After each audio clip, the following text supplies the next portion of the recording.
In the illustrious harbor city of Little, a new ship arrives, one full of adventurers who are ecstatic to be here. One of them in particular is amazed by all of the shops and stuff going around. This place truly is alive. One of his friends, Walker, is surprised that he's so happy with this, calling him Raymond, but another fat guy named Taryn knows he's just as excited as everyone here. After all, this is where their big adventure will begin. This is the era of the adventurer, where people from all around the world go on their own adventures and become heroes. The gates suddenly appeared, and beyond them were creatures one could never find in the Maple world. Countless adventurers who dared to go in died, but the huge amount of valuables and powerful items that are inside of these gates lured in people who wish to be legends, or perhaps live comfortably. Inside the inn, Walker tells them that they need some bait, which they listen to intently. They can't plan anything until they know what is hiding inside of the gate. Countless adventures died because of these variables. That is why they need a slave to act as their bait. The woman that's with them understands. They need someone to throw in front of the monsters as they get away. It's a pretty solid plan.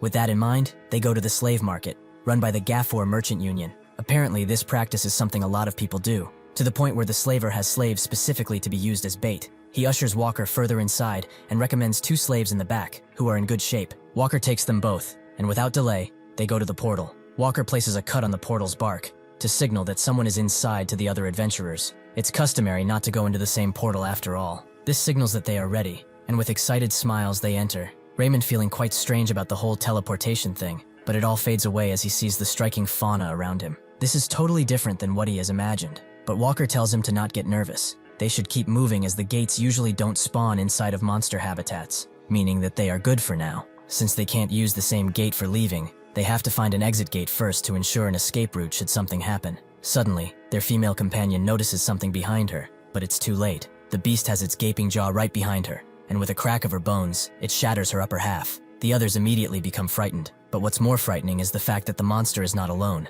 It has brought a pack with it, ready to feast on their flesh. Walker immediately uses a fire spell to kill the one that went after Charlotte, and screams at everyone that they need to get out of here. This is not normal for a portal spawn. One of the slaves begs to come with them as Raymond ties their chains, but Taryn holds a knife to his neck and tells him to stay put. Raymond apologizes as he does this, and after he is done, they all run away, leaving the slaves to be eaten by the beasts with no defense of their own, only their tender bodies as a shield. Walker carries Charlotte with him, or what's left of her, and tells them that this one is a failure, but clearing is not important. They need to hurry and find a way out of here fast. Raymond goes into a full-blown panic attack, forcing Taryn to grab him and scream to get it together already, and listen to what Walker is saying to them. Even if they failed this one horribly, they can always prepare and go again, so he should not give up and focus on the present. He knows that he will surely make it out of here. Unfortunately for him, the beast that followed them had other plans, and crushes him under its mighty fist. Walker screams for Taryn, and Raymond falls into another panic attack. Walker tries to take it out the same way it did its comrade, but the beast has learned of his abilities.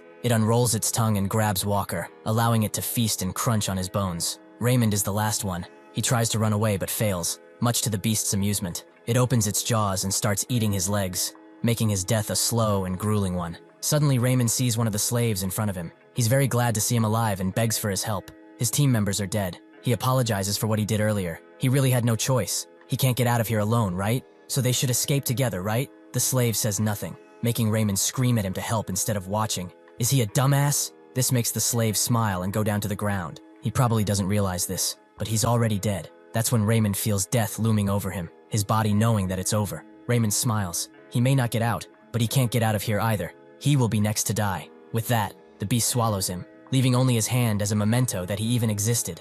It charges the slave, who does not seem to care for the creature. He won't die in this place. He cannot because he has died already. Where he died wasn't in such a low-level place. In a distant future, hundreds of flying beasts approach a party of adventurers, and the one leading them is the king of dragons, the mighty Gornthale. A female adventurer guesses that the centaur's nest fell since he got past. There is nothing they can depend on now. The Cygnus Knights, the Resistance, even the Cross Hunters. The 6 heroes everyone saw as their beacon of hope.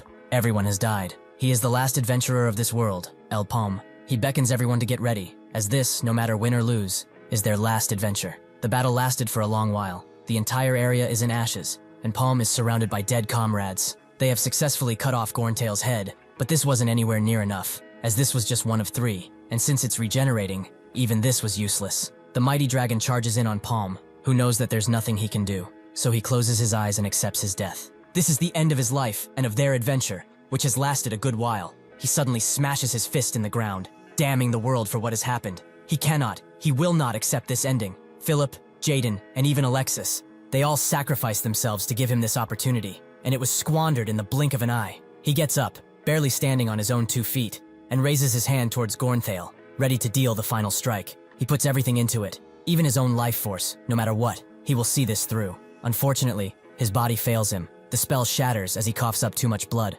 Gornthale has had enough of him, and almost mockingly, it releases a strike way too heavy for him to even consider blocking, let alone in this state. Paume has died, yet his mind still lingers, wondering why it had to end in such a gruesome way. If only he were more powerful. If only he had one more chance to make everything right. Suddenly, with a splash of water on his face, he wakes up, confused by his current predicament. He wonders what happened to Gornthale, but then realizes that he's actually alive, and this place he remembers very well. This is the slave market. This was his home for a long time. However, slave trading was abolished long ago, but this place seems to be doing just fine. The merchant in front of him is similar. He is the guy that was in charge of him 6 years ago when he was still a slave. This can only mean one thing. He doesn't know how, but he went back into the past. On this day, he was revived and thrown into his story's starting point. He wonders if he's dreaming, but this is all too realistic to be a dream. There's no other explanation besides regression. He was the one who asked for a second chance anyway, so he mustn't overthink it. He will make sure that he does not waste his life, and that everyone important to him will live their lives without worry. He picks up Walker's staff,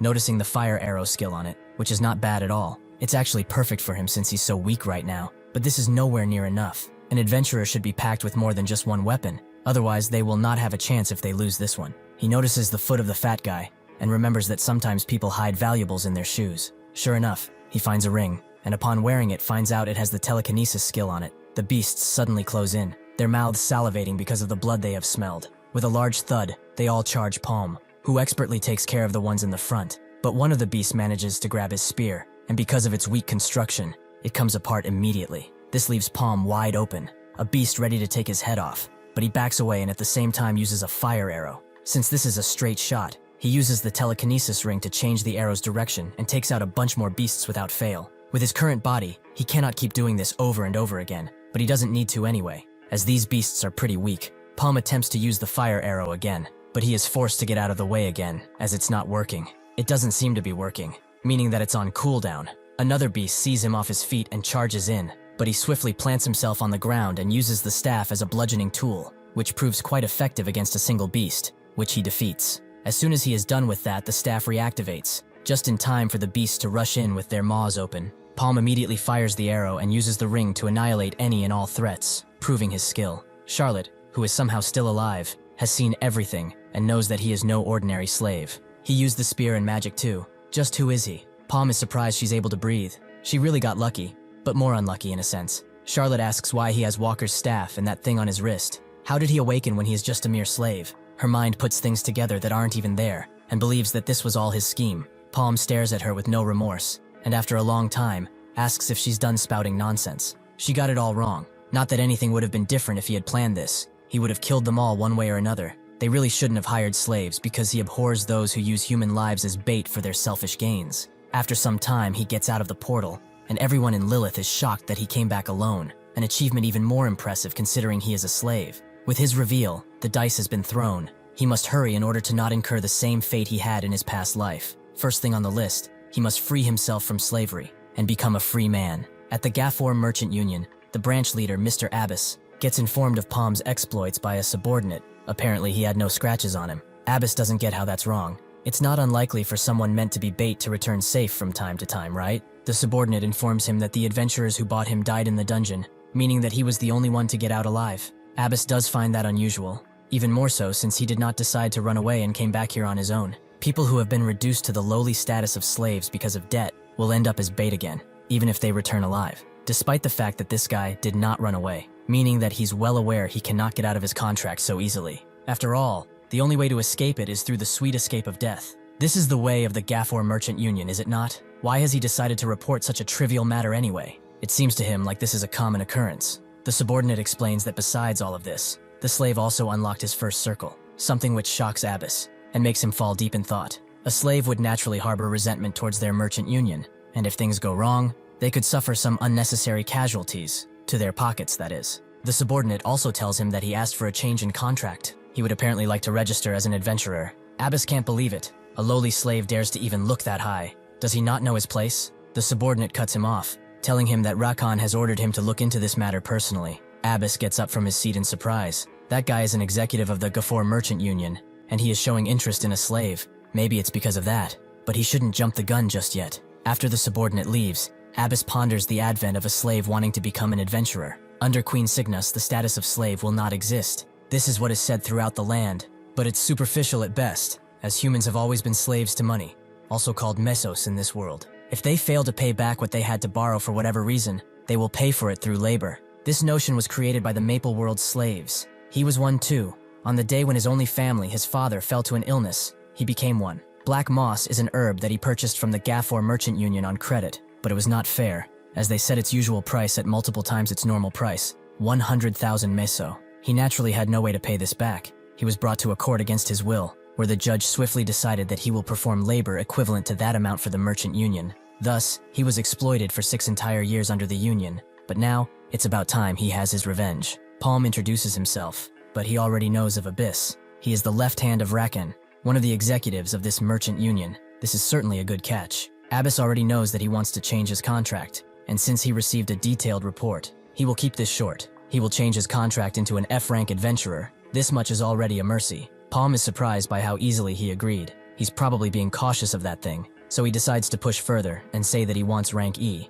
Abbas is curious about his choice. The Adventurer Association has yet to give him a rank, yet he already wants a promotion. Paume explains that he has explored hundreds of gates in the past 3 years as a slave, but Abbas believes that's only bait experience, not fighting. Paume asks, since when has monster hunting become the main thing? The reason the first adventurer was able to become a legend was because he survived. The true virtue of an adventurer is getting back alive. Abbas understands the information they get from returnees is much more valuable than any treasure, so he admits that it's true. He's right in believing that surviving as a slave for 3 years is no ordinary thing, but that is all it is. He only entered low-rank dungeons anyway. Does he really think that his pathetic survival abilities will work in gates of higher rank? Somehow he can't help but feel that he's being taken as an idiot who would offer a risky contract to someone who would die without ever making the money he has to pay. Abbas can't believe that this slave thinks so highly of himself. He will die before he gets far, but why does he feel so repulsed by him? He decides to give him a shot. There is one gate that he can try. Only the 5th of May enter, and it has 12 scars, meaning that at least 12 parties are buried in the foliage.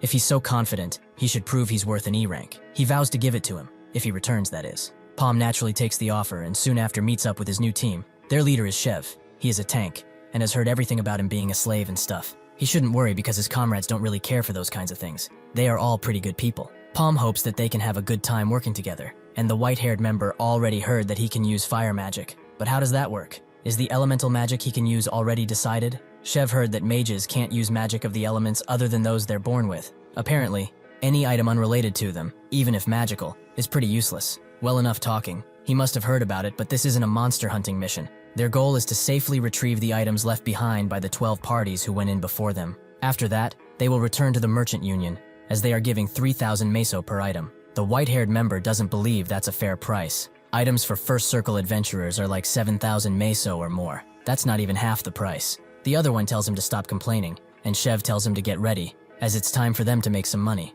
The dreary atmosphere immediately becomes apparent as soon as they enter. But Shev grabs everyone's attention and explains that there's a good chance they will encounter fights around here, so they should find some place to camp first. One of them recommends a nearby tree. It has all those branches, perfect for hiding and moving around. Shev agrees, so they get to work, with the white-haired guy telling Paume that he should relax. Building stuff is his and that guy's specialty. After some time of construction, they manage to set up the base, and Shev decides to split into 2 groups and search their surroundings. He puts Max, the white-haired guy, Tom, and Roa in the same group, while he and Paume will go alone. They will take the east and west side, and if something happens, they must use the signal and rush back here. With that, they split up. But even after a while of walking, they have not seen a monster or any equipment. Perhaps they set up base too fast. They will have to go further inside the dungeon tomorrow. Shev asks Paume how his first mission as an adventurer is, who thinks for a while and says he's nervous, which Shev understands. He has been an adventurer for some time now, yet he is still nervous every time he steps inside a new gate.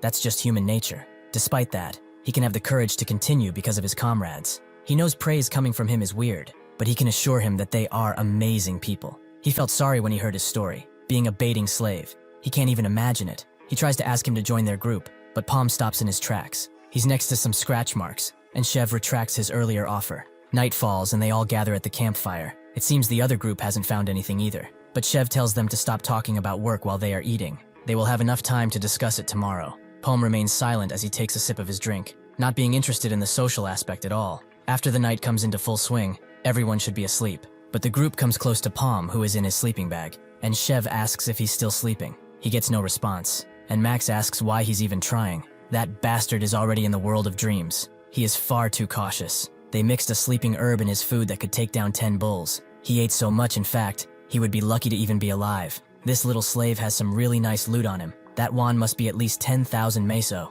meaning that they will have a big payday. As soon as he stabs the sleeping bag, he feels that his dagger has hit something hard, and sure enough, Paume is nowhere to be found. Only a log he left behind to cover his tracks. The others are shocked, and Chev immediately screams at them to find him. But suddenly a gigantic explosion sends planks flying everywhere and causes the entire tree to spark up in flames. They wonder how the hell this happened. Surely it must be Paume's doing, but they can't think about him now. They have to get their food and supplies out. Tom tells Chev to look in a direction where a gigantic slimy monster looms over them. Chev is sure of it now. That slave bastard. He used them as bait. They all jump off the base before the monster chomps down on it with tremendous force, Paume watching all the while. He finds them quite lacking. They should not have been so kind if they wished to trick him like this. But really, in a gate where over 12 parties of veteran adventurers have died, would they welcome someone who used to be a slave so easily? It was obvious from the start that they were up to something. Anyhow, the boss monster of this area must be that guy. He had an inkling that it was this from the broken foliage around the area,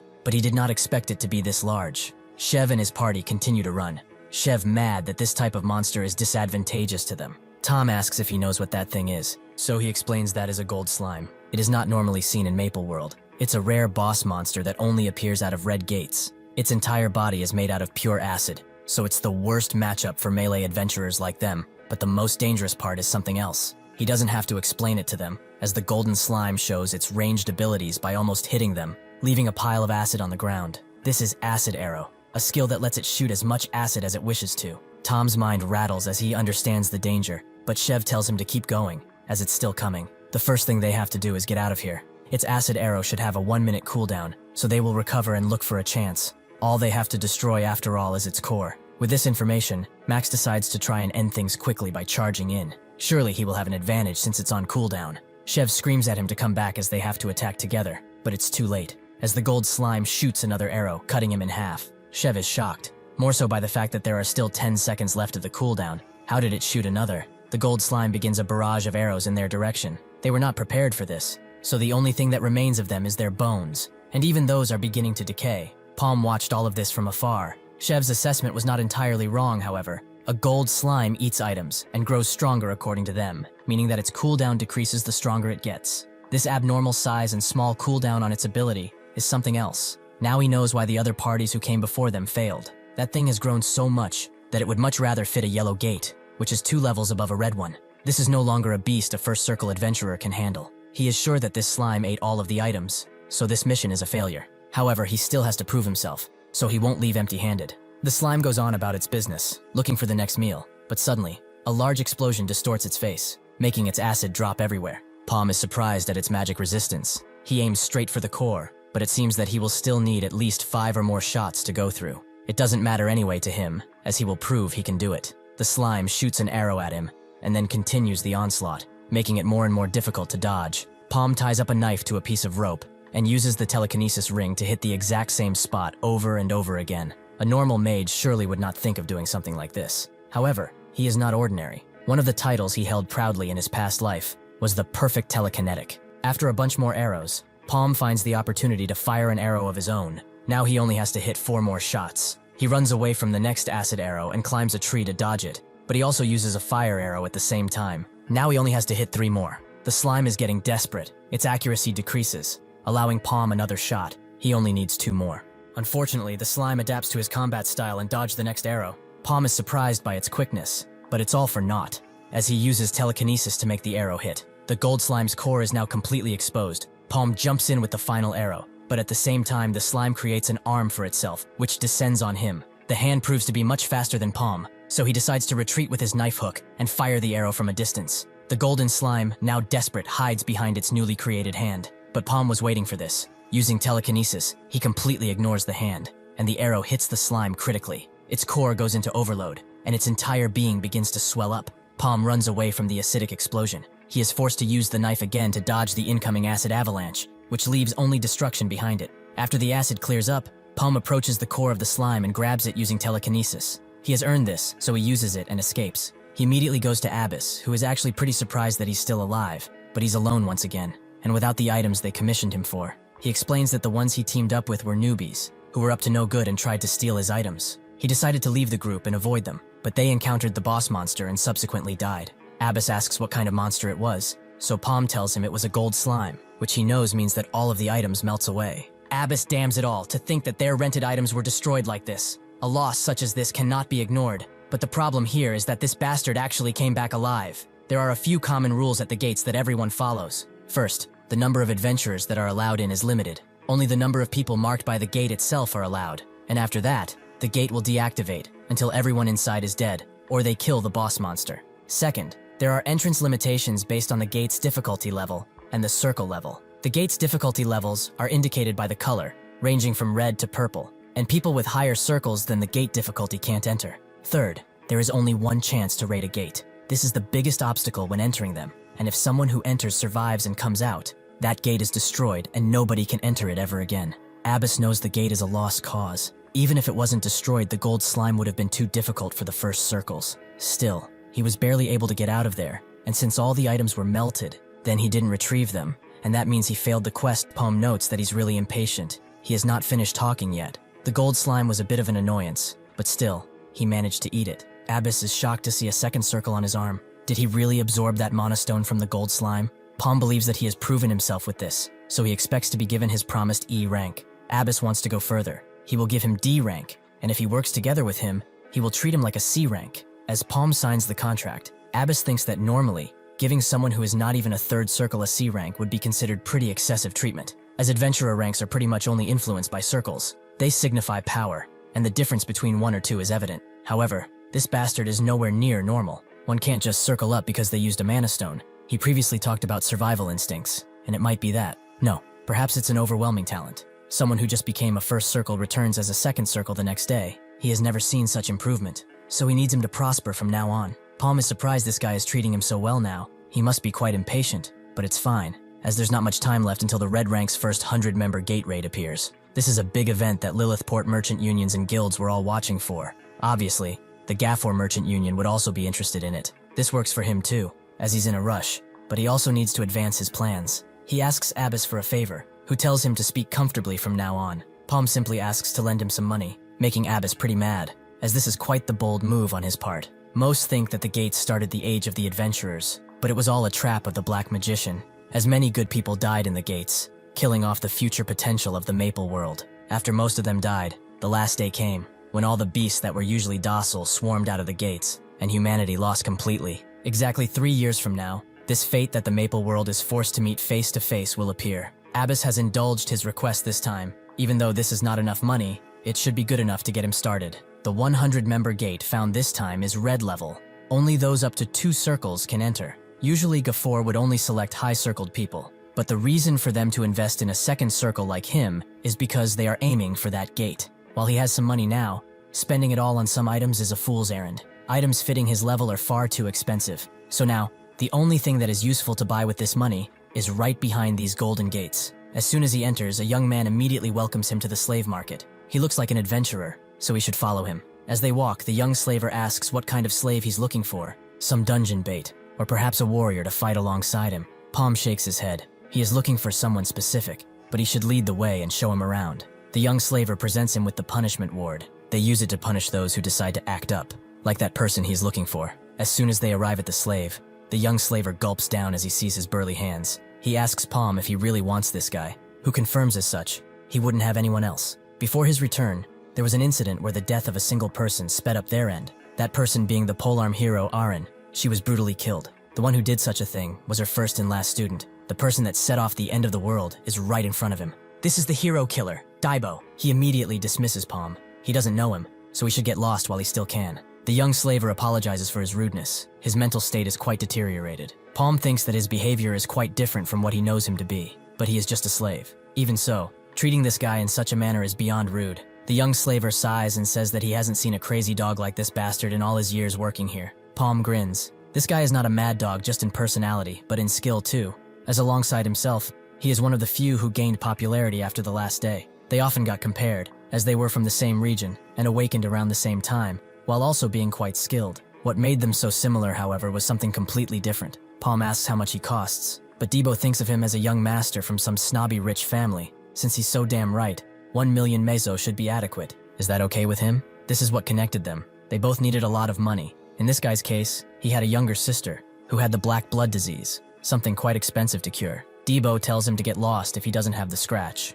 but with one swift movement, Paume lifts up a stack of 1 million meso, shocking both him and the young slaver. Paume suggests he listen to what he has to say before deciding anything. The contract terms are 1 year, and profits are 7-3. He will have the priority of choice for the items that drop from the gates. The young slaver is even more shocked. Is this guy trying to make a contract for a party member or a slave? Paume hands him the contract to read, but Debo takes it swiftly and subsequently signs it, accepting this without hesitation. Perhaps it's because his sister's life is on the line, which is good for him. With the contract sealed, Paume wants to go straight to a gate, which Debo finds no problem in. Paume looks him in the eyes and says that he must prove himself, but Debo is ready to work harder than ever before. It doesn't take long for them to end up at a gate, and while Debo is grateful for this new weapon, he normally uses a longsword, not a polearm, so they should go and change it. Paume explains that he will only use a polearm while working under him, if he does not like that they will end the contract. Debo can't say anything against that, and asks if this is really the place he will use as a test. It has 1 scar and an entry limit of 8. Paume presumes it's the right place judging by these 2 things, but Debo wonders where the rest of the party is. Since he has so much money, he must have gotten some pretty good adventurers, right? Paume looks at him as he continues to theorize what kinds of people will join them, making Debo think that they are alone, but Paume assures him that they have enough party members for this dungeon. Debo feels assured. He thought of something crazy just now, but that's when Paume points at him, showing that he's the only one he needs. Before Debo can say a few or more words of disapproval, Paume kicks him inside of the dungeon, and they end up in a sandy place, void of any life. Debo immediately asks if he's insane. How can they even think of attempting an 8-man dungeon with 2 people? Is this all a goddamn joke to him? Paume pays him no mind, as the most important thing is behind him. A pack of stumps is fast approaching their position, having heard the commotion. Debo knows that this happened because of his screaming. These stumps are known for their tough barks that spears and swords can barely pierce. Combined with their numbers, this is a mess to deal with. Paume simply gets in front of him and summons his fire arrow, guiding it along the stumps, who don't stand a chance against this fiery onslaught. Paume is disappointed. He did not expect him to act so childishly as soon as they entered a gate, but he should not make the same mistake again, as he's not playing any games here. Somewhere dark and secretive, a woman bows down to her master, explaining that the merchants took the bait they set up. They are still working out a time for the plan, but they have already picked out the people they will be sending. The master swirls his dark blood-like wine in his glass, and the woman asks if they have permission to proceed like this. The man looks at her with his reddened eyes, and confirms as such. Everything shall be done according to that person's will. The Maple World shall soon see true freedom. Debo is sent to pick up the mana stones, and in total, he has gathered 27. Paume is satisfied with this, and says they should go. They have much to travel after all. As they traverse the shadeless earth that has been scorched by the sun, Debo thinks about the man in front of him. He knew he was crazy, but it's much more than expected. He probably used telekinesis, but he has never even heard of someone using it like that. If he stays with a talented person like him, he will probably have the chance of getting a lot of money, which is awesome since it's 7-3 shares. He will be able to cover all his sister's medical expenses. Suddenly, Paume says that he found it. It appears that he was looking for a group of stumps, which Debo counts as having 9 of them. Paume says that this is the perfect number, making Debo question why, but judging by the look in his eye, he can probably guess. Before attacking, Debo creates a distraction with a rock, allowing him to cut one of the stumps without much force. The others immediately become alerted to his presence. All the while, Debo damns Paume. He is making him fight all alone, even though he has never used this kind of weapon before. Even if he had 10 lives, it wouldn't be enough for this crap. Paume knows he only used swords. It's pretty obvious from his rather awkward moves, but he will soon come to realize that the polearm is the weapon that will make him a powerhouse. There is no doubt about his talent since he is the sole student of the polearm hero Aran. One of the stumps tries to plunge its roots deep within him, but with a single movement, he takes multiple of them out, surprising even himself. It seems that the polearm has quite a big range, and is powerful enough to be even better than the sword. After he stopped tensing up, everything became lighter, like he's not even holding anything. With his newfound abilities, he sweeps through the remaining stumps. Paume pleased to see that he can do so much without even awakening a circle yet. This guy really is too talented. Suddenly, the earth quakes, making Debo think that it's just an earthquake, but the piece of mountain next to him suddenly splits open under the pressure of another monster, one much larger than the stumps. A mighty stumpy has appeared. its smile showing the depravity it holds. Paume grabs Daibo out of the way before he can get hit, and subsequently throws him so that he can use a fire arrow. Size really doesn't matter here. If anything, it makes it a much easier target. Daibo thinks that magic will surely work here, but the Stumpy actually blocks his strike. Paume doesn't give up, and uses telekinesis to make the arrow fly around a bunch of times before attempting to strike again, but the Stumpy still blocks the attack. Daibo urges him to get out of the way if he doesn't want to become fertilizer. The magic clearly is not working. Paume knows it's not that. It wouldn't have blocked the arrows if it wasn't affected by them. The real problem is those branches. They continue to run, but the Stumpy suddenly smashes the air, which Paume was prepared for. But Daibo is left helpless as the Stumpy strikes. Fortunately, Paume uses telekinesis to grab one of the stone slabs and uses it as a skate to get both of them out of there. Daibo thanks him. He really thought that he was going to die, but Paume tells him to focus. He will have to take on these stumps while he deals with their big brother. With that, he leaves. Daibo surprised that he's so fast and rather straightforward. Paume summons another fire arrow and aims it straight at the Stumpy, but even Daibo knows they cannot defeat it like that. They have to run. Just as he thought, the Stumpy deflects the attack without issue, but that's when another arrow scratches it,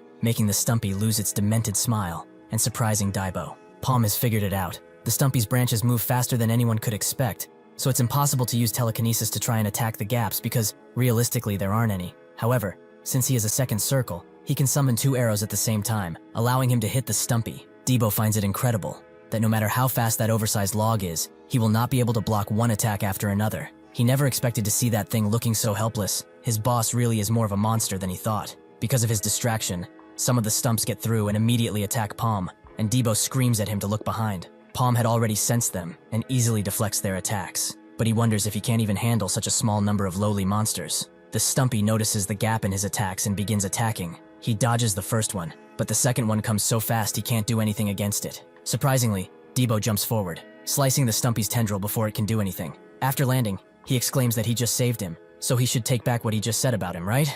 Paume smiles and agrees. He finally seems useful, so it's time for them to end this. He lets out 2 arrows as Daibo charges in. The first one takes off another branch, but the Stumpy notices the other and tries to intercept it. That's when Daibo arrives. He cuts off the tendril, allowing Paume to change course and attack one of the branches. This has left Daibo helpless, however. The desperate Stumpy attempts to crush him with a 2-sided attack. Paume tells him that he will take the right branch, so Daibo knows to take the left, both of their strikes being successful. Daibo lands on the Stumpy's bark and runs at the top, cutting up even more branches, but this leaves him vulnerable to a strike he could not hope to escape. He is now at the grinning Stumpy's mercy, though fortunately, Paume uses the rock trick again to get him out of there, but even that proves difficult, as the Stumpy refuses to let him go. Paume puts up even more stepping stones. Daibo, knowing that he cannot stay on one for more than a second, begins jumping from one to another, while Paume continues to damage the Stumpy. After enough damage, Daibo jumps in with his mighty polearm, hitting the Stumpy right in one of its eyes, making the creature recoil in pain.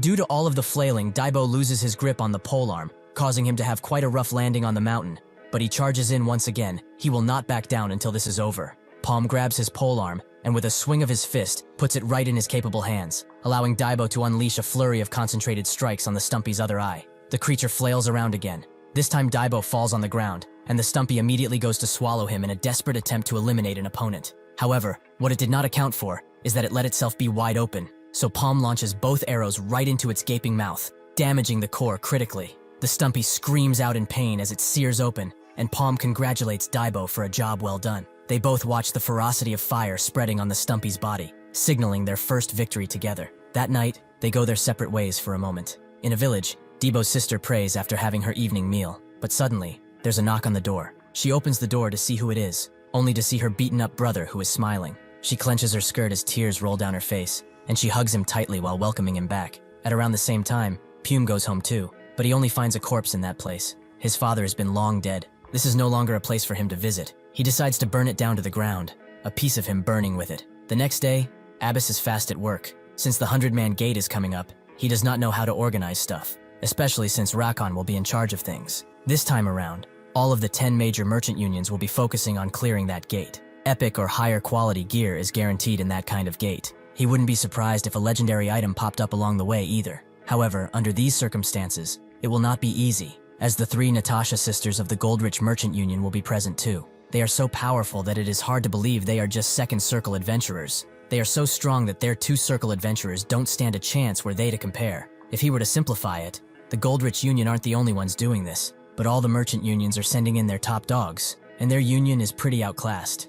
He feels a bit hesitant about inviting this guy, but honestly, he might be the best they've got for now. Suddenly, someone enters his office without knocking. That someone being none other than Rakan, who has stopped by with an unexpected visit to see if he has prepared a list for the parties that will be going for that gate clear. Abbas apologizes as he has not got it yet, making Rakan surprised that he's late, as usually he's not. But what does he think about their young slave friend making the rounds? Abbas certainly feels that they have some considerations to take into account with him, even though he's talented. They have no way of knowing what truly happened when Shev's party got wiped out, which is why he's skeptical. Rakan suggests they simply test him again. There just happens to be a place perfect for that, and he should gather all of the other parties he was considering too, as there will be a lot of witnesses this time. After getting the order, Paume and Debo don't take long to appear at the gate. Debo glad to see that they are not going in alone this time. One of the party leaders asks if they are the fifth party. He really did not expect to see two people with slave backgrounds here. Paume notices all of their crude expressions. Obviously, they are not welcoming. They probably think that slaves like them will get in the way,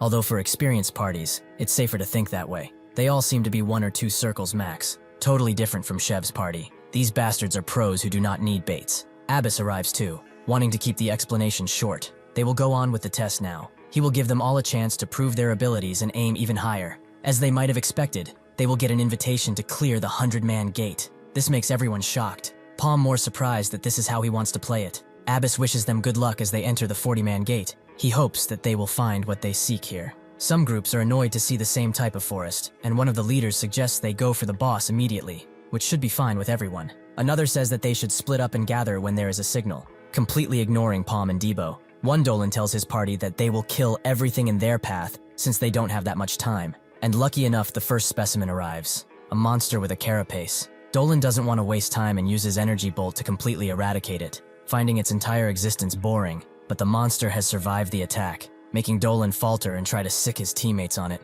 But that's when, with a rumble, they are surrounded by the same type of creature, all of them ready to feast after a long time. The fight is pretty rough, but they eventually manage to take down the last of them, although barely. One of the teammates asks what they should do, as the monsters are stronger than usual. Dolan knows that winning this with just a kill count is difficult. If they keep going at this rate, they will run out of stamina before doing much. This is a bit of a risky choice, but they will break the alliance and go for the boss. Paume thinks that the other parties are thinking the exact same thing, which Daibo understands, but he would have appreciated his help instead of him just standing around. Paume did not feel the need to help, as there were only 3 monsters. Daibo gets what he means by not having any time to waste around here, so they should get moving. Unfortunately, Debo thinks of killing the boss monster, while Paume actually wants to kill all the other mobs. Debo doesn't get it. Wasn't he just saying they should go too? Paume wasn't. He was only talking about what the other teams were thinking, as killing the boss mob is not the only way to get a good score. The way one deals with these mobs is also pretty important, and besides that, the boss is dangerous, and combined with the competition,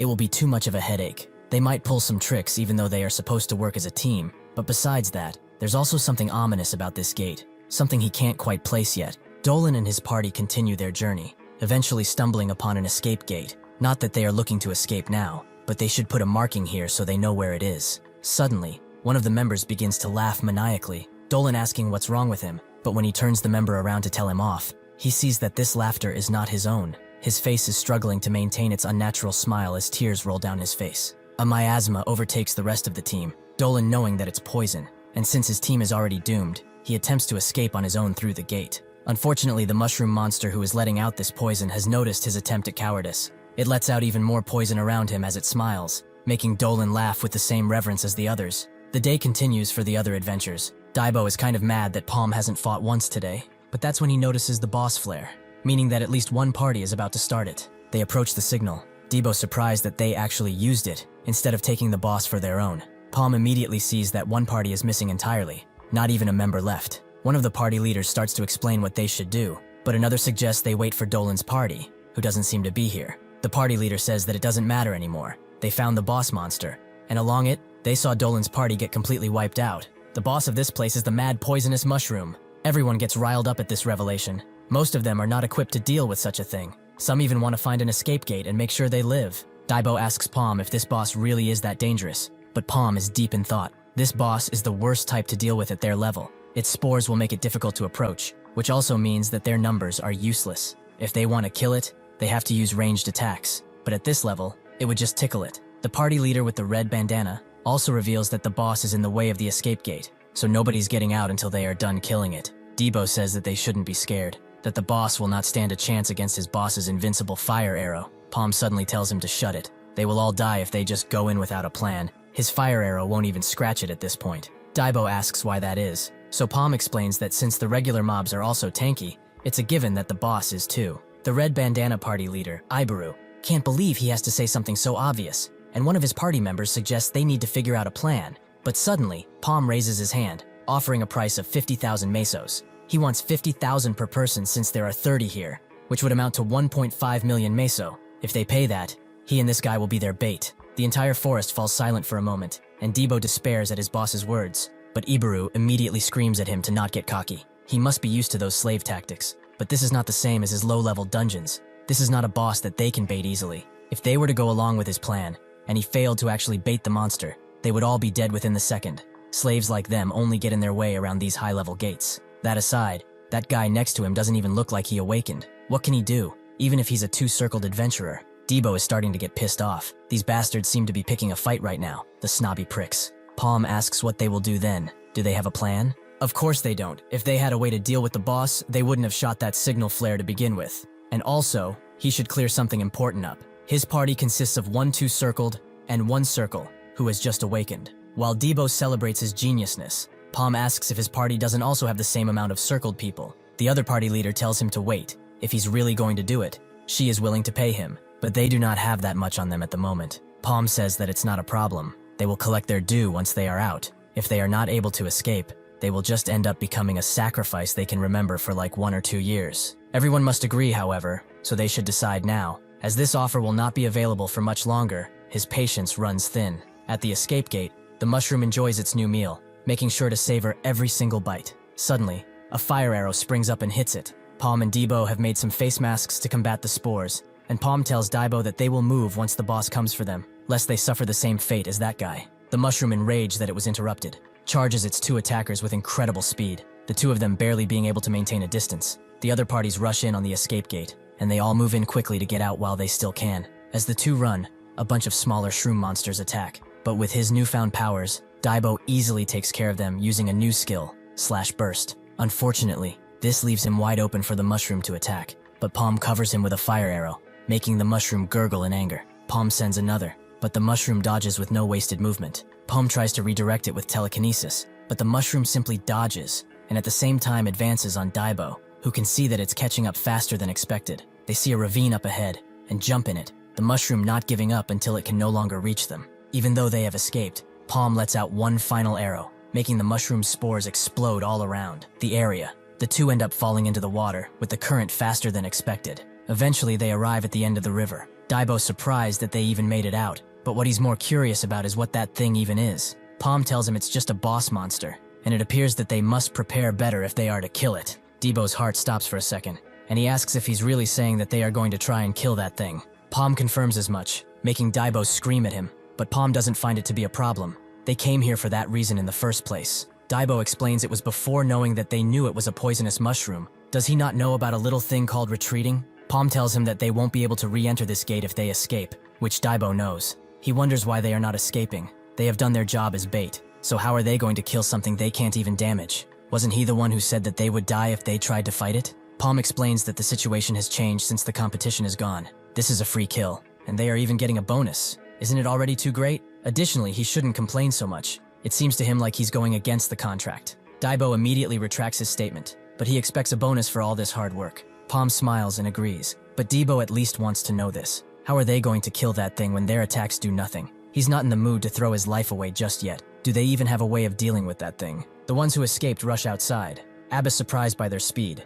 so he asks the other team leader Jubari how the gate went. He sees a few people are missing. She explains that they failed to clear it. Dolan and his party got killed, and Paume is still inside. They were only able to get out due to him and his companion acting as bait, but that boss is impossible to take out. Even if they attacked it once, they wouldn't stand a chance. Abbas is not pleased they couldn't do shit, so they decided to run away like weaklings? Jubare tells him that this boss was the infamous mad poisonous mushroom. There was nothing they could do. Abbas finishes his cigar and says that they should go back already, but Jubari doesn't want to leave without Paume. If the gate is still active, it means that they are still alive in there. Abbas tells her that they won't live. It's only a matter of time before that poisonous mushroom gets to them, and like she said, it's impossible to defeat. If they want, they can wait around here for all he cares. He honestly doesn't have the time for such theatrics. Abyss thinks of them all as useless, but at the same time, this is a serious case of unluck. A two-circle killing that thing is impossible. It's never been done before, but it's not bad, as he has no use for adventurers such as that. What he needs is someone who can overcome even something like that.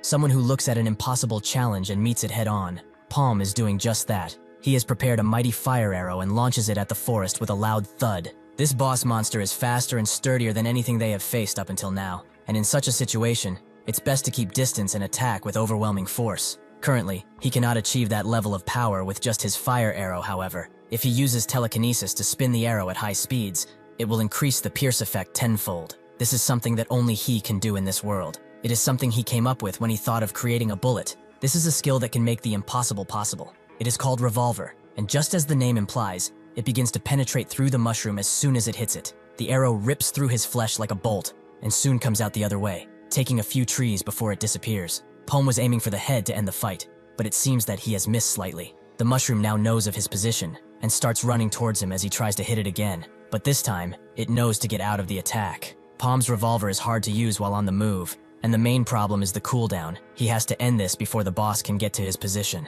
The mushroom dodges again, shrieking out of anger as it does so. But that's when Paume screams at Daibo to do it now, who pulls with his entire might on a rope, causing the mushroom to trip right into a marsh. Still, it is closer to its target. The end of its hunt is near. Suddenly, Daibo smacks it across the face with his polearm. The spores try to get out of its skin, but are now blocked by the mud. Since he can now breathe normally, it's time for him to show what he can do. With this happening, the conditions have been met. Their entire purpose was to lure the monster here into the swamp, since the basics of the hunt is to nullify the strengths of the prey. This should ensure that the mushroom can no longer let out its spores, allowing Daibo to move in and deal some damage. He combines his polearm with the rope to create a ranged weapon, making it easy for him to unleash a flurry of blows at a distance. The reason they had for luring this monster here wasn't just to block its pores. This muddy swamp, for fast creatures like this one, is the worst place to be in. Paume uses the revolver again. The mushroom is now stuck. The only thing it can do is block the attack with its hands, but even that is proving difficult. After the explosion,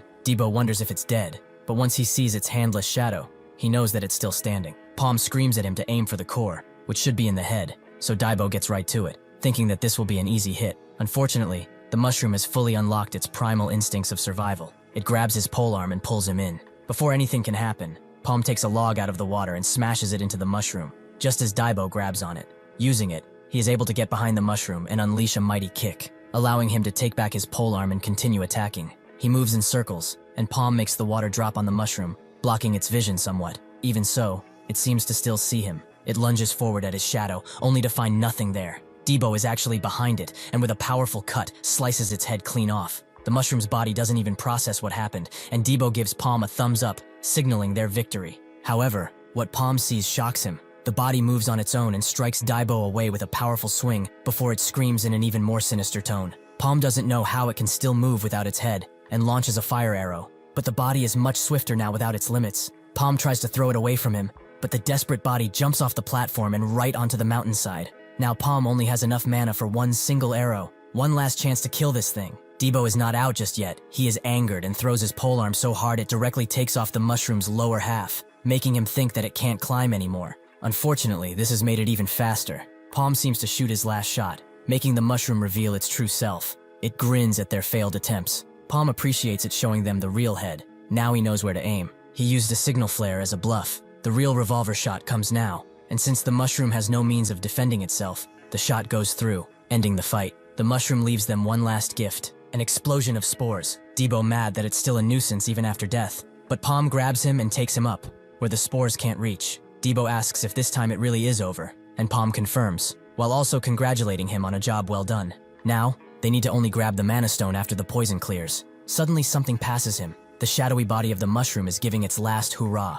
Its core is exposed and almost cracked, but it still has enough energy to release a final flurry of spores over the two. Abyss immediately reports what happened to Rakan, who is amused that he came back just like this. His temper really is unchangeable. Abyss suggests they let the Cygnus Knights take care of this, but suddenly, someone knocks at the door, even though he has told everyone to not disturb him. The one who knocked comes in. It's none other than Paume, who has completed his quest. Rakan can't help but smile, as he is a truly interesting specimen. He asks Abyss what's going on. Did this man rise from his grave or something? He introduces himself to Paume, but no introductions are necessary. He has already heard of his exploits, and he is the type of man they need in Gafor. Paume thanks him for the praise. Rakan is a businessman, so he gets right to business. With his abilities, can he show off at the 100-man gate? Paume looks him in the eyes and says it will be quite tough, something Rakan did not expect. Abbas immediately screams at him. How dare he talk that way to Rakan? Does he think that him being an adventurer means he can pick and choose the mission he's given? Has he forgotten about his debt? Rakan has interpreted it differently. He didn't say it was impossible. They shouldn't beat around the bush,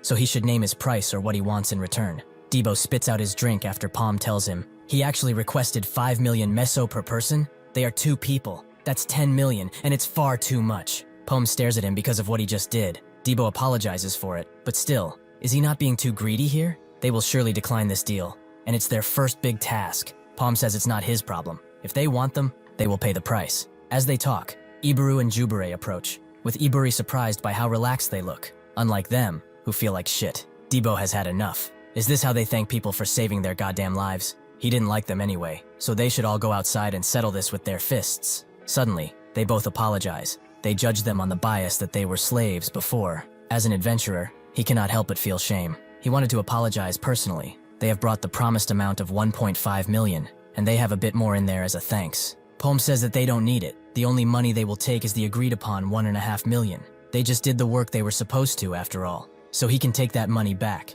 He shouldn't be mistaken, as they do not need charity work. Debo trusts his boss, but he's mad that he will have to count all of this on his own. Paume calls Iburu and asks if he is capable of doing the work he is paid for, work that pays rather well. Inside of his office, Abbas tells Rakan that he can't take that offer. 10 million is an amount they would pay for a 3rd or 4th circle adventurer, and while Paume might be best among the candidates, a bad precedent will be set if he accepts. It may be possible that he was just highballing them. They should call him in and discuss the payment. Rakan wonders if it is so. Honestly, it would not be weird to ask twice that amount. He gives Abbas a paper while explaining that they will only be sending Paume and his companion to represent their union this time. Upon reading the paper, Abbas's eyes show shock, and he immediately asks if this is real. Rakan kicks back and says he would be in trouble if it wasn't. It's information that he got by paying a large sum about Dark Lord Jin and the others. He really shouldn't be mistaken here. The war between the unions is already on.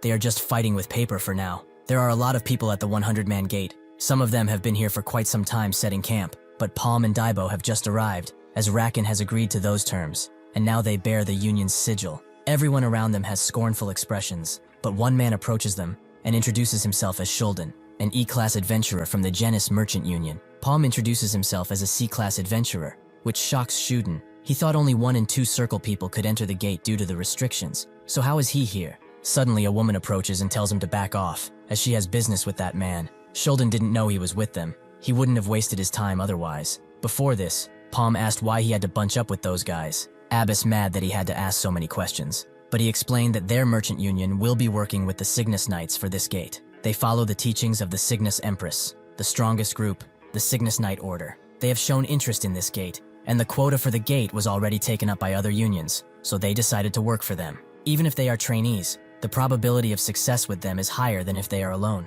Even though they probably have ulterior motives to go to this game, the offer they made wasn't bad at all, so they will be working together, at least this time. Paume understood. If it was just cooperation, he really didn't mind, but Abbas considered him lucky if that was all. He doesn't know why, but something about those guys just seems off to him. Kiri introduces herself as the one leading the trainees. She hopes they don't think they are of the same status just because they are exchanging a few words. They should not cause any extra trouble for them and obediently listen to orders. Debo doesn't like her already, but she has to make sure. Are they the ones sent from the Gafor Merchant Union? Paume confirms as such, making Kiri wonder just how far that union has fallen. The other union parties begin to arrive one after another. First is the Dig Merchant Union, with Crocus being the leader. Next is the Murdia Merchant Union, with Kube as the leader. Debo has felt the atmosphere change completely. These guys really are the elites. Next are the 3 Natasha sisters of the Goldrich Merchant Union, who are proudly wearing their gold-plated badges. Kiri doesn't like how cocky they are acting, but she doesn't have time to say anything. As a man grabs everyone's attention, he and some others were chosen to be the guards for this raid. He is Longko. They are here to provide support after they get out of the gate. He is sure they must have heard from their respective merchant unions, but he will explain further that the legendary item that comes out of the gate will not belong to them, even if they obtain it. The right to the item will belong to the merchant union they are under. They will be paid based on the agreed terms. They will be happy to hear that they can take any monastones they find, and if by chance they are caught trying to pocket items, they will have to face off against an entire party of B-class adventurers. Debo notices the 5 circles on his hand. He is shocked to see them, and wonders if they are the same ones he's thinking of. With these words, the announcements are closed, and everyone begins to slowly head inside. Kiri immediately tells Paume to follow. She will lead, and they will certainly succeed. Debo really doesn't want to work for someone like her, but Paume is just glad that the moment has finally come. All his efforts were to join this gate raid. It's something that he did not get to do in his past life, but he must succeed. In reality, this is the real start of his adventure, and of his way to the top. Unfortunately for him, this gate will prove that not everything is as it seems, and that even the knowledge he possesses will take him so far. With a red light, they all enter the gate. Debo's surprised that the grass is taller than them, but Kiri tells him to stop sightseeing and not lag behind. He can't believe her, and wants to ask Paume if they really will continue to get treated like this. But Paume is with his ear to the ground, apparently listening for something. Sure enough, heavy hooves can be heard as a band of ribbon pigs approaches them. One of the adventurers counts at least 1,000, and Kiri screams at them to spread out already, as there are still parties that have not arrived, and it's an unspoken rule to not draw danger to the gate. Every merchant union goes its own way as the pigs descend, most of them choosing to go after Kiri's group, which she thinks is good, as they can drag them someplace with an advantage and hunt them down. But one of her subordinates tells her that the Gafor merchant union people are gone. Paume and Debo are further away. Paume has anticipated the ribbon pigs, but how did he even anticipate them? Paume explains that it was based on experience. There are many herds of beasts traveling just like this one. The ribbon pigs have an average length of 2 meters, and are a beast that comes with a violent personality. They usually hunt in groups consisting of hundreds,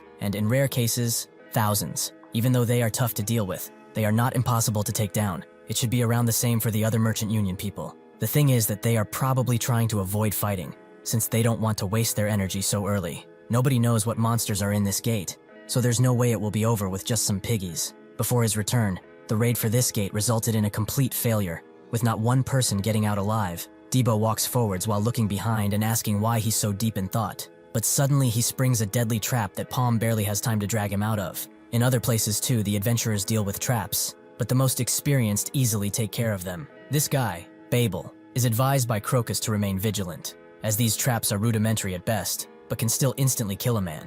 It seems that these monsters copied the way humans hunt. They are very irregular in that aspect, making him think that the suspects are none other than the Hobbs. They are quite difficult to deal with, as they are equivalent to a boss monster in a red gate. At least they know what to expect now. The difficulty of the gate is higher than the others. If low-level adventurers entered here without their help, they would have no chance. They should make use of this fortunate situation, so they should follow him. Babel isn't moving, however, and that's because his head is already off, along with everyone in his team. Before Crocus can react, his head is cut off too by a mysterious man, who laughs in his place, as he thought that he knew everything like a smartass. Somewhere else, a mage thinks of the idea of using ribbon pigs to distract the people entering the gate. He does not know whose idea it was, but it worked out well enough. Such an opportunity means that he should start working, but he would have liked to sit around doing nothing longer. Well, duty calls after all, so he should get started. Behind him, the Natasha sisters stand, unable to move because of the paralysis. The mage tells them to not resist. This paralysis magic will not let them move for at least 30 minutes. Suddenly the eldest speaks, asking why he's doing something like this, surprising the mage, as this is the first time someone has talked while under his magic. She's too dangerous, so he will kill her now. The 2 other sisters can only watch as their eldest is torn into half, but her question makes the mage ponder. Why is he doing something like this anyway? That's when the truth reveals itself to him.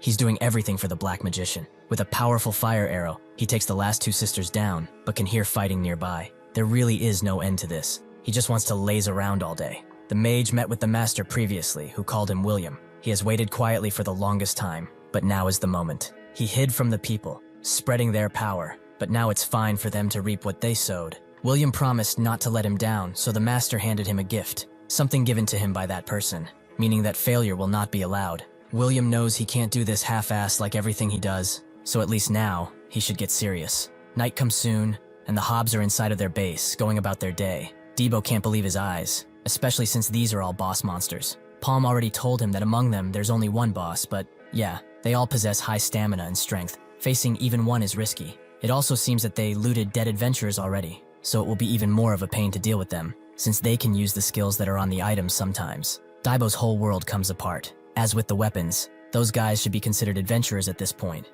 And what? He wants to go in with just the 2 of them? Paume is glad that he's catching on quickly, but Debo doesn't get it. Something like this is impossible with 2 people. They should call Kiri, or whatever her name was. Paume thought he didn't like to work with her, but he said that before he knew about the monsters. Some of these Hobbs go back to weather more loot, but as they walk, Debo rushes through with his polearm, but the Hob swiftly dodges. Daibo can't believe that he's doing something like this alone, but he doesn't have time to scream at Paume as the Hob goes on the counterattack. Daibo successfully gets out of the way by using his polearm as a boost pad, and he lands successfully. The Hob does not sit around and charges Daibo again and again, adamant to take the life of this intruder. He eventually does manage to hit it, allowing him to cut its leg, making the Hob stumble. Daibo moves in for the killing blow, but the Hob swiftly gets out of the way and punches Daibo straight into a tree, proving that it won't go down easily. He gets out of the Hob's next attack as it takes down the entire tree, and with a sidestep, takes off his hand. The Hob, however, does manage to grab his head and put him to the ground, but Daibo uses his polearm as a crutch and gets away from his mighty clutch. Daibo knows that this is almost over, so he rushes in, same as the Hob, who knows that it must fight for its life. After taking it down, Paume comes. Daibo mad that he did not help him, but he did take care of it alone. Thanks to that, now he knows they are not as invincible as he expected. Daibo is starting to doubt even more. If he were to fight even two at once, he wouldn't be able to do crap. Suddenly, he sees something horrible. An area filled with dead bodies. More specifically, Cygnus Knights. They were all brutalized. Someone seems to be alive, however, but even he is barely breathing. Paume asks what happened. Did they get ambushed by the Hobs or something? The survivor says that they saw no Hobs. What did this to them was none other than a trolling. Inside of his office, Abbas smokes his cigar and says that this makes no sense. A trolling is a person who enters a gate with others, and their whole purpose is to collect info and kill adventurers. Since the gate would disappear after their escape, all the evidence of what they did would be erased, however. This time, this is a fight with no winner, since they would have to clear a very difficult gate with wasted energy and basically no manpower. Even if they somehow clear it and bring out something like a unique item, they would not be able to escape the suspicions of the people outside. They are probably going after the elites of the merchant unions, but that makes no sense, even if that is their goal. If word got out, they would have to fight a war with the merchant unions, and with their powers combined, they wouldn't stand a chance. Daibo doesn't see her in particular among the bodies,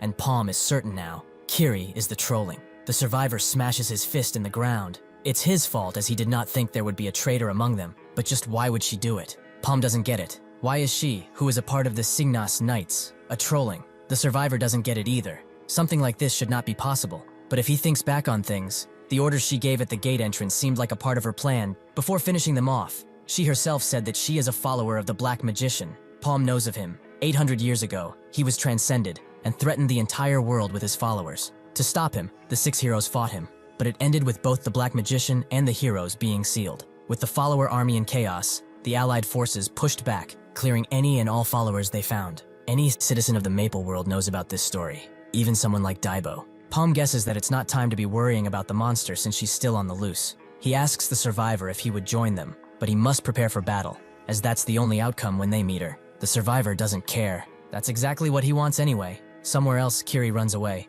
her face filled with worry, but she soon meets with William and the other trolling, who are glad to see her. William is glad she dealt with the ribbon pigs. They were able to go on with their plans easily thanks to everyone splitting up. Did she receive their present? They had a lot of time wrapping it up.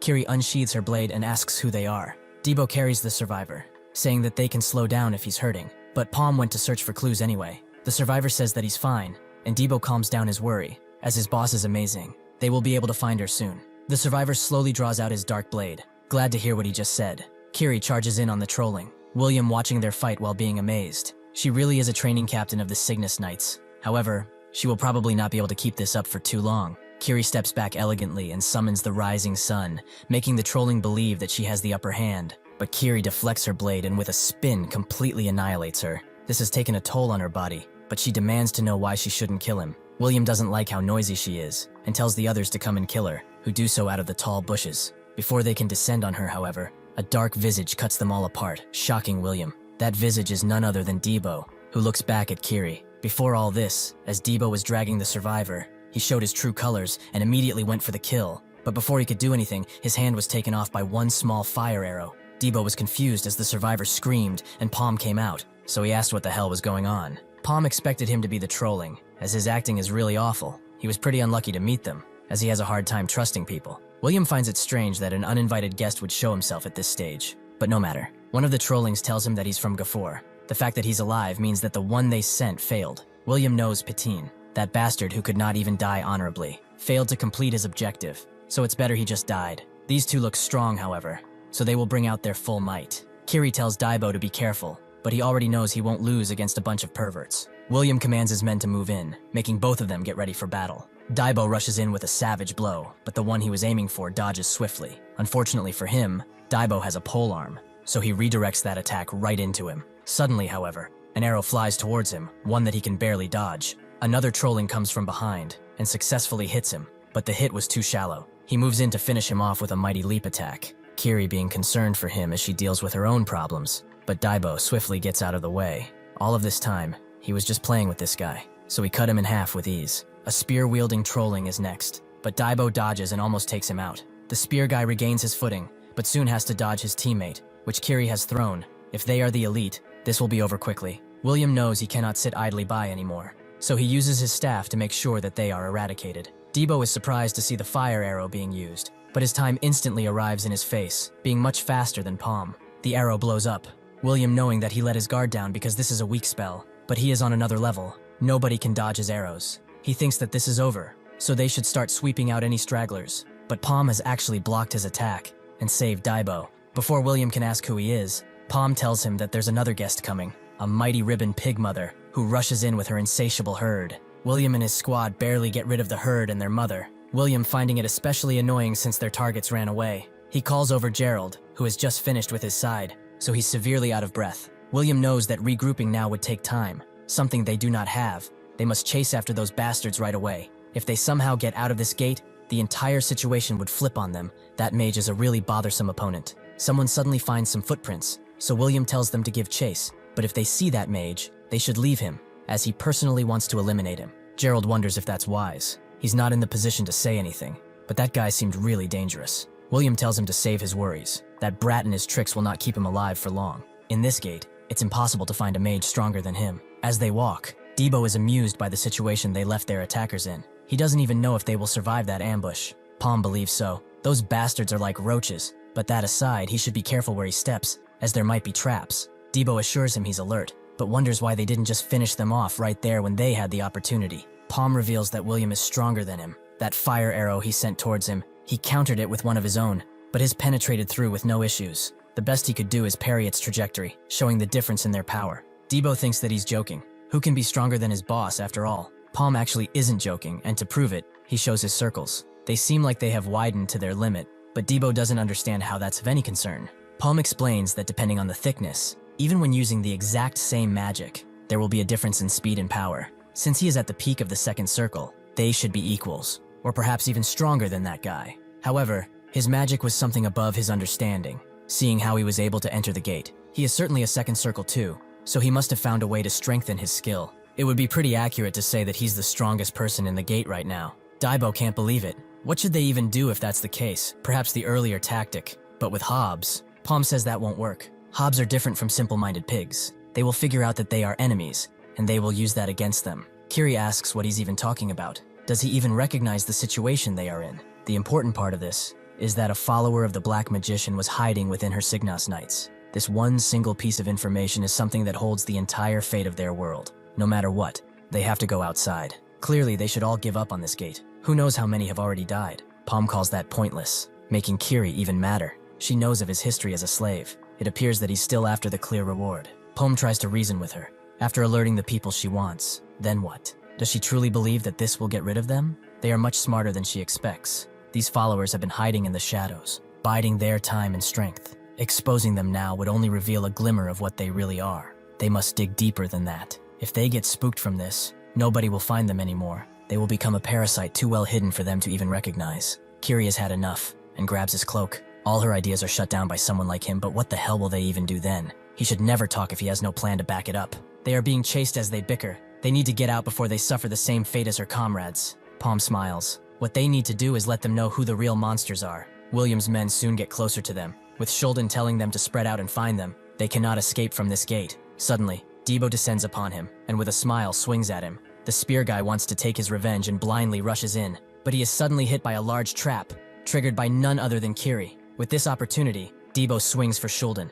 but he dodges and attempts to strike his neck. Daibo actually manages to swiftly get out of the way, and use his knee to incapacitate Shulden. This has become personal. He drops his polearm, and absolutely decimates him with a series of hard strikes, most of them to the face. Their ranged ally would like to help, but she cannot aim for Daibo when he's so close to Shulden. Suddenly, Kiri appears behind her and attempts to strike her more than a few times, the woman barely getting out of the way. Unfortunately, she cannot keep up and trips, forcing her to use the crossbow as a shield. Kiri tells her to not look away from their fight. She's already pissed off, and doesn't mind taking a head or two. William hears the commotion nearby. It means that the fighting has started, but he's still curious. Were they waiting for them? Paume appears, answering with nothing. But that's fine to William. They should just get started, right? They both unleash their fire arrows. It is time to prove who the better mage is. William unleashes arrow after arrow on Paume, who retaliates with his own, which William finds extremely fabulous. Paume's strike seems to go through, but soon, something comes out of the dust, forcing him to dodge. This was actually a decoy. The real attack comes from behind, and William unleashes it with a feverish swing. The ground around them is entirely in flames, and Paume still stands, making William wonder how he survived, even though he did not have the time nor the power to block it. Will he tell him? Paume says nothing, and William, seeing that he's not a talker, charges up his staff again. It's not like they can chat while in the middle of a fight anyway, so he will figure out all of his tricks by himself. Paume uses a revolver to block the next strike, making William gasp audibly. He's using telekinesis to spin the arrow. It's like a magic drill, something he has never seen before. After the strikes explode, William understands. To even consider doing something like this, he is what they call a genius, right? His type is what he hates the most, so he will have fun with him, and make him dance around until there's nothing left. Paume uses telekinesis to make a rock shield, allowing him to get away from the attack. William is amused. Is playing hide-and-seek all that he can achieve with his geniusness? Suddenly a fire arrow comes at him, forcing him to dodge again and again, making him grow madder with each dodge. He uses another arrow on Paume, who retaliates with a revolver, leaving them at a standstill once again. William knows that he must recharge now, so he gets behind him and uses poison breath on him, which covers the entire area in a green smog. He admits this skill is useful, but leaves one open for attacks, so that's why he had to wait and make sure he had no way to strike back. Now he will be at his mercy for the next 30 minutes. And since his spells are on cooldown, it's time for his favorite pastime, something he cannot wait to do. He will gloriously cut off his skin inch by inch. He wonders what kinds of sounds he will make. Will he squeal? Will he cry? Suddenly, Paume moves right in front of him and prepares a generous punch. William is too stunned to dodge, so Paume crashes his ugly mug with his fist, making the bastard fall to the ground. Ibru went to have a drink with Daibo after their account was settled, and asked how they overcame the mad, poisonous mushroom.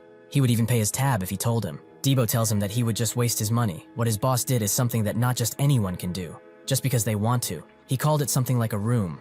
It's a skill using telekinesis to suck and trap in air. Just when he thought they were doomed, he sucked all of the poison in the entire area, letting them live to see another day. Iburi thought of this as basically cheating, and Daibo did too. His boss, after all, is a cheat character. He continues to beat up William for what he has done, not stopping until he is satisfied with the hurt on his face. He eventually throws him into a tree and grabs his staff, letting him use a fire arrow. William cannot get out of this one, and his horrors finally end. He loses his arm in the attack, but manages to save himself for one last attempt at an attack, using the poison ring once again, hoping it hits. Paume simply uses room to consume the poison again, but he knows this is a trick. He's acting crazy while aiming for something in particular. He knows that his poison is not working, so he's probably reaching for his staff, but he wants him to go for it, as he will end his life in one shot. Without a single warning, a flaming orb descends on Paume. He cannot hope to dodge or even counter, and it fully hits him. William has shown his final trap card. With this, he will make his skin burn. Paume recognizes that he let his guard down.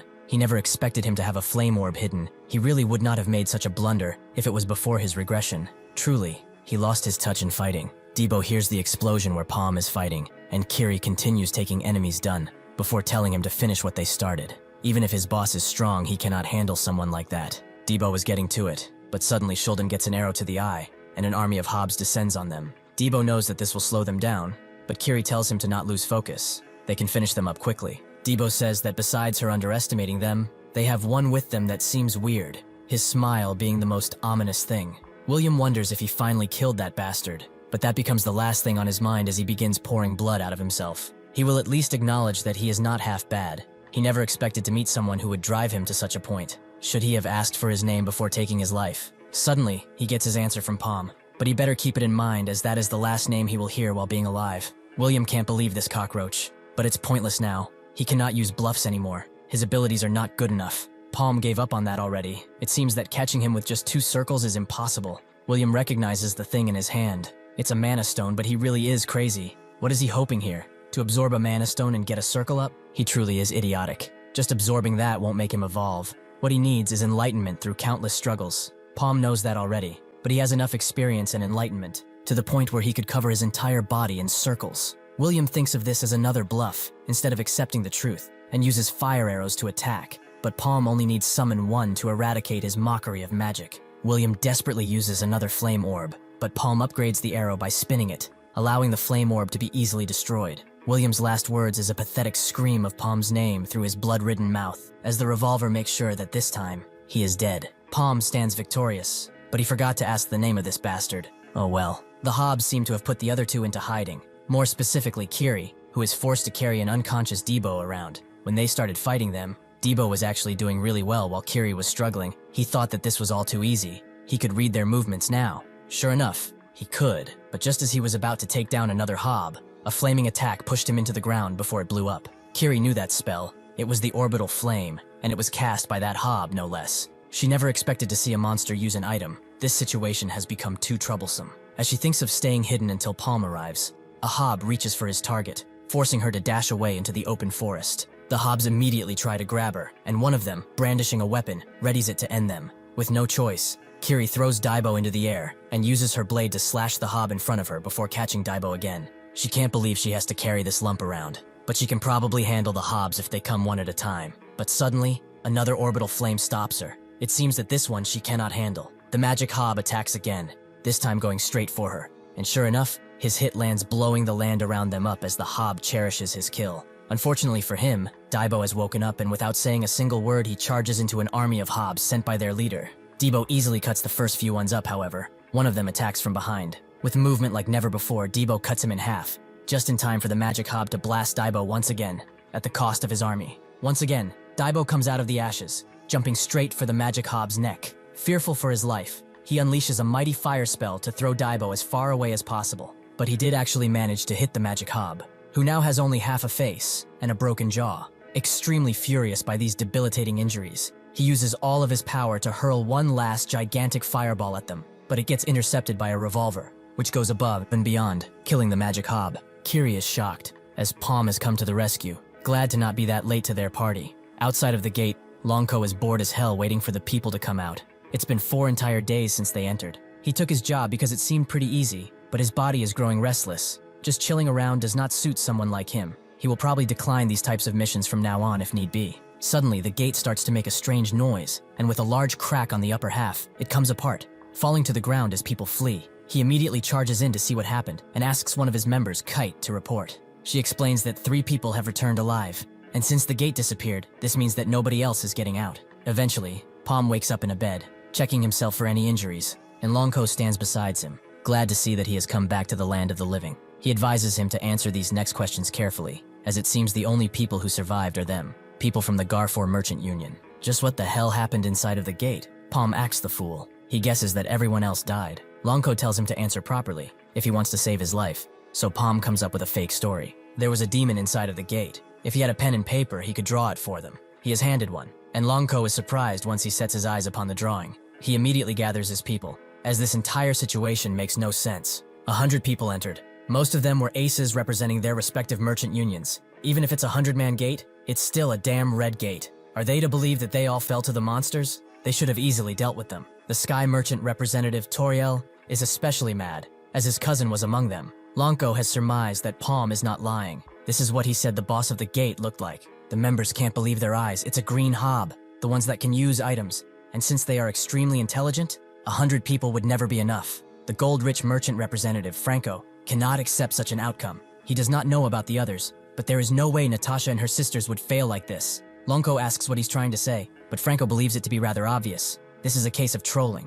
None of this makes sense, unless someone stabbed them from behind. There is no way for them to confirm anything that happens in a gate. People have been known to take advantage of this, whether premeditated or not. Is it also not strange that those who survived are from the same group? Abbas cannot listen to his incessant speculations. Is he truly saying Gafor betrayed everyone? Is it not simply that their side just happened to someone who became a third circle and survived, while the rest were unlucky and died? Franco asks if he's really saying that their adventurers are weaker, but any which way, it's the truth. Franco believes that if they were that good, they wouldn't have been placed last within the 10 great merchant unions, but Abbas rebukes this. They are new after all, so climbing up the ranks is something they have planned for the future. Anyway, Franco wants to know if he has any proof for their innocence, but Abbas feels that there's no need for such a thing, as they did not bring out any items back from the gate, so they have no motive. Paume thanks Longko after they are done healing them, who tells them to take care of themselves as they leave. Kite wonders if it's wise to let them leave like that, but they already came to a conclusion, so there's no point in holding them.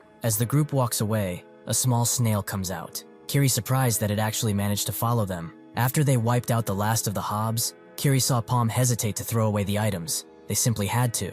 This is the plan they formed, to kill the boss and throw away all items. However, the item he got from that man, the Phoenix Feather, was too incredible. Just holding it increases the output of fire magic by 30%, and unlike other items that don't stack, this item can have its effect stacked indefinitely. This was likely the reason why the adventurers were wiped out so easily, and an unexpected gain. He had to take this out no matter what. Kiri warned him, if they took anything out that they have not registered prior to this, they will be suspected of trolling. He must already know this. He should not be greedy, and they should move on already. Suddenly, a small snail appeared next to them, proving to be a fortunate boon. This is a pet snail, which, unlike other snail monsters, does not have any attacks. Its only purpose in life is to find and collect items, and with each item collected, its shell grows larger. This is a life form that was found after the gate was opened in his past life, but now he stumbled upon it sooner, letting him smuggle the feathers out. Kiri is surprised he actually managed to succeed. Just how did he know to use the snail anyway? Paume says he had to try something, as he couldn't just leave empty-handed. Kiri asks what they are going to do now.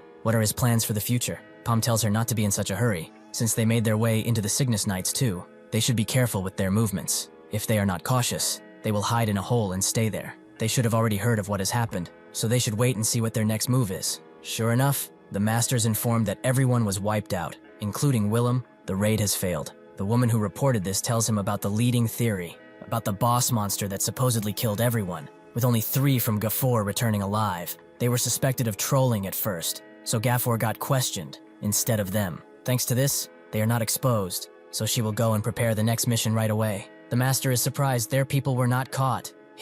Their plan was to kill all the parties and then the boss, so one of those 3 who survived must have seen William. But there was nothing like that in the reports that Paume shared. The woman does not know why he would hide it, even if he did so. Since they have people in more than one merchant union, it will be hard for them to point at them specifically. The master thinks, what if he realized that the one behind all this is not just a merchant union, but them, the followers of the Black Mage? They would be the only party who would know of their return. So what if they decide to share this information? The woman becomes spooked. If it is so, they are in danger. They must cut off all the members from their infiltrated guilds at once. The master feels another way.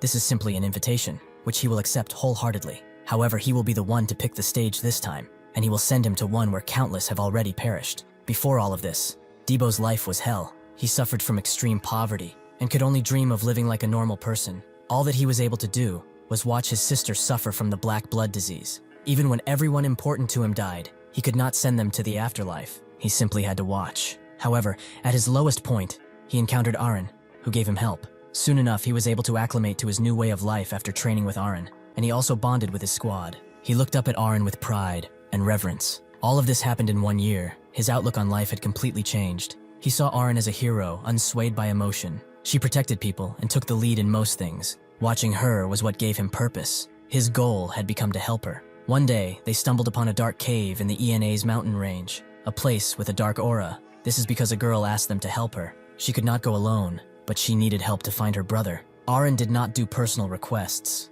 Besides, taking someone like her, who is only a third circle, will make the mission even harder. There is also the fact that her brother may already be dead. Just when the girl thought her chance was lost, Daibo cut in, saying that they might be her last hope. After the last day, there weren't many adventurers who could go into a cave of trials. He wanted to help her, and would take responsibility for anything that happened. The abandoned cave was filled with signs of war. They searched corpse after corpse for the girl's brother, but they didn't have any luck. Although Aaron was surprised to see so many dead, suddenly something almost crashed on them, something which revealed itself as the Zakum, who was now trying to take them out. Debo charged in, but Aaron hit the monster first, telling him that they were taking the left. With this, the entire party charges in, fighting the monster with great efficiency. All the while, the girl stumbled upon a dark cave. After they defeated the danger, everyone was pretty tired, but the girl, Shannon, was nowhere to be found. The best thing they could find was her hairpin. Debo wondered if she went into the cave right in front of them, but Aaron advised caution, as she felt a strong aura coming from it.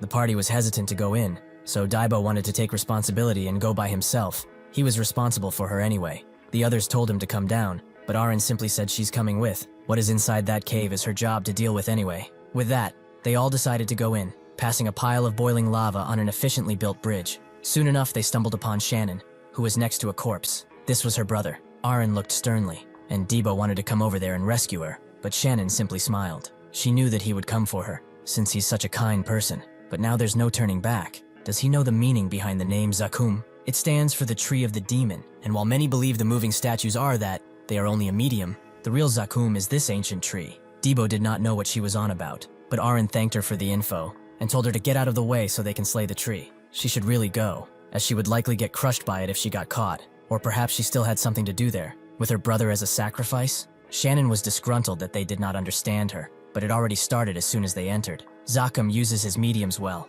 but they are not limited to only statues. Suddenly, Debo was stabbed in the back by one of the teammates, and the other charges on Aaron. Debo looked at Miria, asking what she was doing, but her mind was already corrupted, only seeing him as that which took her friends away. Shannon confirmed this fact. They only see them as revenge. So it's time for the finale. The real Zakum rose from the ground, and Shannon awakened, pleased to do the Black Magician's will. Debo desperately tried to not hurt his teammate, but Aaron screamed at him to snap back to reality. The person in front of him was no longer Miria.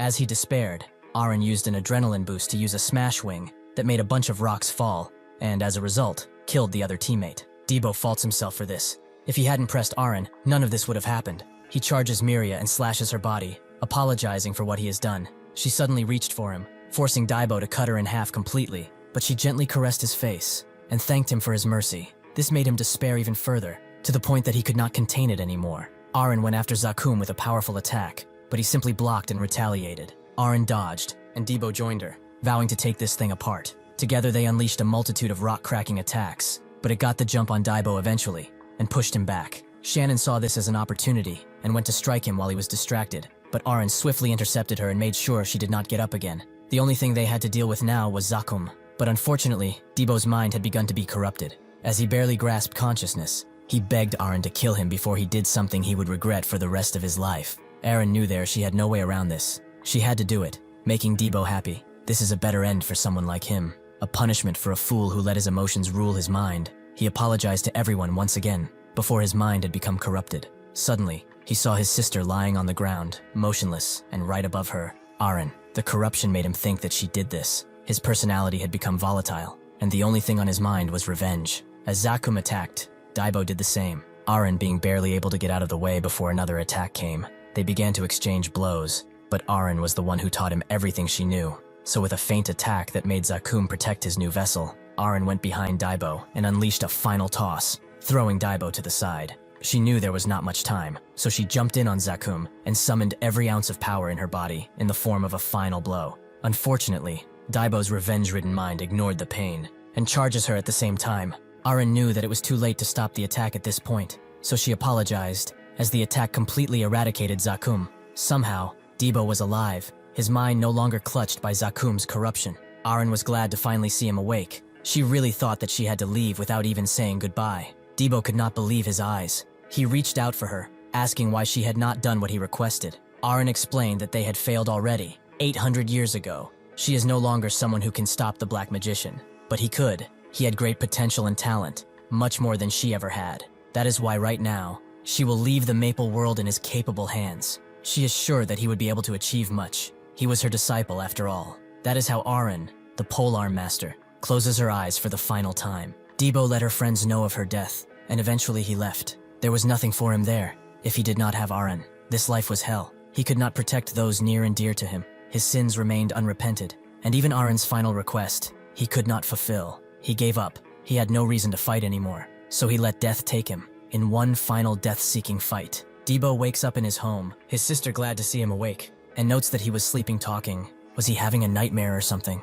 Debo doesn't remember anything, and suddenly someone knocks at the door, apparently for Debo. He slowly gets out of his bed and goes to the door, where Paume was waiting. He explains that their plans have changed, or rather sped forward. They have to get ready at once. Debo wondered if they had no holiday time, but Paume was confused, as he has rested enough. Additionally, he will have to lend him some money. 200,000 should be enough. Paume tells Abbas about the Hob base, and how they killed all the other people, but they managed to defeat them only because he raised his circle. Abbas could not know what he was planning, so he asked if this was really it. He's only going to say this now. He would only be rewarded for the gate once they got enough information. He should be in need of money, right? Paume excuses himself for being forgetful. He has also come here to pay his debts. In full, that is. He has 2 million mesos here. With this, Their account is settled. Abbas could not believe this bastard. How did he manage to save up so much scratch? The amount they paid him is nowhere near that, so it seems he had a side hustle. With this timing too, it seems he's trying to get maximum value on this information. He congratulates Paume. He's now a free adventurer, so it's only right they resign a contract. He should tell him how much he would like as a sign-on bonus, and they would do their best to match it. Paume already had a number, 50 million mesos. Naturally, this shocks Abbas. He's just a C-class adventurer. Who in the hell would even consider paying that much for him? Paume has no time for games. If that's the case, he will just have to leave. Daibo asks how it went after Paume gets out, so he explains that Abbas rejected his offer for the sign-on bonus, which was 50 million. Daibo thinks he's crazy too. How can he even ask for that much? He doesn't know why he does these things without telling him first, but anyway, why are they here of all places? Paume asks if he knows of this place, which he could not. This is the slum grounds. There is nothing he has not tried to get out of here since he was young, and while he knows where he lives now is not the best. Compared to this place, it's heaven. Apparently this area used to be the best in Lice, but that was in the past. Now it's basically a bandit den. If he had to guess, this was the worst place to be in the entire Victoria Island. To prove that point, a random man is thrown their way, and soon they are encircled by a bunch of bandits. The man thought things were going well, but it seems he was wrong. Debo advises that they better ignore this and go around. But suddenly, the man begins to call them his brothers, asking why they are so late. Those thugs were calling him a thief and began to beat him. He begs them to stand up for him, just like how they have done before. Debo asked what the hell he's saying. They don't even look alike, but the thug boss did not care. Since they were brothers, they would have to pay for what he stole, which was worth 3 million mesos. The man asks if they saw him reach for it or something. Perhaps if they did, it was their bad eyesight, so they shouldn't try to blame a kind man like him and get away. The thug boss had enough, but Paume simply threw the 3 million in his face and told them to get lost. Debo literally did not know what to think anymore, but it seems that Paume knows this man, and his name, Ralph. Paume tells him that they came to this place to recruit him, but what about the money? Paume says he hasn't got any. He threw everything he had earlier. Ralph wanted to know who they are affiliated with, which is with nobody. So what reason did he have to join them? Debo had enough of him and asked for the money they splurged on him back, but Ralph never asked them to pay. This guy just acted without even discussing it. Seeing how they came to this backwater place just to look for him, they must be aware of his skills, so they should pay accordingly. He will give them a special discount of 3 million mesos. Sounds fair, right? Just as Debo is about to charge him, the woman from before appears, introducing herself as Beju, of the Kanya Merchant Union. She is looking for one El Paume. He analyzes her before revealing himself, and Ralph is quite confused by her appearance. She says it's a pleasure to meet him. She would have liked to meet in a better spot, but things just happened like this. They of the Kanya Merchant Union looks at his skills with praise, especially since he survived the 100-man gate, so they would like to scout him for his part. Naturally, there will be a simple gate rating test as a test. They will pay 3 million now, and 50 million if he passes the test. This makes Paume smile, and with the money given, Beju reveals the raid will happen in 3 days. She wishes them luck. Debo thinks that this was an amazing fortune, but Paume immediately throws the money to Ralph. This is what he asked for, but he promises another 7 million after each successful raid. Debo does not know what to say. Did he perhaps eat some strange mushroom? How can he spend so much on that bastard? Paume has no time to argue, so he just tells him to follow, so they all go to an inn, where surprisingly, they meet up with Kiri once again. Daibo immediately asks why she's here, so Kiri explains that she only came to fulfill her promise. 3 days pass, and they go to the gate. This seems to be a 50-man raid, considering there are 5 parties. Not a bad number for a raid at all. Ralph looks around, but can only see useless people, who will decrease the pay he will get. Beju greets everyone as she stands in front of the gate, as they have been briefed already. This is an orange-level gate, with a maximum entrance of 50 people, and only 3 scars. She believes that with their numbers, clearing something like this is not hard. Paume knows she's a part of the followers. He expected Kanya Merchant Union to contact him, but not so soon. It seems that they are quite greedy to already use this place. Even though the timing is different from his past life, it's a gate he has cleared once already, so there will be no changes in the plan. Beju tells everyone to shoot a flare if they spot a second gate. Debo does not know what that is, so Kiri explains that gates are divided into colors based on their levels, as the second gate means that there is another dungeon inside of an already existing gate. Since the orange ones usually have a 2-gate layout, they have to raid a whole nother dungeon. Additionally, the monsters and terrain will change tremendously, so he should be wise and practice caution. Ralph did not expect to have such a greenhorn in their midst. Perhaps he should be worried. He also makes things clear with Paume. When he contacted him, they never decided who the leader is, which should be determined on skill, right? Paume likes how greedy he is. They should decide the leader based on the contribution for this gate after all. Ralph can't believe that this noob fell for it. Once he becomes party leader, he will have tons of fun and even more cash. As they go in, Daibo is happy that they will get 50,000 mesos from such a simple dungeon. They should do so diligently. Ralph asks if they are on a picnic since he's acting so giddy. He really will be useless in this place. Daibo has had enough of him and flips him off while asking for a fight. But Ralph believes the outcome will be obvious, so there's no real point in trying when he has no money to make. Daibo tries to tell Paume something as he enters, but he is soon distracted by the sight of death. Everyone that has gone in before them is either being butchered or already dead by a dangerous enemy, the Evil Eye. One immediately jumps on Daibo, who can barely hold its jaws from swallowing him whole. But fortunately, Ralph comes in for the rescue, kicking the Evil Eye into a tree. He tells him to pay attention, and Kiri can't believe that this gate was placed right inside of their territory. The Evil Eyes charge their next meals with giddy smiles, but those who attack Paume are instantly dealt with by his arrow. He knows that they did not go into their territory.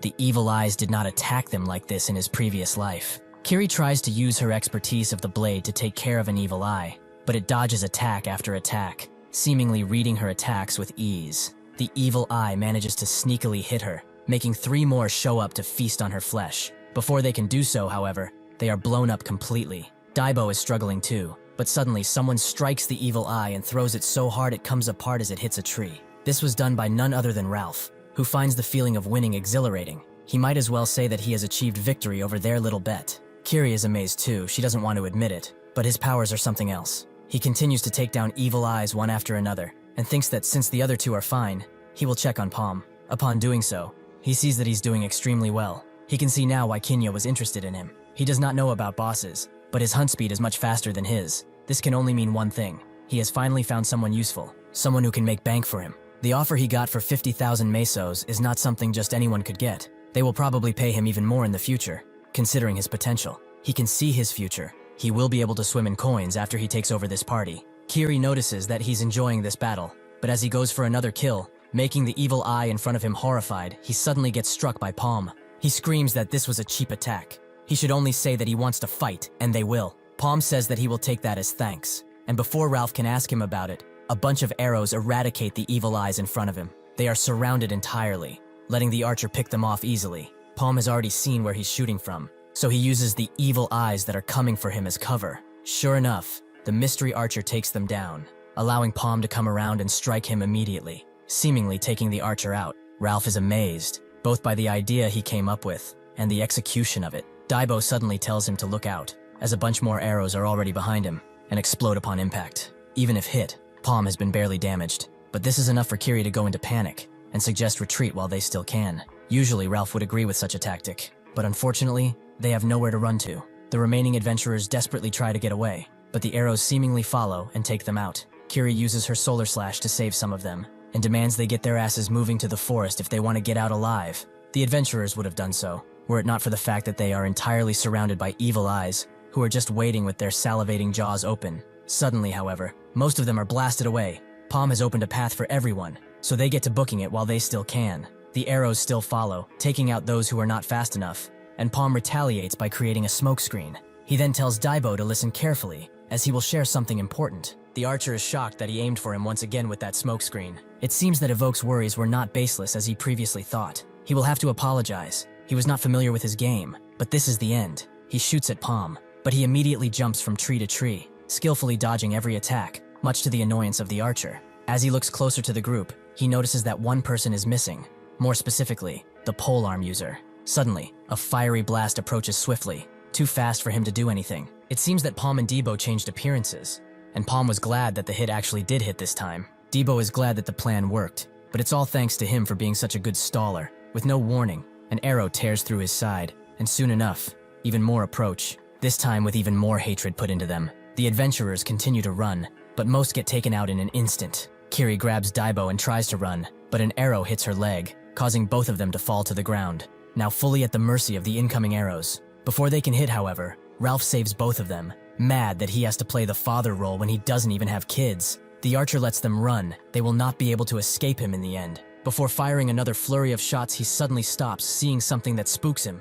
Ralph continues dragging the two, wondering why they were told to run in this direction, but Daibo tells him to just do as his boss says, even though he's barely clinging to consciousness. After they pass a bush, they finally see why Paume told them to come here, the second gate. It seems that he knew the location all of this time, but they will live thanks to him. The distance from the enemy and them is 100 meters, give or take, so they can reach the gate with no arrows threatening them. Debo asks if he really plans to go in there without Paume, but Ralph guesses that this was his plan since he told them to come here. He tries to scream for Paume, telling him that they will go in first, but suddenly, a barrage of arrows appears from the front, hitting them with no mercy. Ralph drops the two as a result. He tries to make sense of how the attacks came from the front. Did he really get in front of them on such short notice? A bunch more arrows suddenly appear in front of him, but he is saved by Daibo's axe being thrown in front of him. Daibo knew that he would save them, but when he looked closer, he could also see a gigantic log hurling towards them. Knowing this was Paume's doing, he uses the log as a baseball bat to throw them inside of the portal, making even the archer think of him as a crazy bastard. The archer keeps looking for Paume, but the best thing he can find is an evil eye most of the time. Just how long will he play this hide-and-seek game? This is extremely foolish, but he will play his game, as at this point he can only struggle. During the 13th year, Evoke took him in. A selection match was held, where 300 assassins fought, until only 5 remained. The killing filled the battlefield, and went on for 7 straight days. Nobody was able to find him in that entire time, and Evoke granted him the title of a ghost. He takes another evil eye down, letting Paume know his position, so he almost hits him. The archer gets out of the way so as not to be caught, but amidst that, he was close. However, he should have figured that his position would be exposed with that attack. He attacks where he thinks Paume is, but he finds nothing.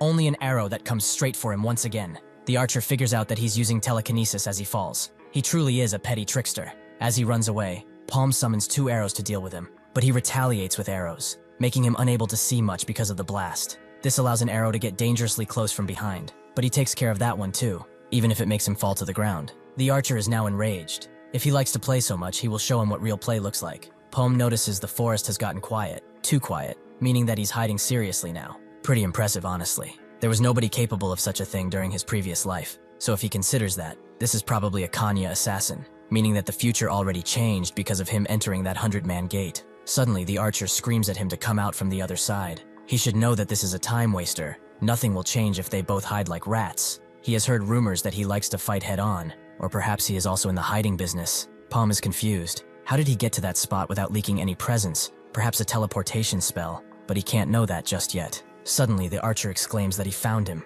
and dozens of arrows threaten Paume from behind. The next gate takes the 3 into a frosty land, or rather throws them. Debo is still mad that they abandoned the boss, but Ralph says he was the one who threw them in, so there's no reason to pout. Debo wonders how he will ever handle it alone, but Ralph is sure he probably has a plan or something. Debo looks down, only to see piles of bones scattered everywhere. He is sure this was just a 3-scar gate. These bones are enough to account for 100 parties. Kiri has realized, though, those Kanya bastards actually tricked them. The sudden request, then the trolling happening on the first floor, and now the corpses. It's clear as day, they are followers of the Black Magician. They probably lured adventurers that got in their way to this place, but this time they sent assassins too, probably because of Paume. Ralph is interested. He would like to listen to her story a bit more, but they should talk about it later, because the homeowner has just shown up. A mighty beast approaches, the boss monster of this dark and cold place. Ralph knows that it's time for him to show what he can do. They should consider themselves lucky, as he does not do this for just anyone. If people were asked to describe Ralph's character, they would use adjectives such as trashy, greedy, and lowlife. But if they were to describe him as an adventurer, things would change. He is a pretty useful person. He has top-notch skills despite his personality, and he's probably at the peak of the 3rd Circle Bishop Healer. Suddenly, Kiri and Daibo are engulfed in a healing light, rejuvenating them in an instant. Debo is amazed, to say the least, especially since he did not expect for this bastard to be a healer. Kiri knows that this means he was fighting without skills. He's just that naturally strong. Ralph tells them to get ready if they are better now. It seems that this huge guy is about to lose his patience. Immediately as the monster attacks, he runs away, leaving the two to fight it. They barely hold on as the monster picks up the rock they are standing on and attempts to swallow them, but they manage to get out of the way. Debo grabs on one of his teeth and hits the beast straight in the eye, while Kiri strikes at the same time. The beast tries to deter Debo with his huge hand, which suddenly gets blasted away by Ralph, who continues to attack. The beast eventually manages to hit Kiri, but Ralph immediately uses heal on her while he keeps fighting. Daibo knows this is different. He's not just standing there and healing, but also attacking, and on top of that, his heal timing is immaculate. He's not just doing it randomly, he's only casting when they are in danger. Ralph apologizes for not telling them previously, but from now on, each spell will cost them. He uses Bless on both of them to boost their powers, but from this point forwards, it's 100 mesos per cast, something which the two do not agree with. Eventually, the beast stands defeated, Kiri extremely out of breath, and Ralph wanting to quickly tally up what they have to pay. The creature suddenly lets out a lot of air, Daibo thinking it's just a death reaction, but suddenly, it begins to cover its wounds with ice magic, allowing it to slowly get up and tower over them once again. Paume runs away to the best of his ability from the arrows, which are inching closer and closer by the second. He can no longer detect the archer's firing position, meaning the only thing he can do is run. Usually, third circle archers have access to quiver flow, a teleportation skill. However, that skill does not bring the user back to a set point, so it should be impossible to move like that. The archer laughs maniacally. He already told him that running away like a rat is useless. He's so slow. In fact, even a stump could catch him. Paume tries to hit him, but misses entirely, making the archer mock him more. He should really count his shot from now on. If he keeps wasting that much mana, he will soon suffer from mana shock. Indeed, Paume is already coughing up blood. The archer moves in. He guesses that Paume is trying to distract him with his skill, so that he could go in the second gate, but he will not have a chance in hell. Paume knows he cannot fight this battle, when he doesn't even know the location of his enemy. Before he gets cornered, he has to do something. After another barrage of arrows takes him down, he swiftly takes out a potion from his bag as even more arrows approach. He does not have the luxury of calculating every little thing anymore, so he will have to take a gamble. He uses a flame orb to counterattack, but the archer simply gets out of the way, thinking that he is a fool. What he did not expect, however, was to see 6 arrows come at him, but this is suicidal. He used the highest grade skill someone of his caliber can cast during a mana shock. Is he trying to die before he gets to him or something? Paume already has an idea of how the archer operates, and if he's right, he will take him down even if he has to force his body. The arrows crash into random trees. The archer, knowing that he's not really aiming for him, he must have lost his mind to do something like this. Paume summons another flame orb, making the archer jump higher, but Paume is not done, as he summons blast after blast, even though his body is giving up. The archer calls him a moron.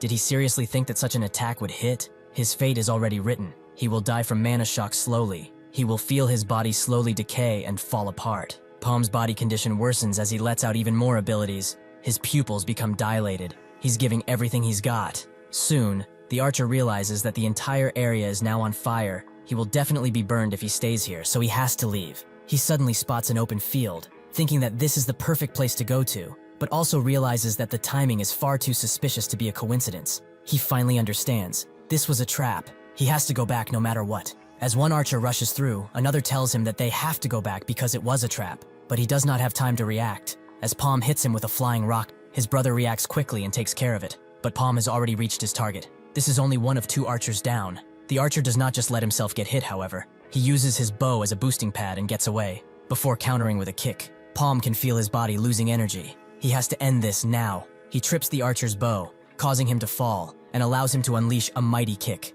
Now away from his bow, he is an easy target, but Paume is interrupted by his brother. He has to get up.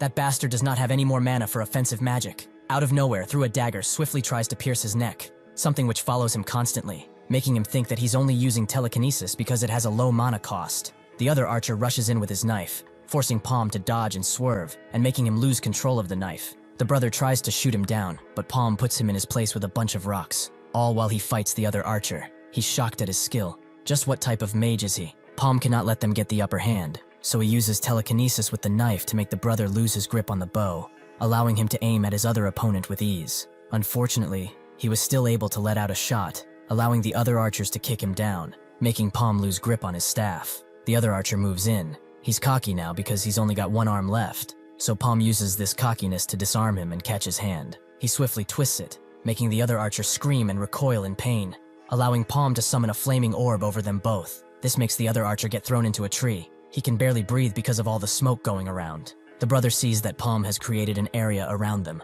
trapping the smoke inside. The youngest wonders where his brother is, running through the fire and smoke with reckless abandon, allowing Paume to move in. This is the final attack in their battle, so the youngest uses his cloak as a tarp to block Paume's vision and charges in, with something slashing someone's skin. The eldest moves in as soon as the barrier is down. He sees a body and his brother barely standing, so he swiftly picks him up and tells him that they have to leave after grabbing the phoenix feathers from Paume. That's when he looks at the body on the ground. It's of his brother, and Paume is actually right next to him. With one swift strike, he takes him out and falls face first into the ground. If he has gotten anything from this fight, it's that he hates bow users. Inside of the frozen domain, the beast's power continues to grow. It smashes through the cave and throws Daibo around as he cannot even move. It has grown twice in size, this evidently being its true mighty form. The beast attempts to take Daibo down, but Ralph attracts his attention, making it attempt to go even faster. But Ralph gets a hit first. Unfortunately, he realized that where he hit was too tough, giving the beast the chance to crush him against it. He cannot get out of this pickle on his own, but fortunately Kiri is there to help him with a solar slash, although she hopes this counts as payment for earlier. She grabs a hold of him as the beast attempts to splatter them, but misses entirely. Having had enough, the beast jumps high into the air with all of his force, and then comes down with even more force, clearing the entire area around him of snow. With one heal, the party is back in play, but Daibo asks Ralph if they have any way of dealing with this thing. If not, they will surely wear themselves out. Ralph tells him about its back, but cannot specify anything, as the beast lunges its hand forward to grab them. As everyone dodges, Daibo demands him to be more specific, but Ralph tells him to just shut up and draw as much attention as possible, so that he can get to the weak point that's in the back. They do just that. Daibo acts as a tank, letting the beast pummel him, while the other two rush in to grab the sword that's sticking out of its massive icy back. It notices them, however, and deflects their attacks. Daibo, recognizing that it's not just a big dumbass like he previously thought, he tries to jump in, but the beast easily puts him into the ground with a fierce punch, and then attempts to crush him with its hard foot. Kiri tells Ralph to quickly cast heal, but he's too late, and the beast crushes him under its weight. Ralph would have liked to do something like that, but even he has his limits. He only has about 4 heals left, so from now on she should do her best to get the hell out of the way of any attack. The beast charges them with more confidence. It crashes through the snow with no resistance, and soon enough it hits Kiri. He is mad that she did not listen to him, and casts heal on her, but she does not get up, because the attack was so tough it made her faint. This was a waste of his skill. Ralph runs away the best he can. Daibo is not dead yet, and his mind recollects a conversation he had previously with Paume. He told him to circle up. He already had plenty of experience for the second circle, so it would be best to circle up swiftly. Daibo did not get it. Was that something he could just do because he felt like it one day? Paume revealed that enlightenment comes differently, depending on how he thinks, so Daibo asked him to teach him if he could, as that would be much easier than just guessing. Paume told him that it's different for everyone. Even if he would share his story with him, that would not be of any use to someone like him. Daibo wondered what he wanted him to do, even if that was the case. So Paume simplified it for him. He just had to find a keyword that suited him best. It could be about his understanding of mana, perhaps the desperate search for knowledge, or even an unforgettable memory that he will always cherish. Suddenly, as soon as his heart begins beating at an incredible pace, he rushes the beast, who is naturally surprised by his enemy's sudden revival. So he tries to take him down again. With a single slash, Daibo takes down the beast's hand, shocking Ralph. In the past, he couldn't even get past the fur. What the hell happened? There's only one explanation to this surge of power. He circled up. Daibo charges in feverishly. He launches himself up with a cut, and then smashes his mighty polearm on the sword, making it come even closer to the monster's glowing core. The beast is now desperate. It throws itself on its back in an attempt to crush him, and it succeeds. Ralph goes on the attack too, congratulating Daibo and healing him, as he has to be the one that finished this fight. With newfound energy, he slashes at the beast's tough back, forcing it to get up. Daibo has successfully escaped, but the beast punches him once again, making him take the full brunt of the attack, face first. Ralph uses his third heal on him, the beast now recognizing him as a pest that it must get rid of, so he grabs him tightly. Ralph knows that it's just made the blunder of its life, and with final healing, Daibo charges in. He has his full power rejuvenated for just a short moment. The beast screams out as it tries to do something, but it's too late. Daibo smashes the blade inside so hard that it falls down, and the blade goes fully in its core, ending this fight, and allowing them to live another day. The beast screams out in pain, and launches Daibo into a nearby mountain. Because of the blast, he wakes up from his berserk state, and wonders what's going on since he has Ralph next to him. The beast attempts to run away in fear, but it slowly starts to crack apart. First its hands, and then its feet, forcing it to yellow in pain as the ice takes it completely. Kiri eventually wakes up, only to find herself alive and well inside of a cave with a campfire. She's surprised to see the other two alive. But what happened to the monster? Daibo hopes she can guess what since they are alive. He also tried to eat it, but it was way too icy for him. He wasn't waiting for them to wake up, but there's nothing else to do here, so he just took a rest inside the cave. Considering the current weather too, it was a wise decision, and Ralph himself looks pretty bad, making him think that he should go and scout. He's going to do that now. She just needs to rest with Ralph. Daibo takes his cloak and ventures out into the frozen tundra. He observes that the day is already over, making him wonder what his boss is currently doing. Suddenly, a bunch of frost evil eyes appear, and they immediately attack their new meal. As the sunbeams rays into the cave,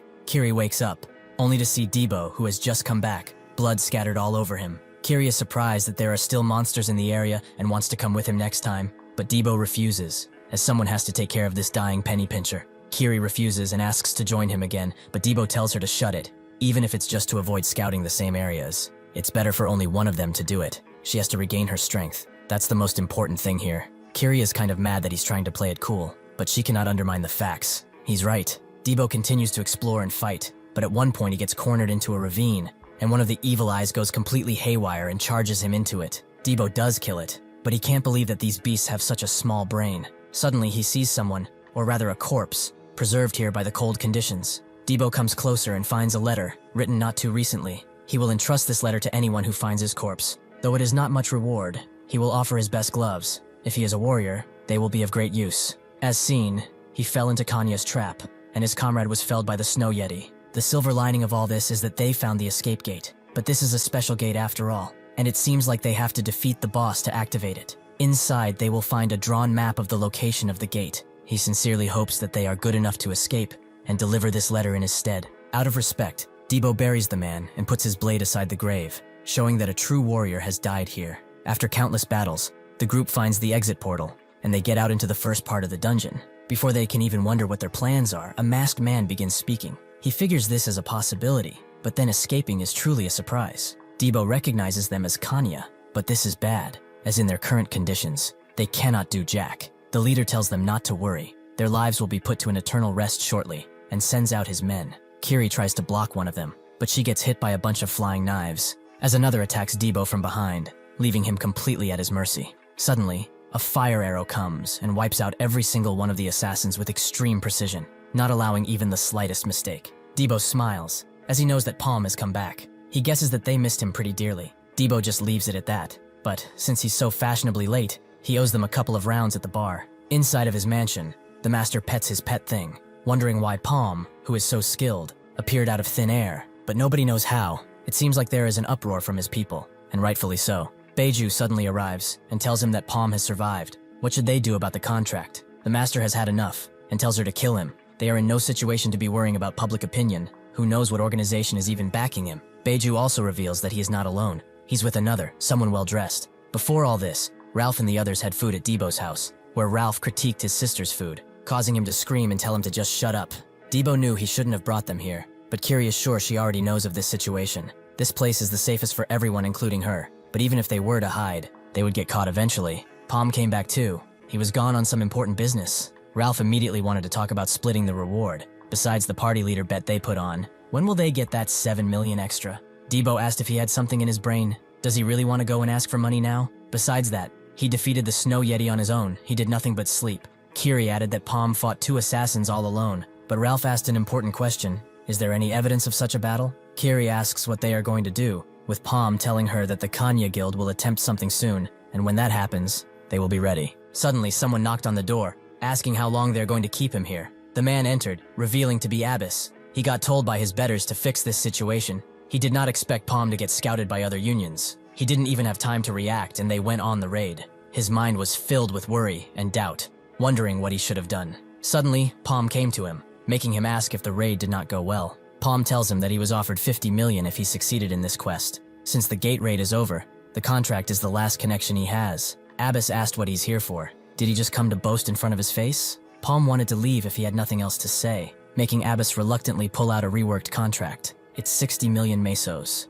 This is more than he's worth. So he has no complaints, right? Paume gladly signed it, while Abbas asked him to be honest from now on, since they are partners. So Paume immediately told him that the troll is actually Kanya, that the gate was a trap, as they even sent assassins to deal with them inside. Abbas couldn't believe it, but it made perfect sense. He smiled though, as this is the best opportunity to take them down. Paume wondered why he was satisfied. He only has his testimony, which they can easily deny. Abbas was sure they would, but if he had a chance to manipulate the population, as the other merchant unions needed a scapegoat for the failure of the 100-man gate. Paume told him not to fret. They can still be destroyed.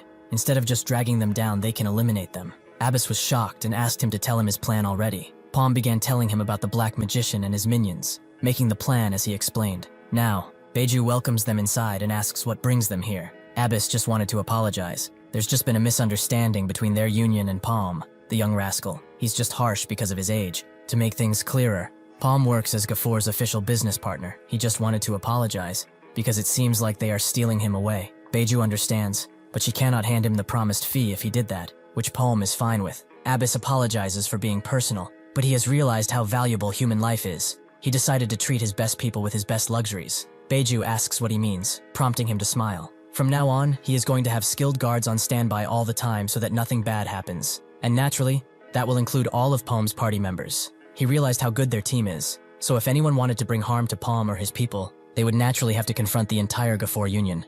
Debo was shocked when he heard how much Abbas gave them. Just what kind of mind magic did he learn?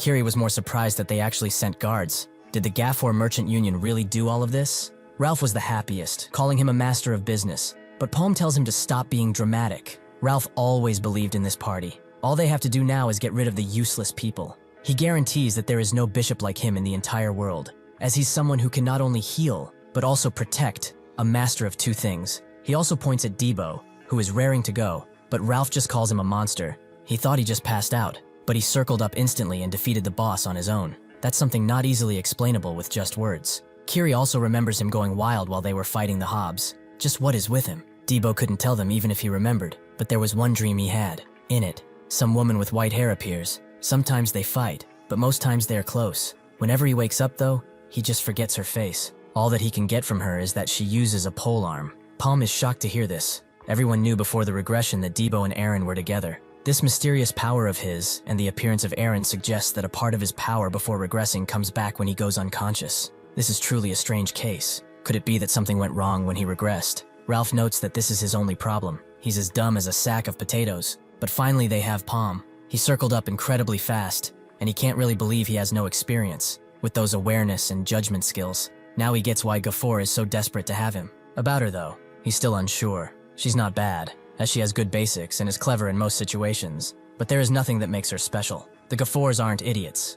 They were used as bait, and they pay the price. From now on, their work is to go into the trap that Kanya dug for them to find the followers. It's crazy. He's willing to do all of that as long as there are coins in his coffers at the end of the day, but he does not like the fact that he has to share the rewards with someone they just have to carry around all day. He would appreciate it if she could just return to Cygnus now, as he's sure she would be appreciated there. Before all of this, Kiri actually went to the Cygnus HQ, and on the way met up with Kasim, who thought she died since he did not see her around much. He guessed that she's on the way to their master, and also heard she went and joined some explorer party. She sure is going down in status, but perhaps that is the place she deserves to be in. She should really consider quitting at this point, to not shame their name. She went to the master and expressed this feeling of wanting to quit, making him confused. Is she not the stalwart person he trained? Kiri apologized. She could not tell him at the moment, but someday she will. The master understood her and reported that she was joining the explorer party as a part of some secret mission, but she will have to report to him every 3 weeks. She should not forget that she is still his disciple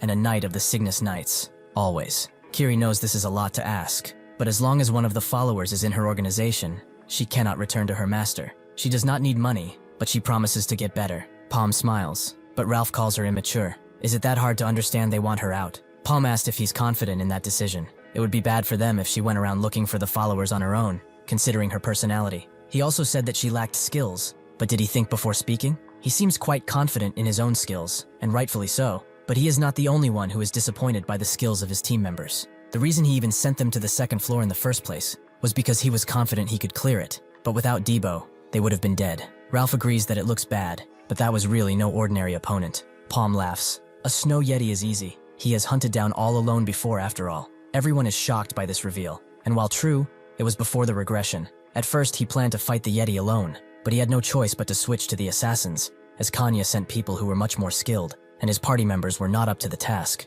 Ralph doesn't believe him. He was a mere slave not too long ago. Paume knows they won't believe him no matter what he says, so shall he prove it to them? Ralph believes that's not necessary, but does he not need him? Paume says it's simple. They just have to get stronger, and since it's about a month until the next raid, violence is the only answer. Beiju reports that things didn't go as planned. If they get into a fight with Gafor, the attention will switch on them, which would not be good. The master wonders how much they know. Perhaps the negotiation was just a show. Beiju can't say. Even the spy is left in the dark. This might be information that only the executives know of. The master believes that Gafor should not be an issue. Eliminating them will be of no consequence once that day arrives. Their most important enemy is the Maple Association. It was the same 8 centuries ago.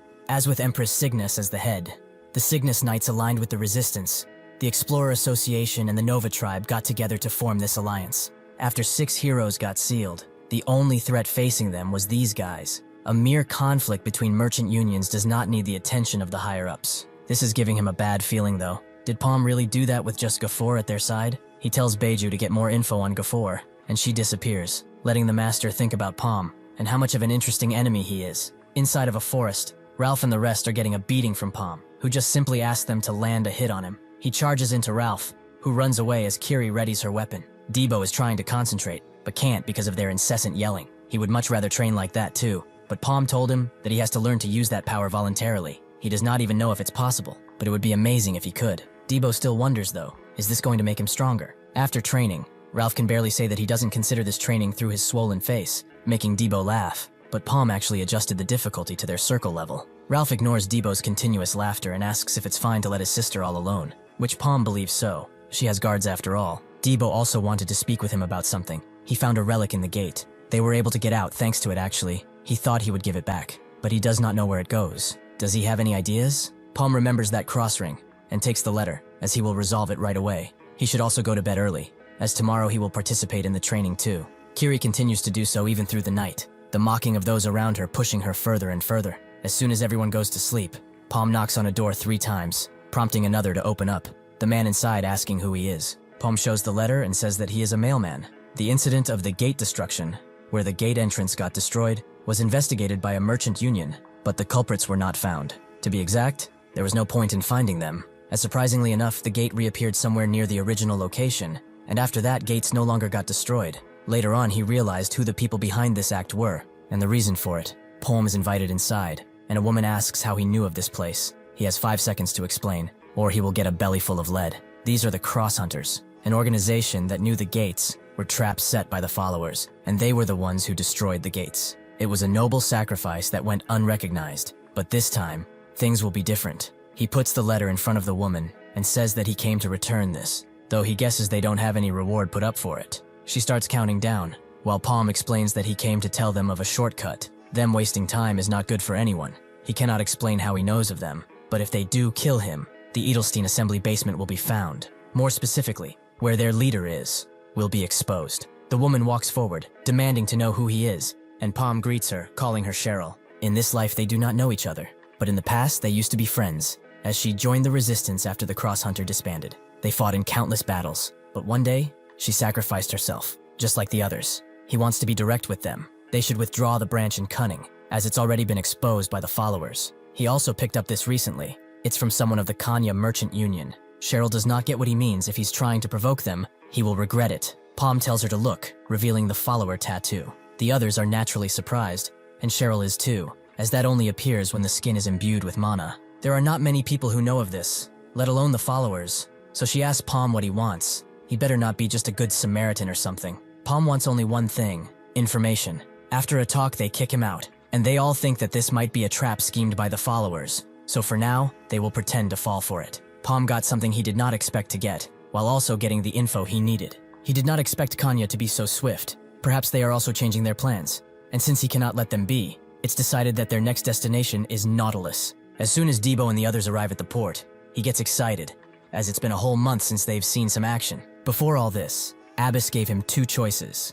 Either he takes a 60-man gate, the 6 Fork Road, or the 77-man gate, the Gate of Alinea. He only gathered these 2 because Kanya would want them too, and since it's been a month, it's time they actually got started. Paume looked at the 2 and wasn't sure, making Abbas ask if he's scared, but he already chosen where to go. The grave of the Eagle Eye. Abbas was surprised, as that place is way dangerous. Karen, the captain of the Nautilus ship that reigns over countless pirates, had a pupil named Eagle Eye Leah, and so the gate where she died became her memorial. Abbas told him that the reward for clearing that place is 99.99 million mesos. It's been assessed as practically impossible to clear, so is he really going there? Suddenly, Raken entered the room, glad to see they are having an interesting conversation. He was just passing by, and thought to bring a gift, 2 special items for their prodigy, the feathers of the phoenix. He wishes him success throughout his journeys. He knows that he will need it. Paume assumes that's his way of telling them to not mess this investment up, but whatever. Now he has 4 phoenix feathers now. Debo asks if it's time to go in,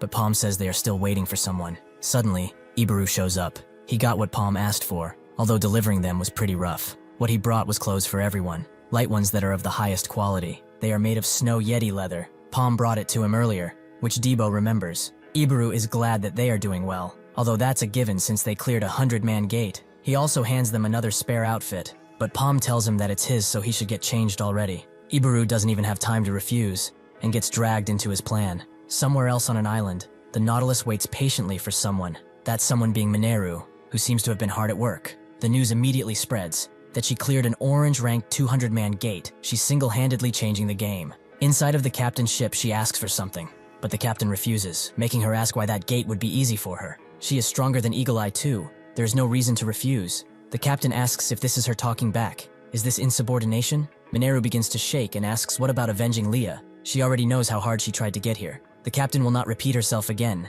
She should leave now. After this encounter, Mineru goes to the bar, making her wonder if she's ever going to give permission. Should she just take down that wanted poster? Just as a crewmate told her that the captain just loves her, someone rushes in and tells her that some guys just took the wanted posters for the grave of the Eagle Eye. Everyone's expressions change as Paume and his group enter the Nautilus, Debo wanting to go, but Kiri tells him that this is their territory. They also ignored an unspoken rule, so getting shot out is not ruled out yet. The rules of this place are simple. The ones who take down the wanted posters first get priority. Once one takes down a poster, they must enter that gate, but it's unsportsmanlike to take a poster someone has been calling dibs on. The one they took down, well, let's just say it's infamous. Mineru Swifty swarms them and asks who dared to take down that poster. It's hers. Paume asks why she did not take it yet, but she did not have permission. Paume does not recall needing something like that, but she does need it. Captain Chiron is her mentor after all. This also doesn't count, as they are just land people, and those posters only count for pirates. Those who are not affiliated cannot enter the gates taken by the Nautilus. Debo begins laughing, as now he understands why he went through the trouble. Mineru demands the poster and him to stop laughing, but Debo doesn't want to, as they are the Ibaru Pirates, a band of rugged thugs. Ibaru himself just laughs, hoping to not attract much attention to himself. Mineru tells them that they can't just call themselves pirates just because they want to. There are procedures to this stuff. Debo says that she's desperate, calling them fakes. She really does not know of Captain Ibaru from the Ibaru Pirates? This man right here is a tried and true pirate. As she wants, it's practically impossible to ignore, from the fact that they are here in the first place. A party whose leader is a pirate is basically a pirate party, is it not? Suddenly, someone speaks from behind, saying that they are forcing it quite a bit, and what he just said would mean that the rest of them are not pirates. This is Marath, which Paume has never heard of before, but he says that they are not breaking any type of rule here. Marath doesn't know about that. The captain was the one who put them up in the first place, so it's up to her now. Where are the rest of them anyway? He will assume that there are more. Yes? Paume tells him that they are all here, making Marath call him crazy. Does he realize this is a 74-man gate?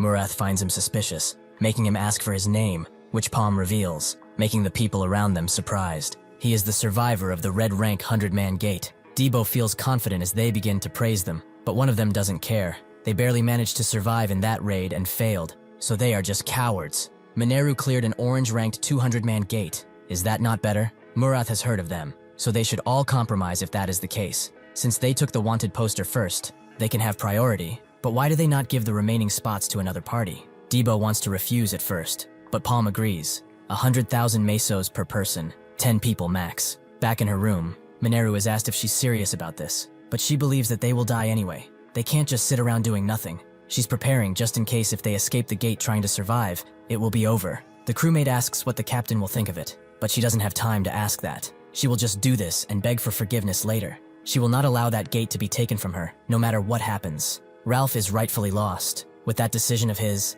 they lost 690,000 mesos. They should just go back and take the money already. Kiri tells him that there will be too many of them if they do such a thing. Has he forgotten about the followers too? Paume cannot go back on this decision. The goal of the followers right now is to assassinate Karen's second disciple, Mineru, where her first disciple died. After losing Mineru in his previous life, she began isolating herself from everybody, and the followers used that to completely annihilate the Nautilus pirates. This happens roughly 2 years from now, but it's currently different. He just got some information that Kanya moved some cash to Nautilus. That means they are proceeding with their plans much earlier. He must stay ahead no matter what, and also has to limit the people going in to ensure her safety. He will also minimize his mana usage, as going into mana shock twice is not good for his health. While they bicker, Ibaru just stares at them and wonders why he's even here in the first place. At night, Paume gets a knock on his door, and he immediately prepares for battle. But when he opens it, he's surprised to find Karen and Marath waiting for him. Apparently she just has something she has to check, and he better not lie. Is he actually a follower of the Black Magician? Paume is shocked that she knows of the followers. Did the future change once again? Or perhaps she knew something like this from the beginning. If she knew, why did those past events even happen? Marath sees that he's pretty shocked. Is he perhaps affiliated after all? Paume says that he is not. He just did not expect them to know about the followers. Karen is surprised that he does not deny their existence, but Paume finds no reason to do that. She doesn't get it still. How can she trust that he's not one of them? Does he have even some small evidence? Paume does not, but she probably came asking even though she knew who the followers are and what kind of relationship he holds with them. Otherwise, she would have shot them down long ago. It was the Cross Hunters, right? He certainly did not know she had connections with them. Karen confirms that the Kanya Merchant Union are the followers, meaning that he is their enemy, but that doesn't necessarily mean that he's their ally. Paume could be. He presumes this is why she even came to see him. There is something she wants, right? Karen tells him that the situation has become dire. She knows that the Black Magician followers are behind the death of her first disciple, but they have infiltrated Nautilus, and quite deep at that. She cannot trust anyone, other than Murath and a few others. Paume did not expect it to be that bad. This is advancing much faster than he anticipated. Karen also knows that they will act again soon.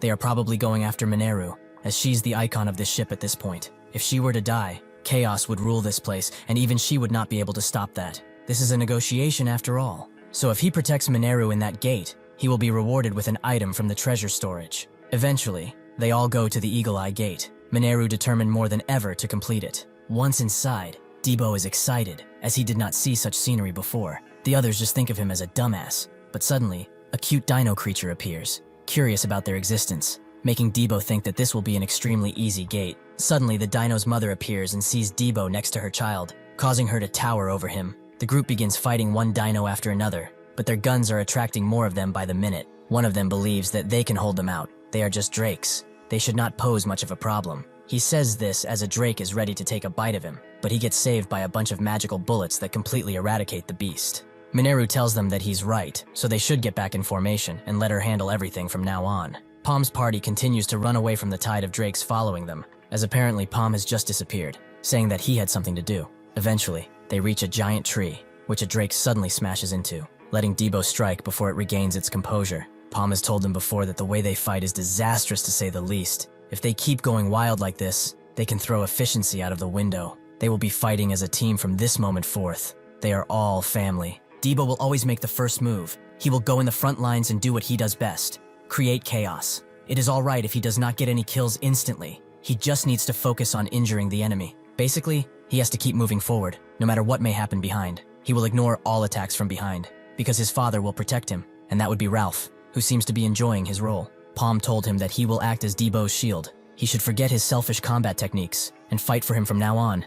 That is an order. With that in mind, even as two drakes charge them at once, they are able to clear them out with ease, proving their skills. However, Ralph notices that his son is about to be hit by a tail, so he jumps in front of it to take the damage. This must be the power of a father's love he has heard much about, but Debo has already had enough of this roleplay. Paume told Kiri that she has the most important role here. Her skills do not let enemies heal from the burns they suffer, so she will use that to finish the enemies who are low from Debo's attacks. Swear enough, she is able to do so with ease, because out of all of them, she improved the most. With this newfound structure, the party is confident that they will be able to do anything. Two guards were put up in front of the gate for any occasion, but suddenly saw one of the crewmates, Cadril, who seemed extremely mad. He tells them to move as he has no time to explain, but this is urgent. He must notify Mineru now. She and the others also take care of their side of the drakes, and one of them is glad that these drakes have gigantic mana stones. They will rake in the cash with this. Suddenly, an all too familiar arrow strikes her, and begins going after every crewmate.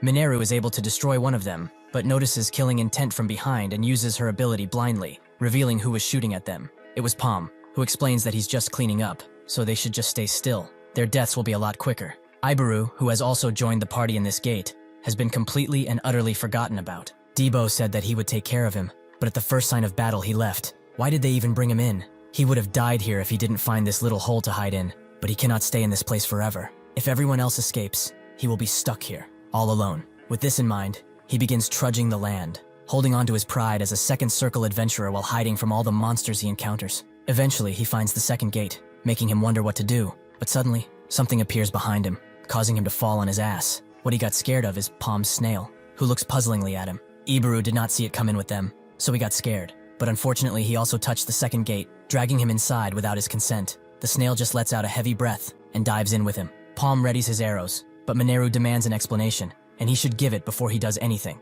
Suddenly, a large cannonball hurls itself at Paume. It was shot by Cadril, who is glad to see that he is not late. He sees Paume run away and six his men on him. While telling Mineru that this guy did something similar in the 100-man gate too, Karen realized this and sent them here. As Paume runs away, he easily takes care of those chasing him, until one of them uses a mighty attack to blow up the entire area. He thinks that he got him, but Paume actually sent a fireball throughout that fire, dealing with 3 people at once. Paume did not expect to see this many people at once. Perhaps they caught on to his plan? Suddenly, Mineru appears in front of him and begins shooting, again and again, creating tons of debris all around. Paume sees the second gate, and Kadral throws a bomb at him, which allows Paume to take a portion of debris and crash it in front of Mineru. The bomb blows up and covers both of them in debris, making the others swiftly get to work and dig them out. Inside, Paume holds his arrow right at Mineru's head, and so she points her gun at his, while also asking what the hell he's even trying to do. Paume does not react, and asks if she's really ready to handle the truth. This makes Mineru shake, and question him further. The crewmates berate Kadral for what he has done, but suddenly, the debris comes apart, creating a large opening. From it, an arrow flies towards them, which they dodge, but this leaves them vulnerable to Mineru's shots, and Kadral gets shot down and killed on the post. One of the crewmates, Zio, does not understand, but Mineru asks for the results, which makes Paume say that he wasted too much mana because of how stubborn she was. But it's as expected. All the guys that just came in are traitors. Mineru tells Zio to get the crew and get out. This is the captain's orders. Ibaru knows that he wasn't supposed to come to this place. He was supposed to wait, but he also wonders if there is anyone here. Suddenly he sees what looks to be a person, which makes him rush towards the presumed ally, but the snail trips him. Ibaru swears that he's going to cook him, but that's when the presumed human comes forward, revealing its ghastly appearance. Even more get out of the nasty swamp, woken up by the sudden ruckus. Inside of the rubble, Paume asked her if she knew about Leah's death, making her even more confused. Then he revealed that amongst her comrades, there are followers of the Black Magicians, the ones behind the death of Leah. Karen already knows about it too, hence his presence here. Does she not understand? The reason they were trying to isolate her so desperately is that their next target is her, the captain's second disciple. This realization came crashing down on Mineru like a meteor, and to prove his words, Paume handed her something Karen did, her necklace. She certainly wouldn't have given this to just anyone because this is her symbol. It seems that Karen already knew of all this, and was simply trying to protect her. Mineru understood. All the guys he took out previously were followers, but how did he even differentiate between them? Inside of the Cross Hunter HQ, doubt continues to grow. They already know about them, and have intel on their items. They simply can't trust that guy. They were the ones who gave him the penetration monocle, an item that allows people to see through the flow of mana. It's a nice way to tell who's a follower and who's not, but its flaw is that it consumes mana. Cheryl thinks it's fine. Nobody was going to use it after Chorus died anyway. Doesn't he know that it only works if it matches the user's element type? Although she doesn't know how that guy who is basically a mage can even use it. She also doesn't trust him, but they have the same goals currently, so it's fine. One of the members thinks it's a trap. They do not know who is behind all of this after all. Cheryl already let him take it, so they shouldn't worry, as it will be fine. If his mana cannot keep up, he will just end up dying anyway, so they should wait and see what kind of information he can get them. Paume tells Mineru that all of them, other than the three in the front, are followers, which she now fully believes. One of them tries to deny this, and asks if she really believes the words of a random person, but Paume can give him proof, if he wishes to. It was a pain to deal with the followers before his regression. Their tattoos did not appear unless their skin got imbued with mana, and they placed them just about anywhere on their bodies. Just because one cannot see the tattoo with the naked eye, however, does not mean that it does not exist. Usually he is respectful of the dead, but he has to do this. He grabs Kadral's body and reveals the follower crest on his forehead. This makes the accuser start to sweat, and they all pull their weapons, shooting at everyone that's not them. Zio still does not get what is going on, but shoots back at them, and Mineru joins him. Paume tells her that he used too much mana tracking them down. They are at a disadvantage at this rate. The second gate is nearby, so they should cross over and rest. Mineru tells him to shut it already. She's done with them, and will kill them with her own two hands. Suddenly, one of them pulls something out and tells the others to get out of the way, as it's time for them to hunt. With a dark explosion, they are all dragged into an illusion that does not allow them to see a thing.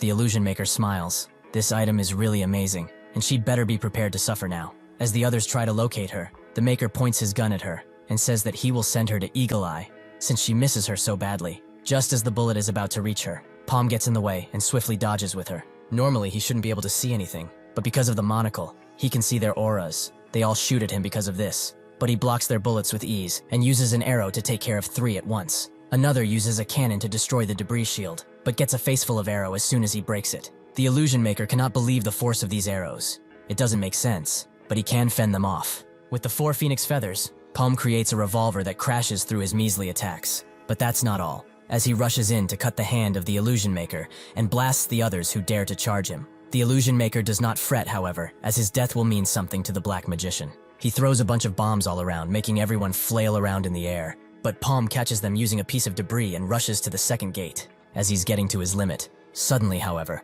the followers charge Mineru and drag her away into the forest. Paume tries to save her, but the follower has another bomb in his sleeve. forcing Paume to enter the gate as it comes apart completely. It takes a while for Manhwa to regain her composure, but when she does, she sees the gate completely destroyed. The rest of the crew are shocked upon finding this out, but they have other matters to attend to, as the gates will be restored soon enough. Their main goal should be to kill that girl as fast as possible. One rushes Manhwa with his fist weapons, but even if she tries to shoot him, he uses Willow defensively to mitigate all damage. In this manner, he can easily close any distance she makes and strike like a bear. But Manhwa is as agile as a panther, and easily goes behind him to place 2 shots in this leg. His allies try to shoot her down from his back, but she grabs his head with her legs and uses him as a shield, making him take the full brunt of their attacks. After this, she lands down and begins spraying in the group, continuing to use the main guy as a shield all the while. He naturally gets furious and tries to strike again, but Manhwa will not allow it. She first puts a bullet in his stomach, and then in his mouth, ending his life. She beckons the others to come at her all at once,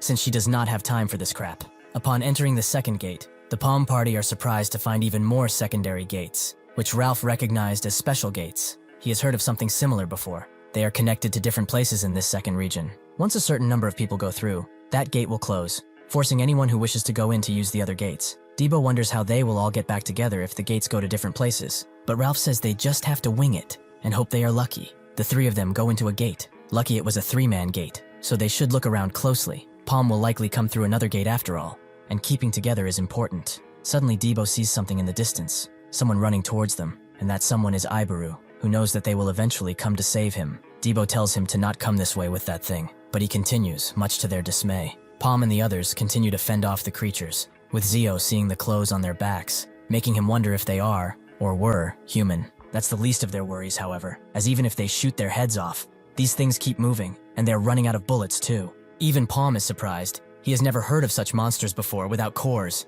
He wonders if they are zombified human corpses, as there is no real critical point to them. This is way too different from his past life. Suddenly he sees that some threads connect all of them, and they are all going to one spot, but that spot is extremely far away. This forces him to look further, and he eventually finds Debo, tipping him that they also made it to this gate. He does not have mana to keep the skill up, and with the combined advent of the monsters circling in, it seems that this situation is doomed. Suddenly though, someone begins to help them. That someone being Manhwa, who shoots off the stalagmites of the cave to crush the zombified creatures. Before the others can express their gladness to see her alive, she tells them to move unless they don't want to get torched, and activates a mighty skill that creates a gigantic explosion, consuming everything within. After the blast relaxes, it reveals the gigantic hole it left behind. But even with that, there are still plenty of zombies left to defeat. One of them asks what they should do, as they do not have enough ammo, but Manhwa feels confident, as she can use that ability one more time. Paume tells her to wait, as they need that skill for something else. She asks for what? Can he see those monsters coming closer by the second? Paume has judged that there's around 1 kilometer between this place and Debo, so there's no need to think about it. He tells her that he needs just 3 short minutes, and he swears to clear this gate. Debo and the others are also confused about the zombies not dying. He strikes and strikes, yet nothing happens. Eventually, one of them manages to grab Debo as he decapitates it, but Ralph comes in for the rescue, pushing the zombie back. Debo has had enough of these things, but Ralph tells him to stop complaining. He should get going and kill more of them if he wants to do something. Ibaru desperately tries to fend the zombies off too, but he gets tripped over and accidentally shoots a stalagmite, causing him to actually do some damage. Kiri congratulates him, and he acts like he totally meant that, but suddenly,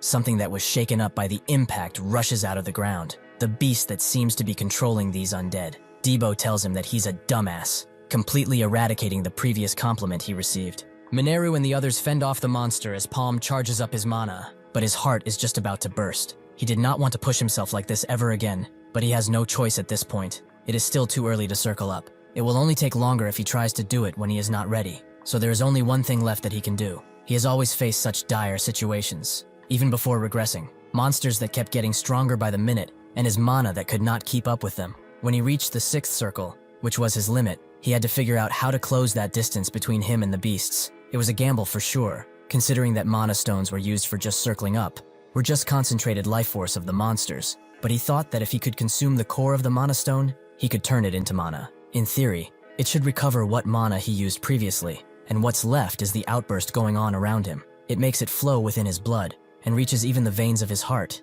and if his body does manage to withstand it, he can do something amazing. Manhwa is getting pretty tired too, but Paume congratulates her for lasting so long as he launches a mighty fireball that consumed the dead in front of her. She looks at him as he tells her to summon that spell again, but she certainly did not expect to see him look like this. His group is getting overwhelmed at this point, and Ralph gets hit by the big monster with one of its tentacles, which immediately begins transforming his hand into a goopy mushroom. He now understands the secret of these undead, so he cuts up the part that was infected and tells the others to dodge those tentacles no matter what, as they will turn them into those disgusting zombies. Debo gets that, but their movements are all becoming slower and duller. At this rate, they will all die. He tells them to leave it to him and back off. If he doesn't do this, everyone will have to suffer. So he charges through, attacking the monster to the best of his abilities, but it eventually gets the upper hand by smashing a tentacle into him and then using another to cut him up. Who was cut, however, was not him, but Kiri, who jumped in front to save him. Mineru prepares her skill, and Paume tells her to focus only on that. He will be dealing with the timing. Their objective for this is this wall, which they must take down. They have one shot at this, so they should begin already. Mineru uses a bullet smash, creating a gigantic bullet, and Paume begins rotating it with telekinesis, creating an impromptu drill. But he needs it to go much faster, so he turns it into a revolver. He actually needs even more momentum, so he screams at Mineru to keep it up, while using all the fire arrows accessible to him to push the bullet forward. The zombies manage to break through their defense, and on the other side, Debo is cornered, unable to do anything against his fate. Paume saw these monsters without cores, and his judgment became impaired, because he was deceived. He followed the thread of mana leading to the main target, the real reason these guys seem immortal. The real owner of the core is controlling each of them, and he is their main target, the one they have to take down no matter what. Paume uses his telekinesis to push the bullet to blinding speeds for a second, completely annihilating the gigantic beast and its core. Everyone is shocked when they see this, and just as the zombies reach for them, they begin to explode in a brutal fashion, leaving only their bodies on the ground. With this, Paume has fulfilled his promise and cleared the dungeon. Mineru's parents abandoned her for a wad of cash. They were horrible human beings, but Leah was the one who protected her from them. She stepped up when nobody wanted to, and became her hero. One day, they reminisce on top of the Nautilus. Mineru surprised that it had been 10 years since the master took them in. Time sure flies by way too fast. Well, Leah was a genius recognized by the captain, so Mineru couldn't even compare to her. She just felt rushed all the time, like the distance between them is getting wider each time they train. Before she could continue, Leah hit her on the head and told her to be more confident, as that's her strongest attribute. Mineru told her countless times to not hit her like that, but Leah believed it was her privilege as a senior. She really doesn't need to feel rushed, as she would always be by her side. Debo asks Kiri if she's alright. Who's fine? Probably because of her new equipment or something. Ralph tells them it was his heal if that's not obvious enough. It's a good thing he even had mana for it, otherwise they would have died here. Debo is not sure about that, but suddenly, everyone spots a structure in the distance, which is a rock that Leah is tied to,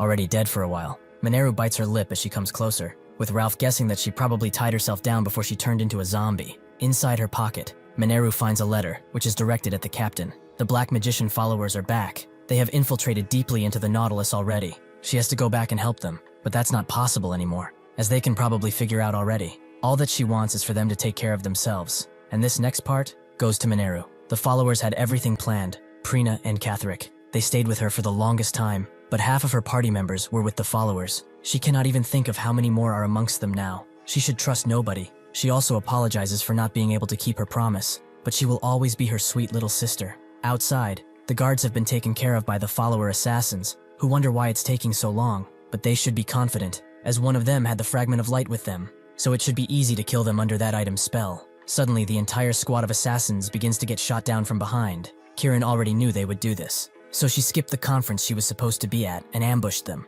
In total, they kill 46 assassins, but they still have to wait for the others to get out of the gate, making Kieran worry. Murath advises her not to worry. They didn't send that man with them for nothing after all. Kieran is still scared. If her second disciple does not come back, she will never be able to live with herself. Soon enough, they get out of the portal, with Mineru carrying Leah's lifeless body. They are all shocked to see her, and Mineru says that she has brought her sister back, like she always said she would. Kieran understands, and welcomes the both of them back. As noon falls, the people of the Nautilus gather for the funeral, which Debo is surprised by, as there are many people, but Kiri says it's only natural, as this is the funeral of the Eagle Eye. Mineru watches the ceremony with saddened eyes, and Debo wonders where the boss is. Inside of the storage area, Paume is chugging mana potions, fulfilling his end of the other deal he made with Kieran. She believed the condition was too demanding, but Paume said that it's necessary. Kieran was surprised by the amount of mana potions he requested. Does he realize how precious those are? After the recipe got lost forever, Paume was well aware, but that's why he was asking her.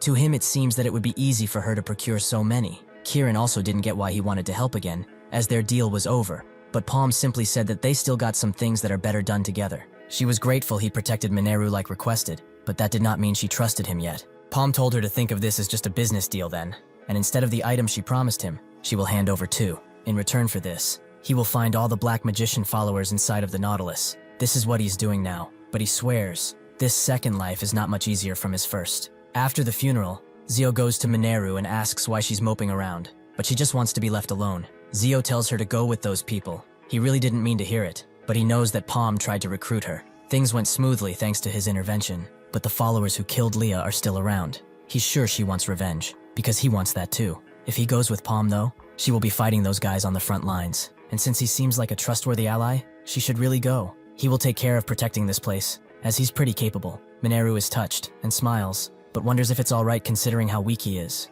Zio tells her off, but Mineru thinks it's fine, since the captain is here. Inside of a hidden area, covered by trees, Kieran takes Paume into their vault, where they are met with guns pointed at them immediately, by talented people no less. Kieran waves the signal around and they open the gate, revealing their treasure trove. Paume asks her for an explanation of the items, but she is not a guide, so she should make that judgment for himself. And just to be clear, he is only allowed to take 2 items, as promised. Paume sees how cold she is, probably because of the offer he made to Mineru. Anyhow, this is much more than he expected. An onyx dragon staff, as well as a dominator pendant right next to each other. He also finds the guardian of the Dawn Angel ring. He was promised 2 items, so he should search for the most powerful pens first. Suddenly, he sees something, and immediately goes to it, making Kieran think that he has decided. Paume reaches for a bracelet, as he knows of it all too well. After the last day, when the followers began fighting on the front line, one of them was committing mass murder on the association members. The traitor of mankind, Reke. He managed to infiltrate the top positions of the association, and began his betrayal at the most crucial moment,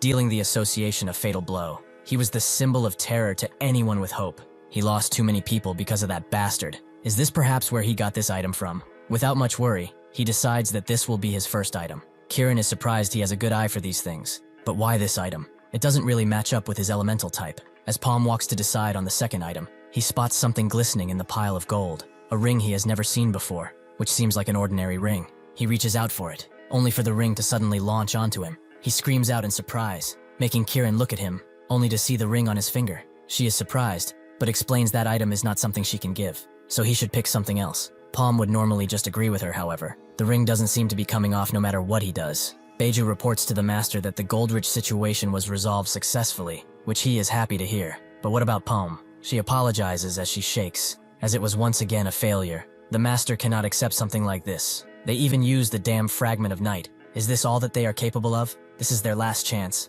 If they fail him one more time, they will all pay with their own dirty lives. Inside of the Nautilus, Mineru packs her bags and gets ready to go, with Leah's pistol by her side. Zio is seeing Paume and his party out, with Ralph telling him to improve his gambling skills before they come back, if he doesn't want to lose another 4 million. Debo thinks that it's about time they get going, but Mineru rushes to the door telling them to wait. She heard there's a spot for her, so is it still there or what? Inside of a dungeon, a party is slowly being taken out one by one, with only the leader and another person remaining. They eventually reach a gate that they can close, with the leader closing it instantly, but the monster behind them throws his weapon, leaving him with no feet to run, just as the door closes. The other screams out and tries to get inside, but the leader only wants him to run, as they can do nothing against this undead horseman. Abbas is annoyed to hell when Paume comes back empty-handed, and confident too at that. He explains that it was an urgent situation which they barely escaped, making Abbas question why he pushed for it in the first place. Paume knows this will not entirely make up for this, but Mineru,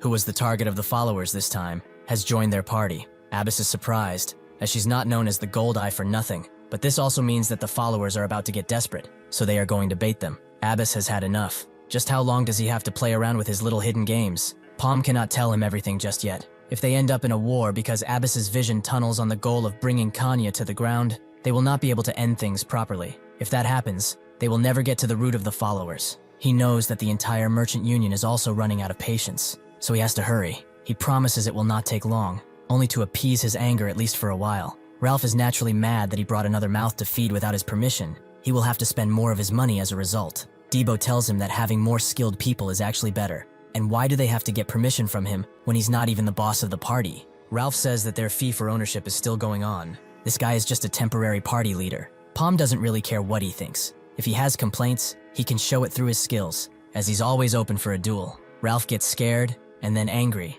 as this is his money they are talking about. Debo can't believe that he's such a greedy bastard, but also asks Paume where he's going as he gets up. He tells them that he's got places to be, so no training for today. As they split up, the guards get mad, as they can't be looking after two people in two different spots at once. For now, though, they should focus on that guy, though. Kieran was confused about him not being able to take the ring off. Did it choose him as his owner or something? Paume did not know how to answer that, and since Kieran was not able to give permission, she told him to get permission from the owner. That's why Paume is now at the Cross Hunters, and he immediately asks if she's the owner of this ring, as he has come to get permission. He cannot take it off, so he just wanted to know if she minded him having it. Cheryl is surprised to see it, and they all know what not being able to take it off means. She explains that she cannot give him permission, since the real owner is not here, but Paume wants him to come. He doesn't even know how to use this thing, so he also wants an explanation besides their blessing. Cheryl says that this is good timing, as she also has a request related to the owner of that ring. He has to rescue Peru, the hero tracker. In the last day, humanity was pushed on the brink of extinction, but the 6 heroes appeared to provide everyone a ray of hope. First was Freed's successor, Evan. Next was Fate's adversary, Luminous. The legendary thief, Phantom, and the elven king, Mercedes, were also a part of the group. 2 polearm heroes, Aaron and Unwal, also provided their abilities. When these 6 heroes came back, humanity witnessed an overwhelming amount of power and the miracle they created. People began hoping again. They believed that the world would be saved once again, but nobody knew that the power of the 6 heroes who had risen from their seal was not stable at all. 800 years ago, during the battle against the Black Magician, the heroes' items were lost in the crack of time, and for some reason, they began appearing around various gates. The association could not stall enough time for the heroes to regain their powers, so this time, things have to be different no matter what. They must make sure to crafty sturdy shields that will fend off the followers. They will become the bait that will lure the followers out. The various forces of the Maple World will stand together, creating a mighty alliance, and change history for the better. Inside of a desert area, Debo appreciates the view once again, and Paume guesses that their target is around here, so he tells his group to put these seals on their bodies. Upon doing so, the seal begins to radiate energy that spreads throughout. This reveals a gate that wasn't there before, making them wonder if this is some kind of sorcery or something. Paume knows that Piru is important. He's a hero tracker that can track down the hero items. This must mean that this is a hero item, so they will go to save him and get a much-needed explanation. The expanse of the second gate is massive. It's a Gothic-like structure that has a certain aura around it. The party arrives swiftly, as they clear the first gate in just 3 hours, which Debo believes to be some kind of record. It was pretty easy too, since those firebores were a piece of cake, but Kiri doesn't believe him, since he has ash on his face. Mineru is the most surprised about Debo's performance. Didn't he circle up recently? Debo confirms as such. This must mean that he's a genius who will reach the 3rd or 4th circle soon enough. Ralph doesn't like how excited he is, and Paume tells him to not hurry up. Unlike what most people tend to think, circling swiftly is not always a good thing. Debo wonders why he's saying that, so Paume explains that circling up means that all of his stats also get rapidly changed. If that keeps happening again and again without a break, his body will take most of the strain. One must maintain a balance between learning and his body. It might actually stunt his growth entirely if he circles up too fast. Debo is surprised, as he himself circled up twice recently, and he was fast with it too. Paume did not have much choice back then. It would have been better to have had a break of 2 months at the least. Mineru is surprised, as he's talking like he can just circle up at any time he wants. Before regressing, Paume couldn't get past the 7th circle. All the dangerous situations he was a part of pushed him to do it quickly, and ironically, the fact that it happened fast stopped him from improving. Now that he knows the future, he cannot stop at only the 6th circle. He needs to wait and circle up at the best time to reach the 7th, or even the 8th circle. Kiri also agrees that they got to this place way too fast. Their goal is to find someone after all, not clear the gate entirely. Paume tells her to not worry about it, as he has already checked plenty of times. Debo doesn't really like how he puts that weird eye thing on and off again. Can he really see that guy? Paume confirms as such, as long as he's not dead. Suddenly he sees something that spooks him. 100, if not 1,000. It seems that they will be having company soon. Before Debo can ask what he means, an army of skeletons charges them with reckless abandon, forcing them to retreat. Mineru certainly did not want to see skeletons, as bullets will not work on their thin bodies. Kiri wonders when they will stop fighting undead things, and Ralph starts to pull something out. But suddenly, a voice tells them to duck. Before they can even do that, a flurry of arrows takes out the nearby skeletons, and the person uses a switch to make the bridge rise in the air, leaving the skeletons to their fate. Peru comes closer and can see that Paume is affiliated with the cross by that monocle, but they have to hurry now, and give him something to eat before he croaks. With that, he falls on his face, leaving Debo puzzled. After waking up, Peru explains that he got the hang of this place while he was stranded. He knows the behavior patterns of the skeletons, and even the devices set around here. The only problem he had is that he ran out of food 5 days ago, as there weren't any monsters besides the skeletons. And well, he doesn't like bone soup. Paume has a favor to ask of him, but when he sees him stuffing his face full of bread, he lets him finish, as he certainly needs it. Mineru thinks that it's a relief they found him, and since they found the exit gate too, they can just leave. There's really no need to take down the boss. Piru swallows his food, and actually has a favor to ask for them. For just 3 days, he wants them to be his bodyguard. There's a certain item he's looking for, and if he leaves with his hands empty, his friends would have sacrificed themselves for nothing. He wanted to explore even further, but he's no good in a fight, so it's hard for him on his own, and that's why he's asking for their help. He vows to find the item in just 3 days, and will even reward them for it. Paume asks how he can find something he couldn't find in a month in just 3 days. He personally doesn't have much time to waste here. Piru tells him it's different. He hasn't looked in the dangerous regions, and there's a place that he knows the item is at. The master thinks that this time, Paume has no chance of escape, no matter what he does. But a being suddenly appears behind him and asks why he is so sure. The master turns around angry, but his heart almost stops when he sees who it was. The being is quite disappointed in him, calling him Evoke. He thought that he was a useful pawn, but he cannot get rid of some lowly adventurers. How much longer does he intend to embarrass himself? Evoke bows down to Will and explains that he has no excuse. He will take whatever punishment he has for him, but he has plans to kill him that are underway. The only thing he asks for is a chance to redeem himself.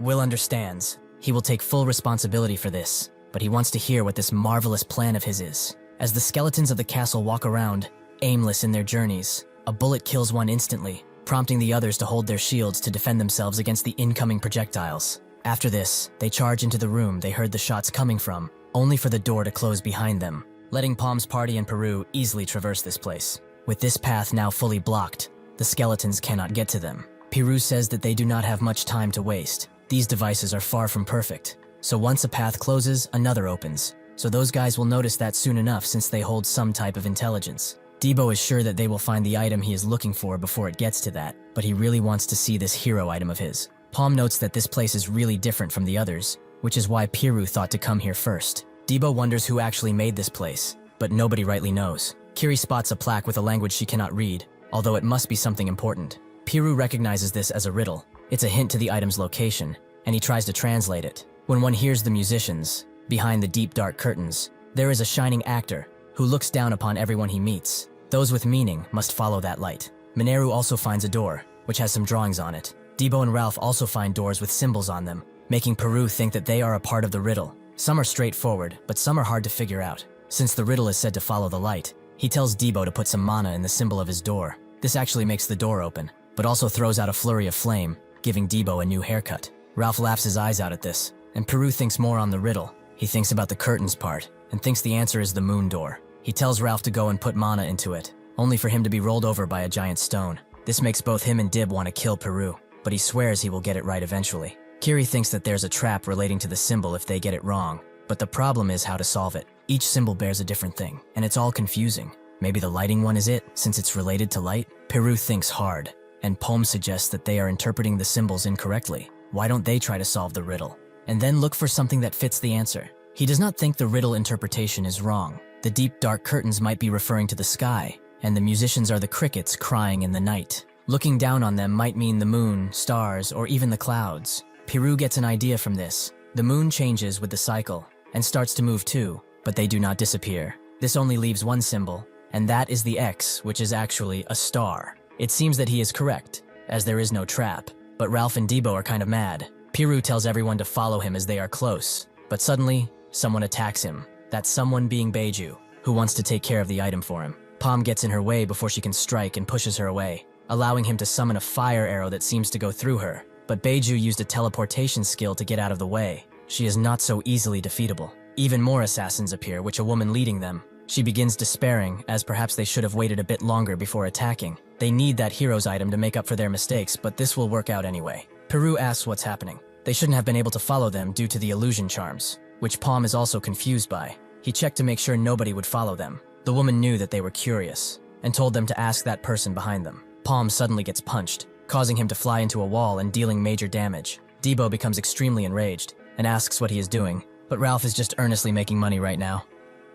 While Ralph was at his residence, admiring his pile of gold he had been hoarding like a dragon, he suddenly heard a knock on his door, making him close the vault and hide it. When he opened the door, he was surprised to see the bodyguards, who he knew they were supposed to be on night watch, so What are they exactly doing here? One of them told him to watch his damn tone. They are not his subordinates, but there is someone who wishes to meet him. Ralph felt annoyed at this. If that's the case, they should go and tell that person to buzz off, as he won't be beckoned on their whims. That person actually was right next to them, and Ralph was shocked to see Beiju, of the Kanya Merchant Union, who simply wished to talk. This is why he betrayed the party. Kiri is also extremely mad, but Ralph just takes it as a joke. She really is a scary lady. Debo, however, is extremely furious. How dare he betray them for a handful of coins? Ralph tells him that it's more than a handful. That's not his price in anything. And even the guards who switched to Kanya were promised 3 times their salaries. He asks Paume if he realizes how much money is actually on his head.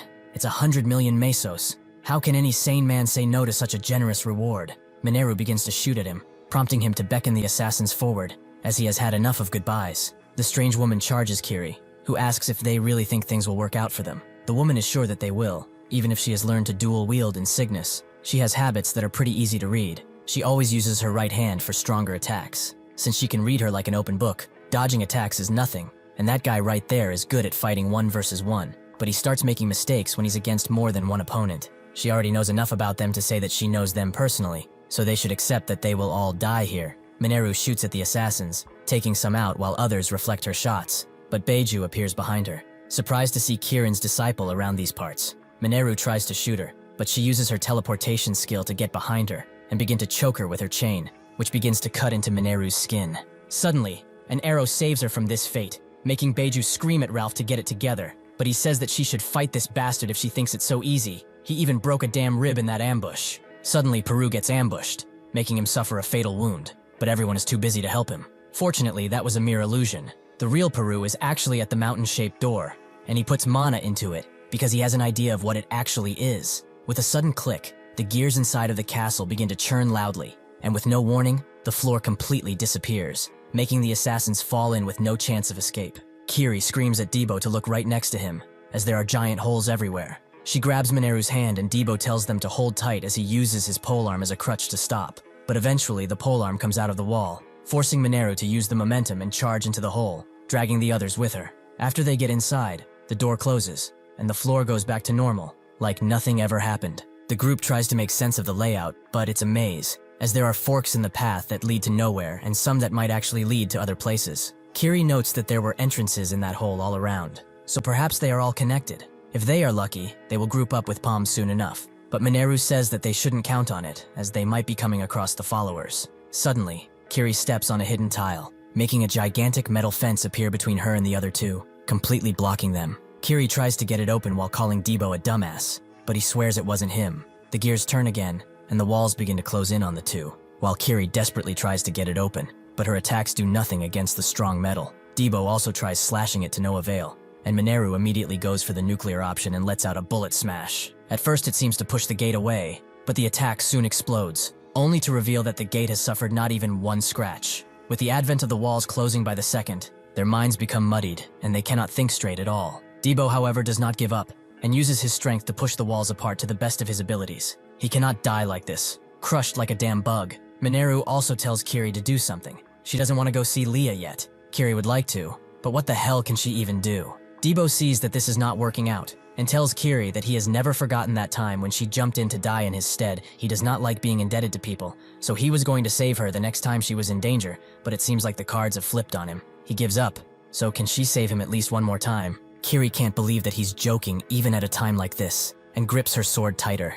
She tells them to hold out, as this machinery is powered by mana. Since the fence has an aura to it, there has to be a device that supplies the mana, so she will go and destroy it. They shouldn't even think of dying before he repays that debt of his. The assassins are diligently following Peru and Paume, who fly away on a flying nimbus, but eventually they reach a dead end, forcing them to make a sharp turn and lose even more speed. Paume uses an arrow to take the closest ones out, and Ralph told them already to not let their guards down. Beiju says it's fine. They are done for, even if they run, but unfortunately for her, a flame arrow pointed directly at her head begs to differ. She is forced to use the teleportation skill to get out of the way, and Ralph tells her to not die before he gets paid. An assassin throws out a kunai, forcing Peru to use a protection charm, but that's not the end, as the assassin also uses shuriken burst, making the blade violently shake. Before he explodes, Paume drags him out of there and puts him on the ground. There is no time for gentleness after all. The assassins circle in, forcing Paume to use a fire arrow to take some out. The others begin to throw tens of kunai at them, but Paume blows them up with a fireball,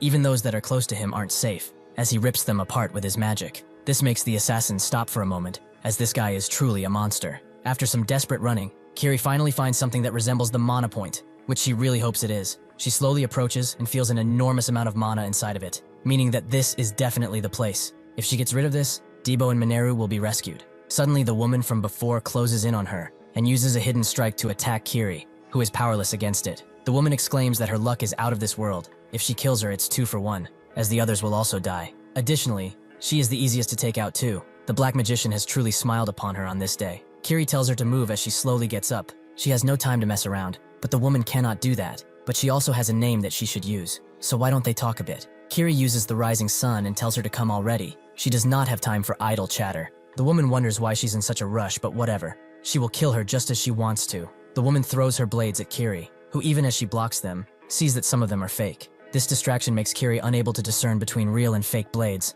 allowing the real ones to come closer and closer. Suddenly, she feels a blade coming from behind, which she deflects, but it soon changes its trajectory while in midair, making Kiri think that she's dealing with a telekinesis user over here. Before she can wonder how to deal with her, she notices something strange around the woman, but this leaves her vulnerable to an attack. Even so, Kiri catches it in her arm and sees that what she's using is not telekinesis, but the use of invisible strings. She's controlling her blades with them. In other words, she can simply fling them right back. The woman acts surprised at first, but that was all an act, as she soon uses the 100 slaying slash to cut Kiri all around, and does not stop there, as she pushes Kiri around with another ability. She lands on some strings and says that she knew about her abilities. She's rather weak, but it's not too late to run away, so why doesn't she try to do so? Or perhaps her ego will not allow her to do such a thing. Since she's Fraudmin, she was born into an impressive household. She must have been quite spoiled as a child. For her parents to send her to such a dangerous place, Kiri demands she stop acting like she knows even a bit about her, making the woman apologize, but she shouldn't be mad,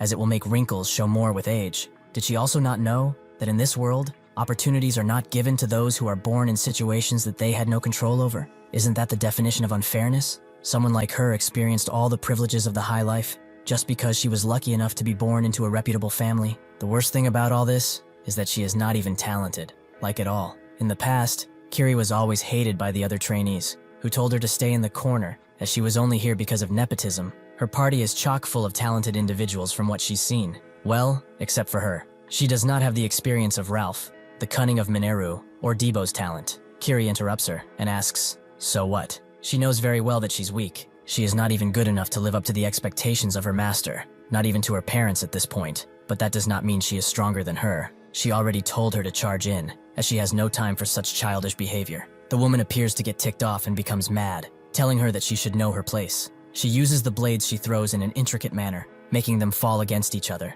But Kiri uses Falling Moon to freeze some of them. The woman is surprised. This type of skill was not in her data. But besides that, her strings were also cut. She charges in with another set of invisible blades. But this makes Kiri remember something. After that child told her that, she went to her master with it, as she also believed she only got in here because of the family she is from. The master told her that there are people who will not see the worth of treasure, no matter how blinding it is, and she should not live for their stupid standards. She will only limit herself. Once she realizes the meaning of these simple words, once she will be able to trust herself with her life, she will become the strongest person in the world. With a sudden motivation, Kiri begins to deflect all the blades and discharges in, making the woman fearful, and she makes a blunder by rushing in with her blade, which Kiri also dodges. The master told her countless times that her power does not burn just her opponent, but within her stands the power of a star, who is ready to go supernova. Kiri suddenly creates a gigantic ball of flame, and then expertly moves in with blinding speeds, allowing her to cut the woman and the flaming ball in half. Kiri finally understands her master. She has realized that the version of herself she wants isn't the one that restricts herself, but maybe she realized it far too late. Even so, she is still going to keep going, as she believes in her friends and herself too. The assassins have lost Paume and Piru, making them mad that they cannot find them. They have managed to hide using a talisman, but they are just stalling at this time. Piru is fine, but Paume is on death's door at this point, his pupils dilated. Before all this, he took care of the assassins with relative ease, and Piru tried to help too, although he is terrible at combat. He threw a bunch of talismans at the assassins, who simply slashed them apart, making Piru helpless. But Paume helped him out. Although the mana consumption was beginning to take a toll on him, Beiju saw him distracted and lunged at the opportunity, hitting him with her knife. But he still had enough strength to summon a large blast which did not damage Beiju, but it did allow them to vanish out of thin air. Ralph was starting to get pissed off by Beiju, as she seemed too confident in her abilities. but she was like his, because she has poison on her blade, which is now eating away at Paume's insides. Peru is shocked when he sees the poison in the blood he just let out, proving that this is indeed a dire situation. Beiju tells Ralph that at most, Paume has only 40 minutes left to live, as this venom is a lethal poison that takes away someone's life slowly and painfully, only from a scratch. Ralph doesn't say anything, and Beiju tells everyone to split up, as there are 2 doorways they need to go through. Peru now carries Paume, faulting himself for what happened, as it's too much trouble than it's worth. He apologizes to Paume, but he says that it's not his fault. If he cannot overcome something like this, he would have died soon enough. This time, the teleport skill he saw is real, not some trick like with the twins. He tells Peru that he will be taking care of Beiju. He just needs to do his thing. Peru does not understand at first, but then sees the ceiling they came from, and a plaque under it, with a puzzle. If he can solve this puzzle, the mana will go through and activate the device. Peru swiftly gets to work in solving the puzzle, but Paume tells him to take as much time as he needs. He has some things to do after all. He uses the monocle to search through the entire complex, seeing anything of importance. Ralph tells the group of assassins that if they find him, they shouldn't kill him, as he will have the honor of doing so. But the assassins wonder why they have to follow the orders of a betrayer. Before he can answer, a beaming fire strike blinds them from behind. It's a fire arrow that begins to take out the assassins. Ralph cannot see where the strike is coming from, because it's coming from everywhere. He realizes that he is sniping the entire facility with that monocle. The fire arrow eventually reaches him, but suddenly disappears. Peru completes the puzzle in record time, telling Paume that the mana will soon course through, but Paume is completely knocked out. At around the same time, Kiri breaks the mana generator, making the mana cut off. But what's worse is that Ralph has gone past his illusions and found them. The others begin to hear something from in front of them, and sure enough, a tide overtakes them in seconds, and the entire castle begins to fill up, covering everything in its path. Beiju notices this sound too, as she waits for Ralph, although she's annoyed that he's not hurrying up already. He eventually arrives and tells her that what she's hearing is the sound of water coursing through this entire place. Soon it will be filled to the brim. Beiju was worried he would run away, but it seems he has proven himself somewhat. She is curious, however, what happened to the people she gave him. Ralph tells her that those weaklings died in the pursuit, so it's not much of a waste. What was she attached to every single one or something? He finished the job as promised, so she should show him the money. Only then will he hand over these 2. Beiju is glad to see that he's still alive, but Ralph only lets him be so because he wanted to ensure he will be given the money. Beiju throws him 100 million dirty mesos, as promised. With that, Ralph throws the 2 to the lions, as he has no need for them anymore. Beiju thinks that this is a pretty relaxed end for him since he messed with Kanya and the plans of the Black Magician. This is for her master, Evoke. She begins to butcher Paume with a smile, ending his life, but it's suddenly revealed that this is only an illusion, and Ralph charges in with a mighty punch. She gets out of the way with teleport, and before she can call him a traitorous dog, she is forced to dodge a flaming arrow that keeps following her no matter what. Beiju is extremely mad. How dare this mutt play with Kanya? Even though Paume is poisoned through and through now, it seems that he still has to finish him off. Paume lets out a revolver, revealing his position to Beiju, who knows that he's half dead, but he suddenly flies away on the Nimbus and prepares another arrow. Beiju only has seconds to stare at him, but can see that he appears much better than expected. The attack hits Beiju fully, causing a lot of smoke, but she still stands. She asks Ralph why when he is someone who would do anything for money. Ralph confirms that it's as she says, but if they win, the world will be destroyed. So the money he worked so hard to pile up will be as useful as toilet paper. Why would they logically ever help them? Him joining them like this was his plan with Paume. From the very beginning, he knew that they who were driven in a corner at this point would want assassins. So the money they even looked his way. The result was obvious. Beiju understands. Then hurting Paume during that first attack was all to fool her, right? Ralph tells her that he didn't actually hurt him. He doesn't have the title of the best healer for nothing. The moment he hit him, he also healed him. But naturally that would have changed if he actually hit him strongly. Anyway, thanks to this, he has obtained another 100 million, and now he gets to get rid of a rat too. Beiju begins summoning a dark mist around her, and tells him that he will regret coming to this decision. Kiri was taken out in the water blast, but Debo woke her up, allowing her to get above the water and breathe.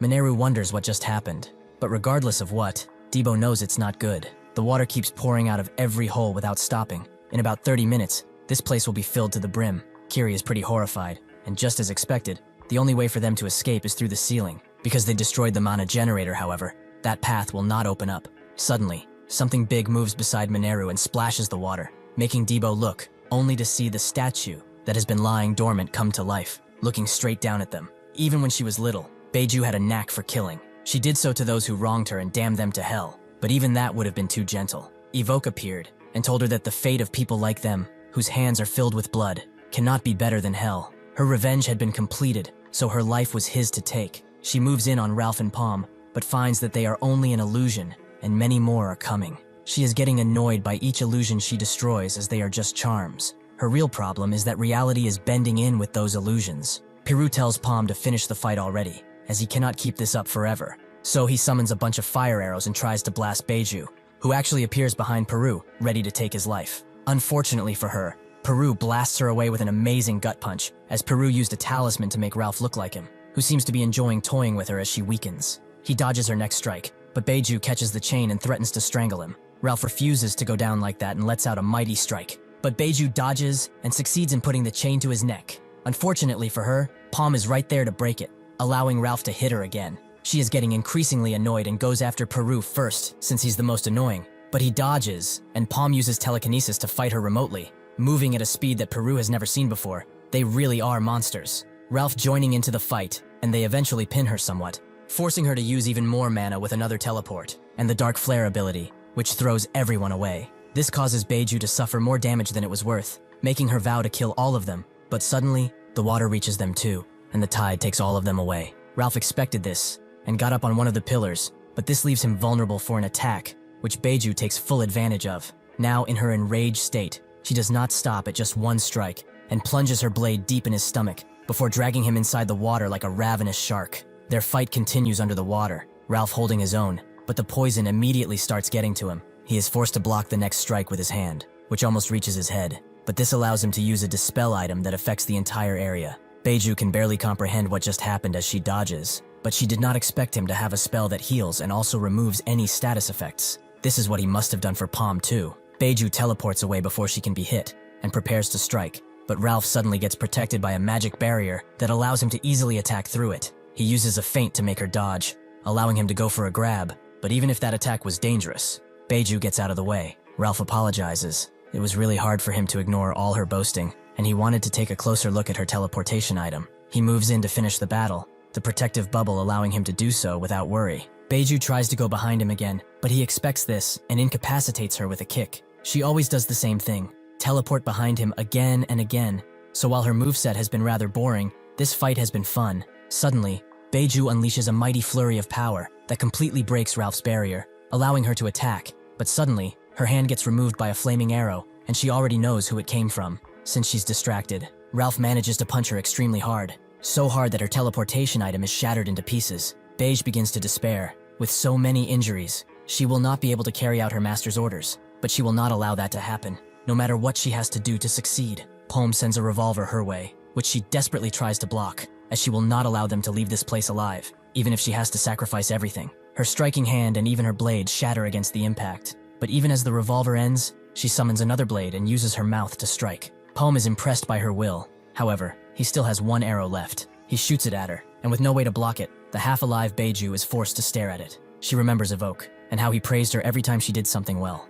She goes forward, accepting his praise once again, and asks to be forgiven as a tear rolls down her face, and the arrow consumes her entire being. With this, Beiju, an important piece of Evoke's puzzle, has been killed. The others struggle with the gigantic statue, until Mineru uses her bullet smash ability to explode it and its entire surroundings. She thinks that it's over, but the statue was not affected in the slightest, and slashes down on her, creating a large wave in the water. Hopefully, Debo was there to help, by grabbing and taking her somewhere above the water. The statue has lost its weapon, but that doesn't mean it's out of the game just yet. Kiri begins using her freezing ability to create a platform that also begins to encapsulate the statue. She tells the others that defeating the statue is not what's important. They must find a source of energy to open that ceiling, and their best chance for that now, well, she doesn't have to say it because of how obvious it is. Mineru gets it and starts shooting the statue, and while it's distracted, Debo smashes its head, as they need the Mana Stone inside. They just need to make sure not to damage it, only break the armor and locate it. Before they can do that, however, the statue somehow grabs Debo's feet, incapacitating him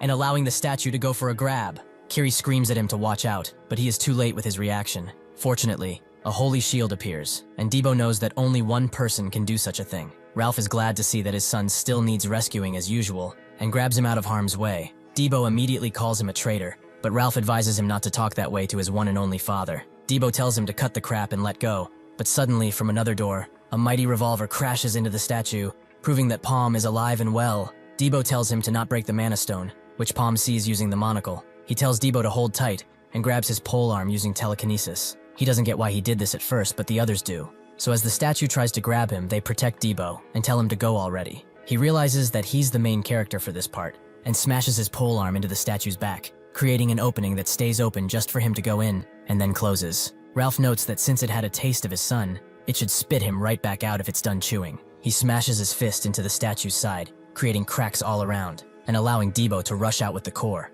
The statue no longer has any energy to go off of, so it slowly begins to descend into the deep water, a dark shell of what it used to be. The water amount is getting bigger and the ceiling closer, meaning that they do not have much time left. Debo tells them to hold out just for a little bit, as Paume will be back soon. He has used a spell to hold an amount of oxygen in a bubble and is now swimming back to the generator. He knows that there aren't even 3 minutes left anymore. He only hopes that it's enough. The device has already been set up, so it will open instantly once he powers it up.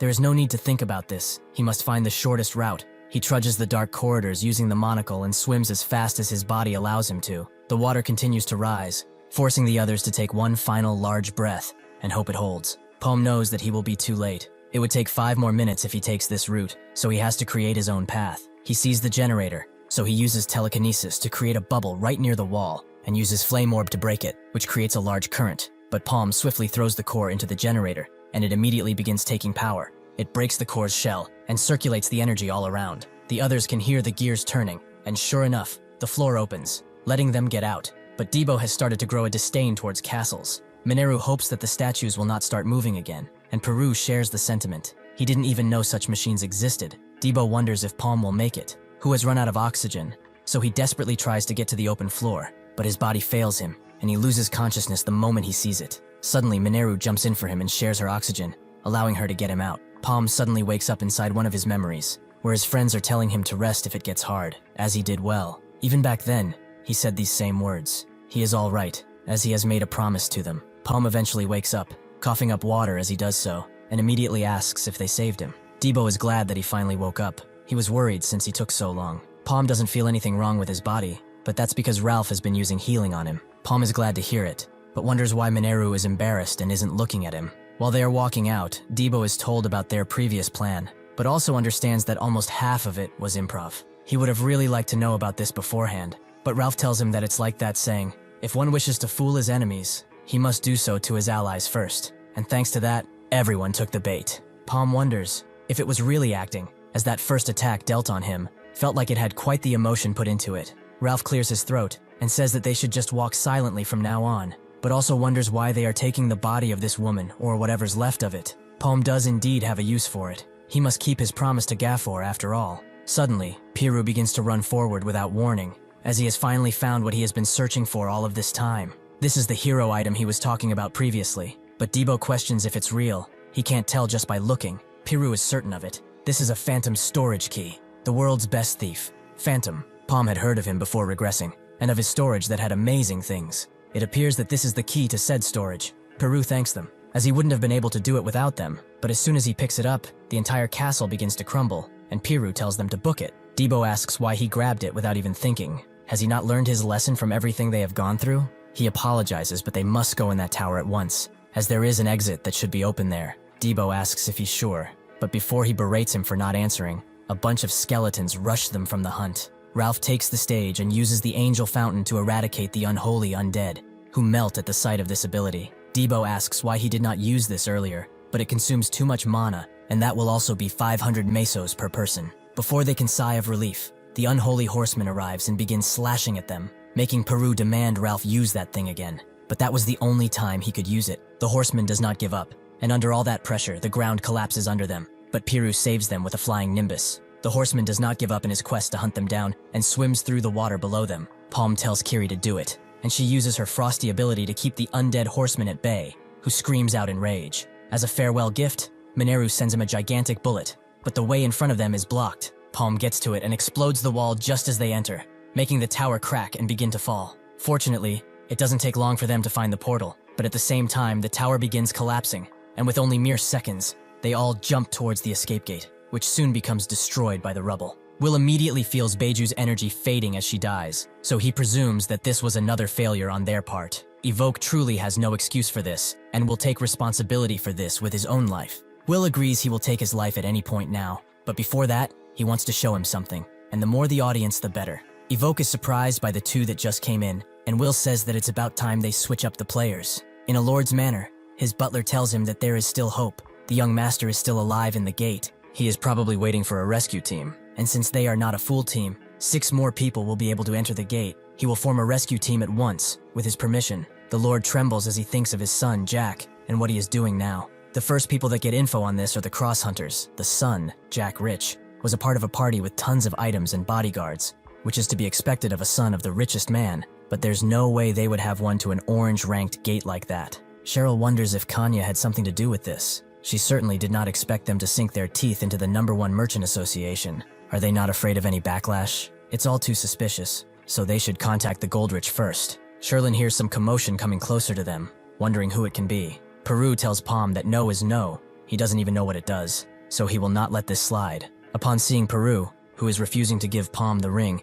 even though he cannot take it off, she rushes to him with happy tears, but gets stopped by his screaming. Peru wants his damn ring back from this thief, and Paume tells Cheryl that he brought his little idiot back. News about Jack Rich gets spread everywhere, mostly because the person who succeeds in rescuing him will get 150 million mesos. Everyone is going crazy to offset this, and naturally, Ralph got this info first and showed it to everyone, and he wants to go since there are only 7 slots left. Unfortunately, Paume is gone at this time, making his desire to save people as a healer is fading away. Debo is sure that that's why he wanted to save people, instead of the cash he would make. But why are they in the slums again? There were a lot of stores in the other markets too. It's not like the boss wanted to go somewhere specific. Ralph has plans of his own here, and well, he will see when they arrive. They walk up into a dusty store, making Debo question if this is really the place. But Ralph knows the owner, Gary, and asks him how much longer he's going to keep his customers waiting. Gary recognizes him, making Debo wonder if they are friends, and if they will get a discount or something. Gary is actually glad to see him. It's been so long he thought that he died, but this is the first time they're seeing each other since he ripped him off, right? Ralph doesn't remember it, making Gary wonder if he should cut it up right now and feed him to the pigs. Ralph explains that he had his reasons for doing it, but he's here for something else today. He shows him a bunch of money, which Debo recognizes as Paume's money, which changes Gary's personality completely, as he truly missed his brother from another mother. He asks what he's looking for. Anything he wants, he can get, except the things he can't, of course. Ralph wants to get his hands on a strengthening scroll. He probably still has some of those, right? Gary reveals a bunch of them, but Debo doesn't get it, as those seem like just some regular scrolls. Gary wonders if this guy has fake eyes or something, which is precisely why Ralph tagged along with him. But Debo has never used a scroll before, so how the hell is he supposed to tell them apart? Gary puts it simply for him. They are items that have a chance to strengthen other items by set chance. There are no better insurances in the gates, and the one he is holding right now actually has a 100% success rate. Scout's honor. Ralph calls crap and asks if he's really going to con them now. He should move aside, as he wants to see what's behind him. Debo asks if a 100% success rate is not great, which Ralph confirms. Whether a strengthening scroll is good or not is determined only by how low the success rate is. If one does not use that many at once, they will need a scroll that has a low chance of working, for the highest possible gain. Gary defends himself, as he has to make a living too. He just can't sell what he doesn't have. Things have shifted a lot since the start of all this. High-ranking scrolls are now considered military equipment and are illegal to sell. Ralph says it's a real shame. There was no real use to come here after all, but he did need those scrolls. So what should he do with his money now? He planned to buy a whole lot of them, but it seems he has to take his business elsewhere. Gary stops him and says that he should let people finish before deciding on things. Ralph's smiling because he knows that he got him. The Archmage Freed is known by many names, be it Dragon Master or Draconic Mage, but the most important among them is the Master of Time Magic. However, he did not show up on the last day. 800 years ago, before the Black Magician was about to get banished, he used his power to curse the 6 heroes, forcing them to be time-stopped. However, Freyd, with the sacrifice of his contracted dragon, Afrian, was unaffected, and since he was the sole hero, he wandered the world, looking for a way to free his friends. Even after eons of walking, he could not find any solutions, and subsequently vanished into the unknown, nobody knowing where he went. That's all Peru knows. He certainly made some arrangements for it, and that's one of the only remnants of his existence, the Ring of Freyd. Paume is shocked. Besides this being a legendary item, it might answer his most dying question: why did he regress? Since he was a master in time manipulation, he could do that. But how could someone from 800 years ago achieve such a thing? If he was alive, why was he not seen? Cheryl will no longer doubt him since he was chosen by Freed, but she would like to know something. Why is he fighting the followers? Paume has his reasons to not disclose his full motive, but he wants to save everyone important to him, no matter how much it may cost. Inside of her usual training spot, Kiri is hard at work, but Debo comes around and asks if she's not tired doing that thing again and again. Kiri is surprised to see him, since she did not see him earlier, but he explains he was with Paume, as he needed to tell him something. Actually, he has a favor to ask of her. Could she come with him tomorrow for something? The next day, Debo eagerly waits for Kiri, who apologizes for being late. Mineru held her up for quite some time, even though she told her she doesn't like this style. She only hopes this doesn't look too weird on her. Debo says that she looks fine, which she is glad for, but they should get going. Inside of the bushes nearby, the party wonders. Ralph wondering why he has to care for this brat's dating life, but Mineru tells him it's vital for every party member to be healthy mentally. When Mineru found out about Debo's invitation, she spit out her drink. Kiri told her that he only wanted her help in picking out a gift for his sister. He probably never got her something since they did not have much money. Mineru believed that that was an excuse, but Kiri ignored her and also invited her, as she's also not much into gifts. Mineru asks why she would go with them, but Kiri told her already. It's to pick up a gift. Mineru couldn't believe how dense she was, so she helped her in dressing up. The first item Debo finds is a pair of brass knuckles. They look pretty useful. Dinev should be able to use them well enough. Kiri also suggests the sword behind him, since it looks easy to handle. They look around the shops like this, looking at things that are mostly weapons, but Kiri reveals she was nervous, as she's never done something like this before. It's easier than expected. She began her training from a young age and hardly took a break, so she did not walk around the streets without some armor or at least a weapon. Debo listens and suggests that they walk around the explosives next. Mineru can't believe these idiots. They aren't doing anything. They are both beginners. They should be thoughtful of their audience, which is not only them. Mineru is mad that it's obvious they like each other, but they are making zero progress. One of them doesn't even realize it, and at this point, they will stay lonely forever. Divin agrees that's why people call her brother an idiot all the time. Ralph is shocked by her presence, as he did not feel her at all before she spoke. She purposefully whined for a gift to get him to do this, but she actually hopes he doesn't get to come home tonight. That's too fast even for Mineru, but it's true that they look nice together. Ralph agrees, and wonders if that's how they looked back then too. Before he can get into his touching backstory, Mineru washes it away as nobody cares. Paume believes that this is a waste of time, which Mineru expected, as he probably does not care for things like this. Paume actually does, but he is preoccupied at the moment. He did date once or twice before. Mineru sheepishly asks what happened, making Ralph jealous that she doesn't want to listen to his story. But Paume says that it was in the past. That woman is not even alive anymore. Wait, maybe she is alive now, but it doesn't really matter now. Mineru wants to know more. Dinev is ecstatic to see her brother get closer to Kiri, and Ralph feels left out. The day ends, and the two eventually find a gift, which Debo believes his sister will love, and Kiri is glad to help. With that, she gets going, but Debo tells her to wait suddenly. He tries to say something, but then just thanks her, and hopes to see her tomorrow for training. Kiri smiles, and asks him to let her know if he ever needs her help again. When Debo comes back, Dinev opens the door with a smile, but Debo is more confused by the fact that the entire party is here. In the past, a group of people attempted to protect something important from a follower, but he was too powerful for them, and easily took them out with his dark magic. He finally got to the item he wanted. This was Freed's sealing stone, which held the power of time. He finally has it within his reach. With this power, he will fulfill the plans of the Black Magician. Unfortunately, the stone was just that, a mere stone. The power within had been seeped long ago, making the follower rage, shaking the entire building. The follower eventually calmed his rage, but he knew what this meant. Someone had already turned back time, and he had to find them, no matter what. Inside the Goldrich Merchant Union, an announcement for anyone who has signed up to be a part of their merchant unions is being made. They shall all stand by their positions, as they will soon announce it in 30 minutes. One of the candidates wonders why the others just don't give up this time. The skill gap between them is far too clear, right? One of them hears her and says that it's nonsense. Why don't they decide who is stronger right here and right now then? As they bicker, Marco twists his mustache and thinks that this is what things are like among the third circle. He has only one chance for this, so he must choose carefully. Suddenly, they are all distracted by someone carrying a pretty large object behind him. That someone being Paume. The Goldrich Merchant Union's owner is called Goldrich, of course. He's renowned in all the land as the wealthiest man in the world, to the point that it's rumored he has the financial power of an entire nation.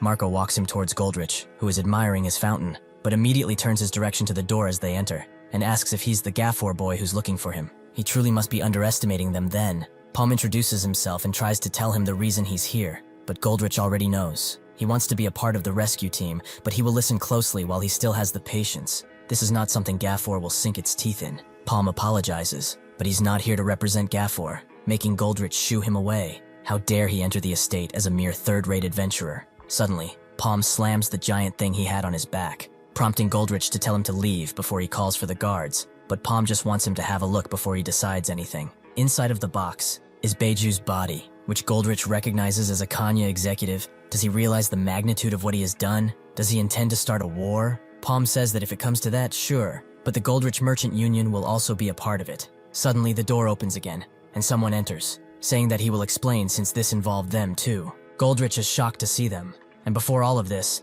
Kiri and Paume went to that person, who could not believe what they were saying, that there are still followers still holding on. Paume went further and said that it's more than that. They have infected the roots of the entire world, even Cygnus. The man asked if he could bear the responsibility of what he just said, but even he couldn't deny it, as everything that he found, which was rather strange, made sense with this explanation. The man explained that he doesn't trust him, but he will trust Kiri's judgment, which Paume didn't care for. That's why he asked Kiri to come anyway. What he wants is simple. He intends to erase Kanya from the world, even the records, in 3 days from now on. This is Cygnus Knight's captain Michael and Kiri's master. He tells Goldrich that this is no longer a problem between the merchant unions. This is now officially a war against the followers. He tells Paume to do it, who reveals the follower tattoo on Beiju's forehead, and tells Goldrich what it is, who is shocked to hear this. If this is true, Kanya really is a follower organization. Paume is about to make him an offer he can't refuse, so he better listen carefully to him. After this, Paume and his party go to the bar, where Debo and some others are enjoying themselves a little much, making Mineru wonder if it's fine to let them do this when tomorrow is an important day. But Paume says it's fine. A day's rest will be good. They have prepared everything, reinforced their items, and trained plenty too. It's a good thing to rest before a fight. I'm sure everyone will agree. A very drunk Ralph sees the two of them talking and wonders if they are dating. But before he can give them any advice, Paume socks him in the nose as he got way too close. Ralph was just trying to joke, to loosen things up a little. Paume tells him that he reeks of sweat. He should go and take a bath, making Ralph give up. But he also has a question. Why did he decide to join Jack Rich's rescue team when he already knows that it's a trap? Mineru is also curious. Wouldn't it have been better to join the raid that Kanya is doing? Paume actually has something he's got to find. He doesn't know how credible this info is, but he heard that Jack found a map that leads to Fried's inheritance. He thought of it as a baseless rumor at first, but the fact that the followers are going for him means that it holds some amount of truth. He cannot let the followers grab that map, since the inheritance is probably something of huge value. That is, if they haven't already taken it, so he can only hope things will go according to plan. Inside a dark room, close enough nearby, a skull tells a man about Paume. He's 20, from Lilith Harbor. He had a debt to Gafford and worked as a slave for 3 years as a result. He awakened as a first circle about 2 months ago, and reached the second circle 2 days after that, meaning that he has the potential to circle up even further. He will go now, as everything rests in his hands. The next day at the Jack Gate, the other adventurers are denied entry, but this is different than what they were told. It was already decided, and he decided to support their party. The guard he's speaking to, Royce, tells him that there's nothing he can do. The decision to cancel selections of outsiders was abruptly given to everyone. He does not know why, but at this point, they just have to wait. The adventurer doesn't get it, and what about the money he paid him to ensure their entry? Suddenly, Paume's party arrives, with Marco telling them to make way, but they are confused. Royce asking who these people are. Marco explains that they should understand the current situation without bickering. This makes the adventurers confused, but slowly they get it. These guys are going in and not them. They weren't even here during the party exam. Who do they think they are? After they enter, Debo is pretty mad about the entire place, as he has seen this exact architecture too many times, so they do not get bored of it. Mineru says that they have more pressing issues. Ralph and Kiri are not with them. They are trying to enter, but they can't, as the gate has reached max occupancy. Ralph asks if they didn't tell everyone 6 people could enter. Did anyone else go in before them? Marco doesn't believe so. They had guards set up to stop such attempts, but under the circumstances, Kiri also believes that it's a trap. Inside the gate, the follower and another person await the others, with the white-haired man noting that it's great they got in. But how are they going to meet up? He asks Mudria if she has heard enough, but she calls him a fool and tells him not to call her by her name. Has he grown bored from all that whining earlier? If everything went as planned, those people should be waiting for them on the 2nd floor, so they should at least do a bit of stretching before they meet them. The Minotaur stands ready to face them, but Mudria wonders if it will even serve its purpose. She actually has a pretty good idea. She will take it alone. The man tells her to not push so hard, but the Minotaur charges, making Mudria think that it's coming to greet them. She truly appreciates the gesture, so she will show them something interesting. Her chained iron ball begins to let out a dark light, and the fight ends as soon as it begins. Mudria sees that the man is impressed, which he can't deny. It's his first time seeing such an interesting ability. As they leave, she says that she's leaving the rest for later. Things will get much more interesting soon enough. The Minotaur stands there, its veins showing around its eyes that seem void of any soul. Mineru wonders if those Kanya bastards sneaked inside, making Paume say that they should err on the side of caution. But this isn't bad. He did not expect it, but things have gotten more interesting. Debo thinks that it's too quiet. He does not see any attacks yet, which Paume also finds as a problem. There is not a single living creature inside of this gate. Even the monsters seem to be gone. Just what happened? What could they be planning for them to do this? At the Kanya Merchant Union, a bunch of Cygnus Knights arrive, with Kasim leading them. The receptionist asks if they have an appointment, making Kasim apologize for coming so suddenly, but he was wondering if they had lost this, perhaps. Before the receptionist can even react, the others behind her get cut up as they reach for their weapons, and Kasim tells her to not resist, as they will consider her a cultist. With that, the Knights go on a rampage inside of the Merchant Union. Unfortunately, they lost the important ones, with one of the Knights suggesting that they had intelligence on them coming. Kasim doesn't like this, and tells them to search every nook and cranny. They have to find them no matter what. Somewhere else, Will hopes that Evoke does not resent him, but he has given him enough chances already. Evoke denies hating him. It's an honor for his useless body to be used by the Black Magician. Inside a tent, Abbas explains to Rakan and Goldrich that they have control of the area near the dock. There is no way they can fall back now, so they should send their forces to the three-way intersection. Goldrich knows that it's almost ending, but this is extremely nerve-wracking. The entire city stands in flames, and somewhere deep beneath the earth, Michael takes care of an abomination with a single strike, making the knight next to him damn Kanya forever doing such a thing. The ones they have killed up until now were all powerful monsters. If Goldrich hadn't gotten that intel sooner, they would have roamed the streets. Michael thinks she's right. These monsters are absurdly powerful, but at the same time he feels that something is off. This is a pretty big facility, yet there's not a single employee. He doesn't even have time to finish his thought as even more beasts attack. Inside the gate,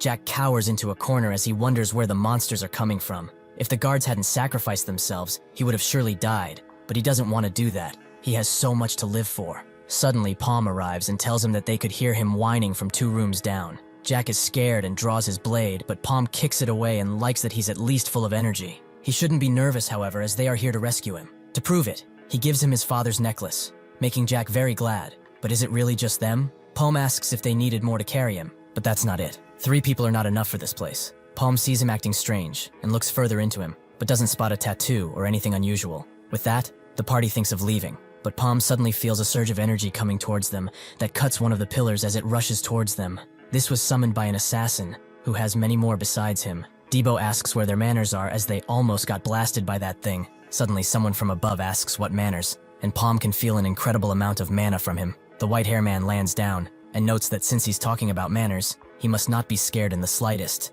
which suggests they are not weak. They should see if Will's worries were unfounded or not. With the advent of the white-haired man engaging the party, Will tells the others to begin, and instantly explosions happen all throughout the city that seem to come from some inconspicuous boxes. Inside the dark facility, Michael is trapped by a portal, and he tells the others to fall back before he gets transported elsewhere. He cannot see anything in front of him, but suddenly someone approaches, his dark self, who is ready for a fight. Rakan can't believe it. 3 of their companies have wound up dead, and Captain Michael is missing. What the hell is happening? Besides that, they also get the news that extra reinforcements have appeared on the enemy's side. Goldrich knows that this can only mean one thing. There is a rat on their side.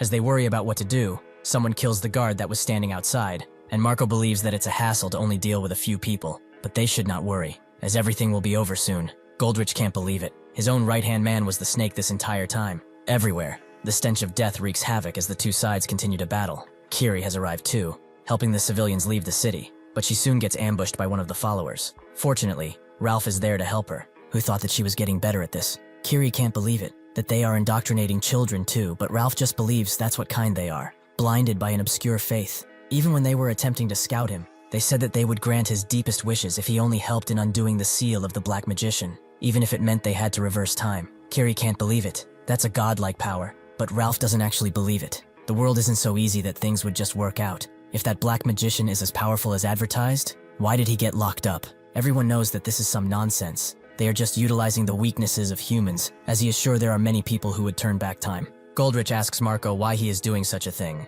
but the reason is quite simple. His frail daughter had to die early in her life, because of some unfortunate incident. He was promised by these gentlemen that she will be brought back to life, and he is willing to do anything for that. It was an honor to serve him up until now, but this is the end. Abbas gets in front of them, allowing Rakan and Goldrich to get away, while apologizing to him. Marco screams at the assassins to go after them, but Abbas stops them with a flurry of blows. They really underestimated him, but it's fine, as he was looking for a way to exercise. Paume recognizes that man as one of Will's subordinates, but did he really expect to scare them with that bravado of his? Suddenly, Mudria arrives and apologizes for not giving a proper explanation. She will introduce herself again. She is Martyr Mudria, at their service. Paume is shocked when he hears that title. The Martyrs are the secret legion of 100 chosen. Their identities are kept a secret. But why are they all the way here? Mudria tells him that he causes trouble for them with every step he takes. People he cannot even comprehend have taken an interest in him. Debo wonders what they are even talking about. They should stop the chatter and get to fighting already. Mudria doesn't like how impatient he is,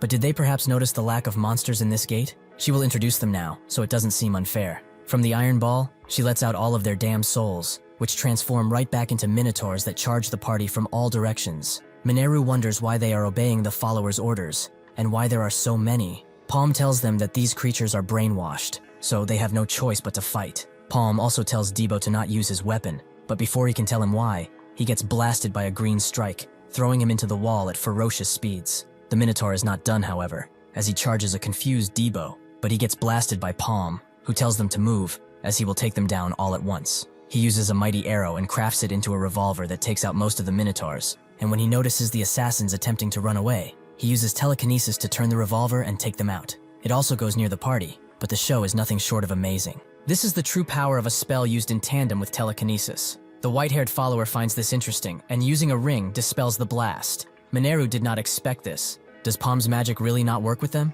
The man sees their reactions and asks what's wrong. Did they expect him to just lie here and die? They should all struggle a little harder, as he wants to see the extent of their powers. It seems that he is also a telekinesis user, just like Paume, so it's time for the real battle to begin. Rakan wonders if they should signal everyone to retreat since the front lines fell, but Goldrich tells him that they must hold. There's a plan that not even Marco knows nothing of. When Paume suggested it, he thought he was doing too much, but if they hold out for at least 30 minutes, he's sure they will win. Suddenly, they are stopped by 3 charging assassins, prompting them to turn around, but they seem to be cornered. Rakan wants to proceed with that secret plan of his now, as it won't be of any use to them dead. Before the assassins can strike, they get blasted by Kiri's ice ability, with Ralph telling the two that they are having a sale on their mercenary services. Are they perhaps interested? The assassins turn their attention to the two, but even if they attack all at once, the assassins prove to not be a challenge. Kiri activates her Solunar time ability, just in time for an assassin to remember that they are a part of Paume's team, but it's too late, as Kiri deals with the rest all at once. She tells the two that they saw the assassins come here and follow them, and Ralph also confirms they will take their pay afterwards since this is an urgent situation. Before he can reveal their generous and discounted price, a blast that takes half a building down shows up out of nowhere, with the person who did it mad that it's only his minions that he's seeing. Ralph doesn't like being called that, but he did not expect to see 3 merchant union leaders in one place. This is quite the rarity. Evoke feels it's a shame. He wanted to rip Paume apart limb from limb, but he supposes the others will do about the same. As his group gets struck again and again, Paume becomes increasingly more confused, as he has not heard of someone being so advanced in telekinesis, even in his past life. He wonders if the rumors about him were false, or perhaps is he trying to lead him into a trap? There is no way that he is this weak, right? Paume and the others seem to get struck by the 2 gigantic pillars, but they soon get out with an explosion, as they are riding one of Mineru's bullets. The assassins swiftly rush towards them, and Debo thinks that they are safe, but suddenly something flaps its wings and crashes into them, forcing them to fall. Before he can even wonder what did that, Debo gets grabbed by the large beast, which drags him further into the gate. Paume tries to rescue him, but his arrows are all blocked by the white-haired follower. Now he has found his answer. Is he perhaps afraid of him? He drags Paume away to fight him alone, leaving Mineru alone. However, she soon gets struck by Mudria, who tells the assassins to stop stalling and kill them already. They immediately do her bidding, leaving Mineru in a precarious situation. The beast continues to drag Debo through the pillars, its rage remaining unquenched. Ralph continues to dodge Evoke's whip, but he soon gets in a position where he can't do that anymore, and gets grabbed, making a bunch of dark energy surge within him. Evoke hopes he will not let go, as he will make sure that he will have an eternal rest. As he drags Ralph into the air, Kiri jumps in and cuts the whip, making Evoke summon a bunch of pillars around her that immediately energize to strike her. Surprisingly, she's still alive, but her buff is completely destroyed, allowing Evoke to move in with a dangerous look in his eyes. Rakan hears the explosions, and asks when that stupid plan of theirs will proceed. At this rate, they will all die. Goldrich says that it's not time yet, but soon enough, everything will come together. Suddenly someone arrives right in front of them, and wonders what their genius plan is about. At the same time, Ralph and Kiri are pushed to the brink, and Evoke sees that their healing abilities are no longer useful. It's about time he ends their miserable lives. The dark strike surges towards the two, but suddenly gets destroyed by a blue light, and the one who cast it knows this is not custom to say when one first meets someone. But this is goodbye. His strike creates a blinding light, but soon reveals that Evoke has a hole in his abdomen. The man apologized. He meant to send him away without pain, but it seems he missed by only a little. The man then moves on to Kiri and asks why she's here. She sure knows how to get around, it seems. Kiri recognizes him as Kasim, with Raken and Goldrich being very glad to see him. Kasim explains that he will protect the merchant union. It seems like they aren't in good condition, so they should just lay down. Kiri says that she will fight too. The master told her that if anything happened, they should work together, so she would fight too. Kasim can't believe someone as lowly as her is talking back, but Evoke soon wakes and notes that they shouldn't worry. They will be together in hell soon enough. He laughs as they turn back to look back at him, but even as Kasim charges in, the dark figure he has summoned simply blocks his attack. Evoke gives his entire being to his master. In return, he requires permission. The master grants it to him, making Evoke burst out into a being on a much higher plane. A demonic spider! Paume continues to fight, but he is on his last legs as he is extremely outnumbered. He tries his best to attack, but the assassins block his every move, allowing the white-haired cultist to easily overpower and grab him. He should stay still for a second as he will not kill him. He just wants to have a really nice talk. Paume is mad. He was known in the entire world for his telekinesis. He will not just lose to nobody. He lashes out and tries to hit him with the rocks, making the white-haired cultist believe that this is really pointless. But Paume is not done, as he summons a fireball and asks if this is pointless too. The white-haired worship is just about done with him, so he simply destroys the fireball, leaving a dark mist behind. Paume is shocked, which the cultist did not expect. Perhaps he is not in the future he knows of. He tells the assassins to leave, as he needs to talk something privately here. But upon not getting it, he simply summons a shield and fills the entire area with melting poison, which begins to consume the assassins, who are powerless against it. Before the cultist can speak, the brand he has on his arm begins to glow, as the master has been watching him and is not pleased at all. The cultist understands his frustration, but this is something he must do for the sake of everyone. Paume is shocked to see this. This is probably why the followers can't betray their masters. Unfortunately for him, the cultist just breaks the tattoo into pieces and reveals his true allegiance with the tattoo inside of his eye. Will is in hysterics, mad beyond his ears, and demands a good explanation for all this from none other than Commander Arcarum, who has returned from the past. Paume has never seen something like this in his past life, but the cultist begins to explain. They are all subjects of the Black Magician. This is basically a faction fight. They have a common goal of resurrecting the Black Magician, but the way they go about it is different. Basically, they are enemies and allies at the same time. A strange thing, is it not? Paume understands now that's why the followers did not show themselves until the final day. But what is it that he wanted to ask of him in the first place? The cultist explains that there's something he's searching for. The Sealing Stone of Fried, the hero. A long time ago, Fried created the Sealing Stone to stop the Black Magician. The stone was imbued with the strong power of eternity. But even if made for sealing, if they can use its power, they can turn back time for those who have passed to bring them back. This is the most surefire way to resurrect their true master. For years, they have been tracking it down, and they found it, but it was nothing but a shell of what it once was, meaning that someone has used it. Their priority was to find the person who used it, which wasn't really difficult, as he stood out. The 100-man gate, the multi-layered hate, and the grave of the eagle eye. He couldn't tell if he was a fool or only greedy. He wasn't even trying to hide the fact that he was the one who used the Sealing Stone. Paume has never heard of this guy before, but his attack from earlier, even if not without much force, was much more precise and controlled than before his regression. However, it was deleted in a second. If he's not giving it his best now, then this guy is the best telekinesis user. Paume asks who he is, which the cultist expects to hear. It's a shame, but in the near future, he's probably going to die. He's not saying this expecting pity. He's suffering from an incurable disease, but that's enough about them. They should get to the point. Honestly, he's alive only thanks to him. Because of the things he has done, Will is trying to get rid of him. And since those two old guys don't know how to get along,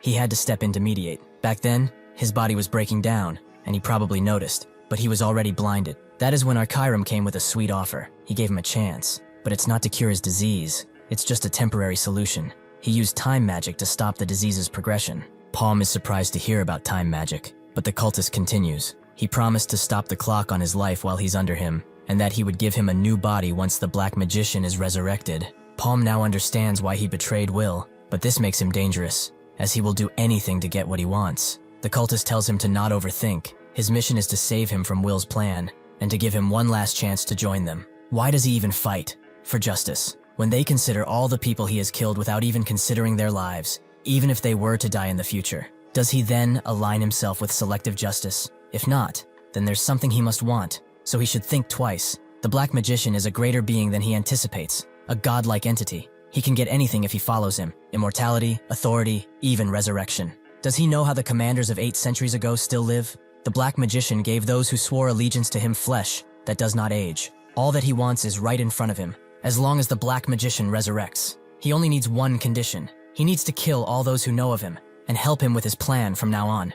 Paume asks if he really wants him to kill his party members, which the cultist knows how it sounds, but he's sure he understands since he's so meticulous in his planning. It's better if nobody knows about him. Paume doesn't understand why they need him so much. What are they planning? The cultist couldn't tell him, he's just following orders. But if he does help them, the revival of their true master would be without issue. He shouldn't even think of this, as the answer is already there for him. Either he joins, or he dies. Paume remembers all that he has gone through. There were people who still shone despite the world ending. Those who spoke with hope and took the burden of the world unto themselves. People who were important to him, however, he lost each and every one of them. A horrible ending, where he lost everything. However, this time he has a new party, skilled without connection. He can rely on them at any time. Those who will be sacrificed in his stead too. What is he truly doing this for? Paume finally realizes, and the cultist asks what he's doing. Does he truly wish for death? Paume tells him he does not care for justice or revenge. He just wants to protect those he cherishes. The cultist understands that there is no reason to keep him alive any longer. Debo desperately tries to get away from the brutish creature, which seemingly knows where he is, and tries to crush him with its hands. But he gets out of the way and charges in with his polearm, only for it to simply deflect against the creature, leaving him open for a vicious punch that sends him flying into another room. As he begins to vomit up blood, he damns the creature for being so sturdy. How the hell can his polearm just bounce off like that? He has no choice. He doesn't even know how to use this. But this is an emergency. Ralph was mad when he heard that he spent 300 million mesos on it, and asked where the hell he had that kind of money anyway. Paume told him he borrowed around 200 million from the Gafor Merchant Union in the party name, which made Ralph even madder, as things like these should be discussed. All of this, for just one singular item too. Paume told him to relax. He wouldn't have done it if he wasn't getting anything out of it. This is an item that was used by a great warrior back in the day. That warrior fought alone, carrying the entire world. Naturally, it all depended on how he used it, but there's no doubt that it would be perfect for him. Debo tries to attack with it, but he simply gets slapped around, making him even more confused about what to do with it. He is forced to run away again, thinking about what to do against a monster that is immune to his attacks. He needs a weapon, something that can really hurt it. Out of nowhere, he spots an assassin's corpse and rushes to it, only to find a measly shield. In a last-ditch effort, he defends himself, hoping for nothing, but suddenly the beast is blown away by a mystical power. Debo spots the emblem of a shield popping up on his bracelet, but there are 4 more. What is this item? The beast lashes out in anger, but Debo gets away and spots another corpse, where he picks up a sword, making another bead light up. With this power-up, he easily slashes the beast again and again, but now he understands. A symbol appears on the bracelet based on what weapon he's holding, and with it, he has increased attack force. Additionally, the number of jewels shining increases as he fights, meaning that he receives even more power boosts. With this, he's certain he can rip through this beast with ease. With 4 of the 5 beads, he confidently charges in,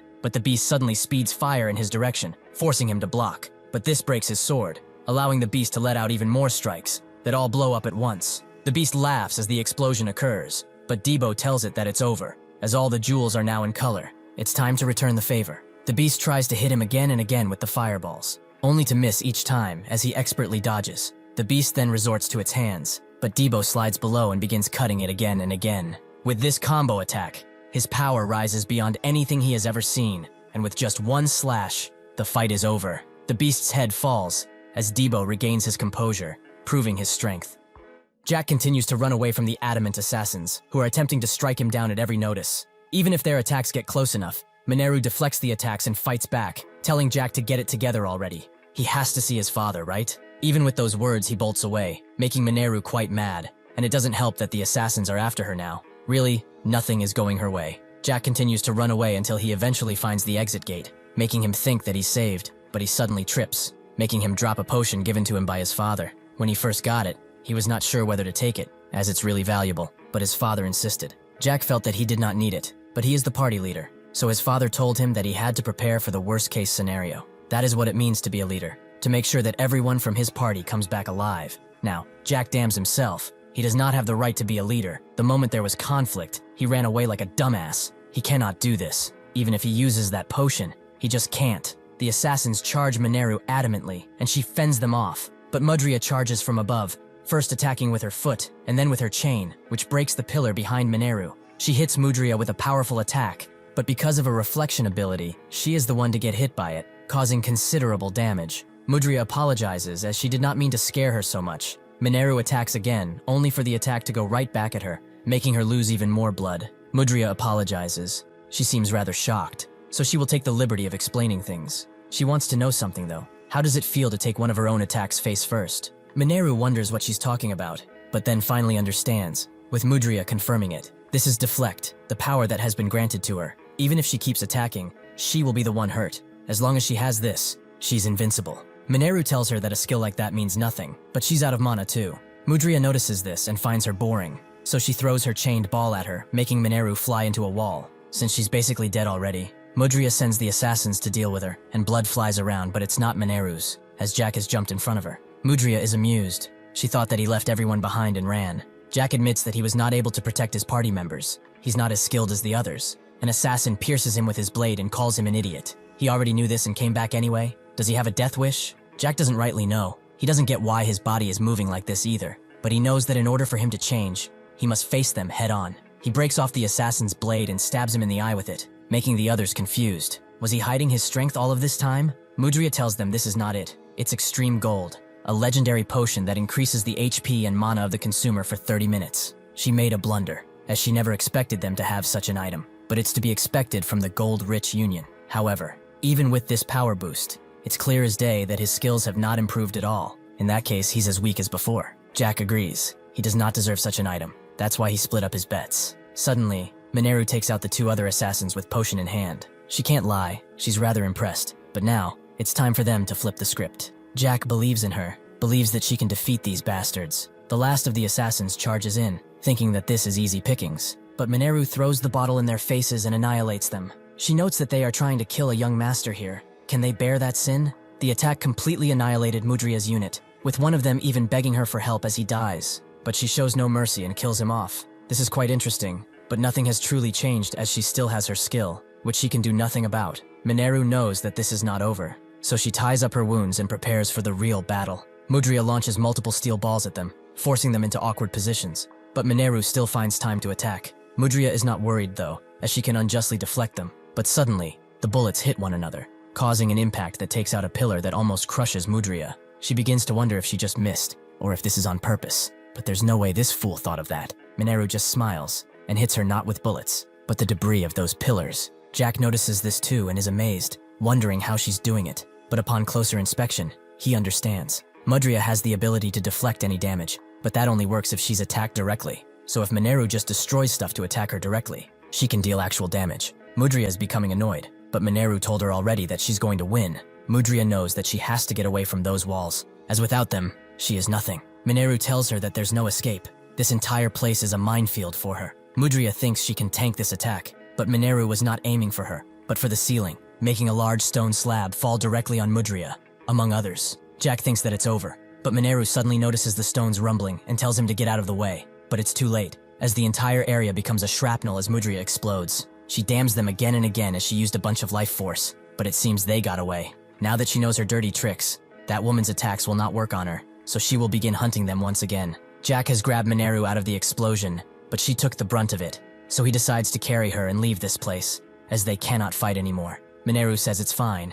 She has one last trick up her sleeve. Mudria begins smashing around in rage that they are hiding like rats. It's only a matter of time until she finds them. As she smashes a pillar, a bullet suddenly appears, and Mudria rightly tries to deflect it, but it goes through and hits her. She's confused beyond her wits. How the hell did they do this? She attacks what she believes is Mineru, but it's just an illusion, leaving her open for a few more attacks. Mineru thought she would get it by now, so she shows her that she used the Summon Crew skill. This is a rare skill that allows one to summon their friends, but this was Eagle Eye's skill. How can Mineru have it? Mudria backs away slowly while dodging, as this is way too dangerous. But the bullets are getting to her. Even if she blocks some, 4 more appear in their place. She must find Mineru before she gets killed, so she begins trashing about as she runs, as this skill does not have much range. Eventually she gets it. The safest place for her would be a place where she can use her clone as a shield. She's right behind the clone. Sure enough, after breaking a pillar, Mineru is revealed, and Mudria moves in for the kill, but Jack suddenly blocks the attack, as even he can do such a thing if he knows where the attack is coming from.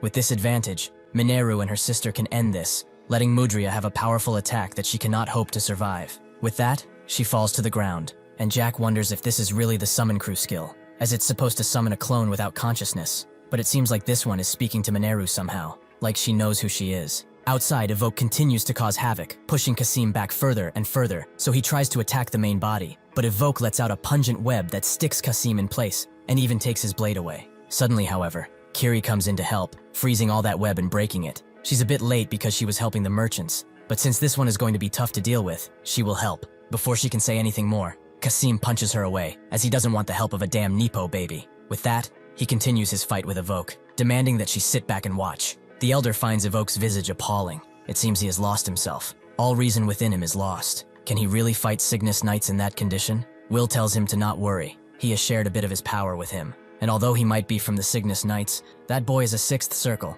And since Evoke was similar to him before the transformation, this much should suffice. Anyway, doesn't he have something important to worry about? The elder is surprised he caught on, but he needn't worry. It might all be over soon. Michael is still fighting his dark visage, their blasts shaking the ground harder and harder. Michael knows that this is all a part of their plan, meaning that the knights really are in danger. His dark visage sees that he's not paying attention, so he attacks from above, creating a large explosion as they clash blades. He seems to be worried about his students. He's too obvious and a hypocrite. Has he already forgotten about Atan? With a blade more powerful, Michael is cut by the visage, who besides opening up his body, opens up some old wounds too. Atan was his father. He loved him more than anything in the world. He received unconditional love from him, and his greatness too. That was all fake, however. Family? Love? As if. He too wanted to take him away for having inherited the blood of the Knight of Light. And blinded by greed, he killed your real father, and kidnapped him. He's just a demon wearing a disguise. He is the mighty Michael, the sole heir of the Knight of Light. Because of the noble blood within him, he is fated to live a life surrounded by greedy pigs.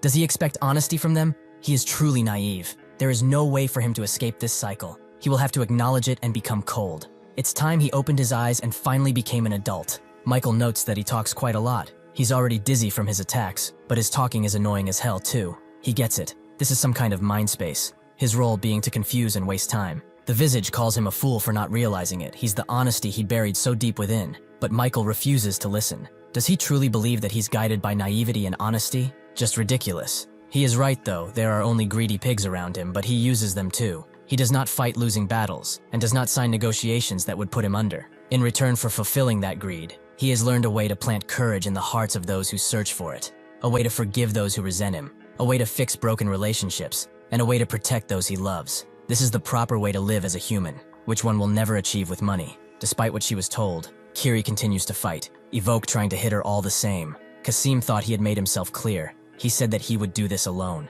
As he charges in though, his strike gets blocked, proving that this was not a weakness, but a trap, and he was caught right in it. He cannot hope to dodge, so he takes the full brunt of the high-power beam. Ever since he became a knight, he trained with all that he had, and did not give up even when unconscious. All he wanted was to be acknowledged by his master. However, on the day that he brought her, he knew that he had been abandoned. He could not stand it. Why? Why do such a thing? Why did he take in a piece of trash with no skills? What made him even madder was that she was even more talented than he was, and shaken by fear, he lashed out. He asks himself now, what was he to his master? Just a stepping stone. Kiri tries to get the boulders away, vowing to get him out, but he tells her to get away before that bastard finds them. Kiri refuses as she will not give up. He's her goal. Does he not get how hard she trained to surpass him? She wants acknowledgement from him even more than her master. She has yet to show what she is capable of, so she refuses to let him give up like this. Through this act, Kasim's eyes finally open. She has always been like this. Eve, since the day she was brought by the master. She had always been following him. He gets up, and Kiri notes that she will stall for time as he leaves. But Kasim refuses to leave her. She just needs to stand behind him, and that's an order. As they charge in, he asks her to cover him wherever she can, and she does just that, letting Kasim blast through without issues. When he is attacked, Kiri moves in to help, but she's too slow and gets hit a few times. However, their continued assault is taking a toll on Evoker, who sees an opportunity when Kiri misses an attack, and prepares to blast her out of the area. But Kasim jumps in, saving her. He remembers once when he got back his grades, he aced them once again, but he still said he can do better. Michael was disappointed that all of his teammates were doing terribly. They only got D's at best. Did he do it all on his own again? Has he still not understood his teachings? Kasim felt betrayed then, but now he understands. He cannot do things alone. He has to work with the others to achieve true strength. He manages to cut through the beam, but his blade shatters under the pressure, leaving him wide open for Evoke's gaping maw. Kiri throws her blade at Kasim, who catches it and prepares a mighty strike. Finally, he will show everyone just what he has learned. Evoke can only stare at the mighty strike that descends upon him, lighting up the entire area in a holy light. Kiri is amazed. So this is what Kasim can do. She already knew it, but she's so far from getting near his level. He throws her blade back and assumes she's not feeling proud of herself. He still doesn't think that she deserves to be called a knight, so she just needs to stay close behind him, just like she did today. Kiri smiles and agrees. Abbas is on his last legs, as the assassins are overwhelming him with their numbers, and since he's already down, they move in to finish the job. But suddenly, Ralph moves in and takes out the 2 assassins with 2 swift strikes. He announces his arrival valiantly and heals Abbas, noting that he should stop being dramatic. The attackers are shocked. How could he heal such a lethal wound in no time? Is he really that great of a healer? Abbas thanks Ralph for coming in to save him, but he notes that he should thank Rakan, as he seems to really care about him. He sees about 30 assassins. Is he ready? Abbas is prepared to give it his all, but suddenly, Ralph tells him to book it if that's the case, leaving quite an anticlimactic air around Abbas, who does follow, but calls him a bastard. Will is not pleased. How could Evoke lose after receiving his glorious blessing? The Elder notes that he's putting it like he did not see this coming. Will asks if he's trying to anger him. He advises otherwise. If it weren't for that contract, he would have done something. The Elder already told him that it is not time for them to reveal themselves. For the resurrection to succeed, they must preserve their magics, although he agrees that it ending like this would be quite the shame, so he will help just a little this time. Cheryl and the others are fighting valiantly, but they are happy to see that the Crosshunter Director Squad is almost here, meaning that this fight is won. Unfortunately, a mighty cultist descends upon the battle, believing it to be all a huge mess. With not even the slightest warning, he erects a mighty barrier around the remaining fighters, trapping them within with no chance of escape. Kiri is confused and looks around, leaving her open for an attack from Evoke, which Kasim saves her from, and tells her to get a grip. Evoke doesn't understand. This is all so strange. Why are they still amongst the living? As they run, Ralph explains the reason they had to run away. He has no mana, barely had any to heal him, and he's barely running too. Abbas thinks he's of no help if that's the case, but Ralph tells him not to be so mean to his savior. He really shouldn't worry about the gigantic group of assassins hurtling themselves toward them. It's all part of his genius plan. Suddenly, the wall appears right in front of them, leaving them wide open for the assassins to decimate. Ralph believes it's early, but they've got no other choice now. They've all done some great chasing until this point, so he wishes them luck. The thing Ralph gave Abbas begins glowing brightly, its essence surging from within. With no warning, the light emanates even harder, and they both disappear from this place, making the assassins wonder where they even went. Abbas crashes ass first, and wonders what is going on, but then sees Rakan and Goldrich standing above him, making him even more confused. Goldrich is glad they are both fine. What he experienced was a teleportation stone, which teleports someone to a target location within a limited distance. It's a pretty expensive item, and not many people use it, since it requires mesos every use. Ralph explains that this is why he stalled for time. Since this is such a valuable item, he thought he would wait for the best time to use it. Suddenly, he realizes where he is, and is jumping for joy, quite literally, as he takes a dive into the pile of gold coins. Rakan asks what their next move is. The 30 minutes he was talking about have long passed. Goldrich knows, but he's not really sure. There must have been some kind of problem holding everyone up. Honestly, they should all run away while they still can. Ralph asks how they ever could, and leave behind all these gold coin, all these people. Goldrich explains that there are only a few teleportation stones left. He has already teleported them to those on standby outside, so they should leave and plan for the next opportunity. Rakan doesn't understand. If there are more of those stones left, why doesn't he come with them? Goldrich sheepishly explains that he has something to do. There should be at least one person left behind to greet their incoming guests after all. The Crosshunter Squad attempts to destroy the magic wall, but all their efforts are for nothing, as there's not even a scratch after countless strikes. The soldiers ask Gorector what they should do, who thinks that such a powerful barrier can only be summoned by someone on the level of a captain. He has a few guesses as to who it can be, though. He turns to his soldiers and tells them to find a different route. They must enter this perimeter no matter what. He just hopes that Cheryl holds on for long enough, as he has promised to save her. She looks up at the cultist, and guesses that he's the one who set up and is maintaining this barrier, turning the tables on them completely. Without backup, they are fated to die, and if that wasn't enough, she only has 8 shots left. Suddenly, the cultist speaks, finding this city quite lame. Are Will's subordinates really struggling against such losers? With no warning, a shot aimed at him hits, although he just brushes it off, only focusing on who shot it. Another swiftly comes, giving the cultist enough information to strike, leaving a crater in the aftermath. He calls his attacker a fool, but a shot suddenly appears from behind, and all the other shots are bouncing around, threatening to strike at any moment. The cultists do not know what type of measly attempt at survival this is, but it's no use. He lets out another large attack, leaving the area completely leveled, allowing him to see Cheryl in full view. She's pretty annoyed that he's so hard to kill. This is clearly not going to be easy. She continues this game of cat and mouse, only attacking when she's in an advantageous position. Even with this, she has to run away the moment the cultist attacks, and since this is her last magazine, things are looking dire. The cultist has had enough of her games and is bombing the entire area, so she's forced to strike once again. But one of the cultist's ghosts suddenly attacks, as she is wide open. Franco knows where they all hid. Surely it's behind this door. He did not even consider the possibility of a teleportation stone, but unfortunately for him, This hide-and-seek game is over. He's glad to see that he's still the same fool as before. But really, was this treasure storage all that he could muster? What a disappointment. Goldrich doesn't want to hear disappointment coming from a traitor. Franco understands his frustrations. He can insult him as much as he needs to. But since he's alone, it seems like the dogs of Gafor have betrayed him. He shouldn't worry about his treasure, as he will make sure it's put to good use after they butcher him. Suddenly, Rakan unleashes a mountain of gold upon them, forcing them to retreat and swim against the tide. Rakan asks what if they are dogs? At least they are not the ones that need a harsh beating for biting the hand that feeds them. Goldrich is pretty embarrassed, but he requests to show these goons how the Gafor Merchant Union uses their hounds. Out of nowhere, Abbas and Ralph appear, and since the assassins are held in place by the gold, they easily wipe the floor with them. One of them somehow manages to wrestle himself free, however, and immediately goes for Ralph, who just kicks up a precious stone to use as a shield, blocking the attack. It seems that he wanted to make it rain before he died,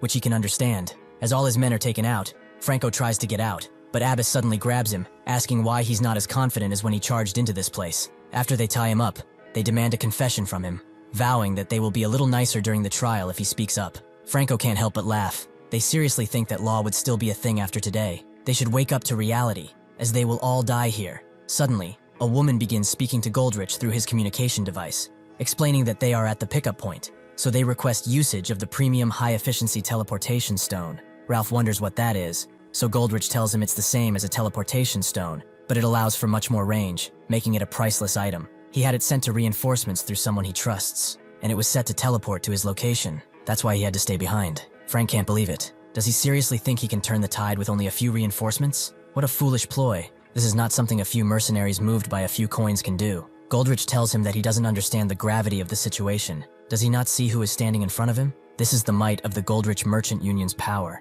He will show him today how flexible the coin really is. Evoke is fully revitalized, grateful that his master has shown him mercy. He prepares to strike his two opponents, who are on their last legs as is, but suddenly, it begins to rain, and heavily at that. Goldrich reveals that he has too much money for his own good, which is why the answer has been decided already. That is why he did this. He brought to them the true origin of the fear in this world, the ocean and its mighty mistress. Kirin immediately orders her men to fire, preparing to unleash a mighty flurry of cannon fire. The assassins drop their weapons as they see what's above them. Some try to run, but this is a fruitless effort, as the cannons reach every part of the area. If that wasn't enough, the tide finally crashes to the ground, carrying the Nautilus with it. The cultist only cares to see if his attacker is dead or not. He presumes so when he sees her in the water, but either way he tries to make sure by hitting her one last time. But one of the cannons immediately hits him under the guise of Kirin. He's still not dead, so they prepare to fire again. But the cannon refuses to move, as something is keeping the ship in place from the bottom. With this, the entire ship becomes webbed up, and it's revealed that it's Evoke, who is adamant on destroying them. This gives the cultist an opportunity to attack, making the ship shake and move as the waves crash into it. They know that at this rate, they will be doomed, and the cultist proves that by charging up one final bellowing attack. As they try to make a plan, someone suddenly arrives, emanating a blinding light of hope as he charges in. The Elder sees his bond break, and knows full well what happened. That bastard is back. Evoke can barely figure out who is attacking him before it's too late, the incoming attack leaving him limbless. With the ship free, Kirin orders them to move at full speed, but the cultist has already charged an attack that would overtake them no matter how fast they run away. Before he can unleash this strike though, he's suddenly shot in the arm, making him lose all the mana he poured into the attack. This was done by none other than Cheryl, who was apparently faking all along. Kirin doesn't like it when she has debts, so they charge up the cannons with maximum output and shoot the cultist at the same time. He realizes his demise and calls out to Archiram in his final moments. The barrier begins to rapidly crack and lets out the fury of the sea after breaking down, covering the entire area in water. Kasim is holding out for dear life as he drags an unconscious Kiri, but his grip eventually fails him and he slowly descends into the water. Suddenly though, a hand grabs him out. It's none other than his master, who recognizes that he has changed. He knew that it was wise to believe in him. Kirin happily tells Goldrich that the operation was a success, which he is quite happy to hear. It seems that it's his turn now. He'd better speak up now because there's nobody left to get him out of this. Paume tries to take care of the cultist, but he keeps dodging and attacking from behind. He thinks it's too bad. Close-range combat abilities and his combat sense are something he would not expect from a third circle. He now understands why Archiram would want him. However, this is not nearly enough. He wants more. Paume can barely dodge this next strike and tries to counterattack with a throwing knife, but the cultist dodges and punches him in the side. Truly, his learning skills are lackluster. Actually, he would have loved to see him fight without an arm, so how about they test it now? Paume tries to take him by surprise with that same knife, but the cultist simply pushes it away. He is attempting stealth because he can't see, right? Honestly, his creativity is quite lacking. He hurls a bunch of boulders at Paume, who does the same, with the ensuing clash making the fragments fly at deadly speeds toward the ground. The cultist congratulates him for his tenacity, but Paume wonders how he's doing all of this without sight. He cannot save mana at this point, so he has no choice but to gamble. He uses his gadget to see that the cultist's body is exuding a very high frequency, but it's actually not his body, but that ring. The frequency collides with objects, giving him awareness of his surroundings, and he's using telekinesis to expand it too, meaning that he doesn't have any blind spots. If that's the case, he creates a telekinesis room to restrain his vision, which the cultist believes is quite smart. However, this barrier will also get in his way if he wishes to attack. Sure enough, Paume tries to get him with a bullet, but the cultist simply redirects it back at him, as his reaction time is far better than what he could imagine. It looks like he took Paume's hand out, but this was just a mirror image, and now that he looks around, there are multiples all around him. He takes one out, only to find that it's a dummy made of rock, something he did not expect. The cultist gives him this. This was a smart plan, but sooner or later, he will run out of mana, and he will no longer be able to create the dummies. Sure enough, Paume is already running out, blood coming out of his system in response. The cultist can hear him suffering like this, but he needn't worry, as he will end it quickly. He creates an explosion that takes all the dummies out, before dashing behind Paume and letting out a powerful blast, pushing him back. He descends on Paume and notes that he must be suffering from mana shock, which is a shame, as he was having fun. He can't call this a normal gift, but he will show him something interesting. This is a concentrated sphere of pure magic using telekinesis, which should be impressive to him, right? Before he can unleash it, Paume tries to take control of it, which scares the cultist to his bones, as how did he summon the strength to do this? How is he stealing his magic? Paume tells him not to be so surprised, as they will accompany each other in the afterlife. With no way to protect himself, the cultist gets blown up, but Paume has suffered a critical blow too, as his whole body is becoming corrupted. Unfortunately, it does not seem to be over, as the cultist has survived, now revealing his true colors. He tells Archiram that this man will not join them no matter what. He must be eliminated before he becomes a bigger threat. Suddenly, he is forced to block an incoming bullet, and Mineru asks if he doesn't feel bad when trying so hard against someone who is almost passed out. It's about time he changes playmates, and they offer themselves up for that position. The cultist is enraged to see them live, more so by the fact that they dared to come here. Mineru prepares another shot in response, but before the cultist can tell her that bullets won't work on him, Debo appears behind him and sends him flying. He looks at Paume, who is definitely in mana shock. If they don't get out of here and treat him fast, he will definitely die. The cultist is surprised they do not learn from their mistakes, but Daibo is more surprised by how resilient all their enemies were up until now. The cultist has had enough of their measly attempts at survival, so he's going to rip them to shreds. He begins putting his mana into the weird orb he just pulled out while also blocking Mineru's attacks. But suddenly, Archiram appears and tells him to stop. He let him run amok for a little, and he's already going off the rails by trying to circle up without permission. Mayo apologizes, but Archiram tells him the plan was already a failure. He should return before the gate entrance is surrounded. Mayo notes that Paume is still alive, but Archiram says it's no matter. They will meet again anyway. Their choice would have been a foolish one from the beginning, if he were to die in such a place. Suddenly, someone else appears, the person they have fought so long to defeat, Mudria. Now she understands. He was working with Archiram despite being the subordinate of Will. It seems that he has betrayed their master, which is an interesting choice.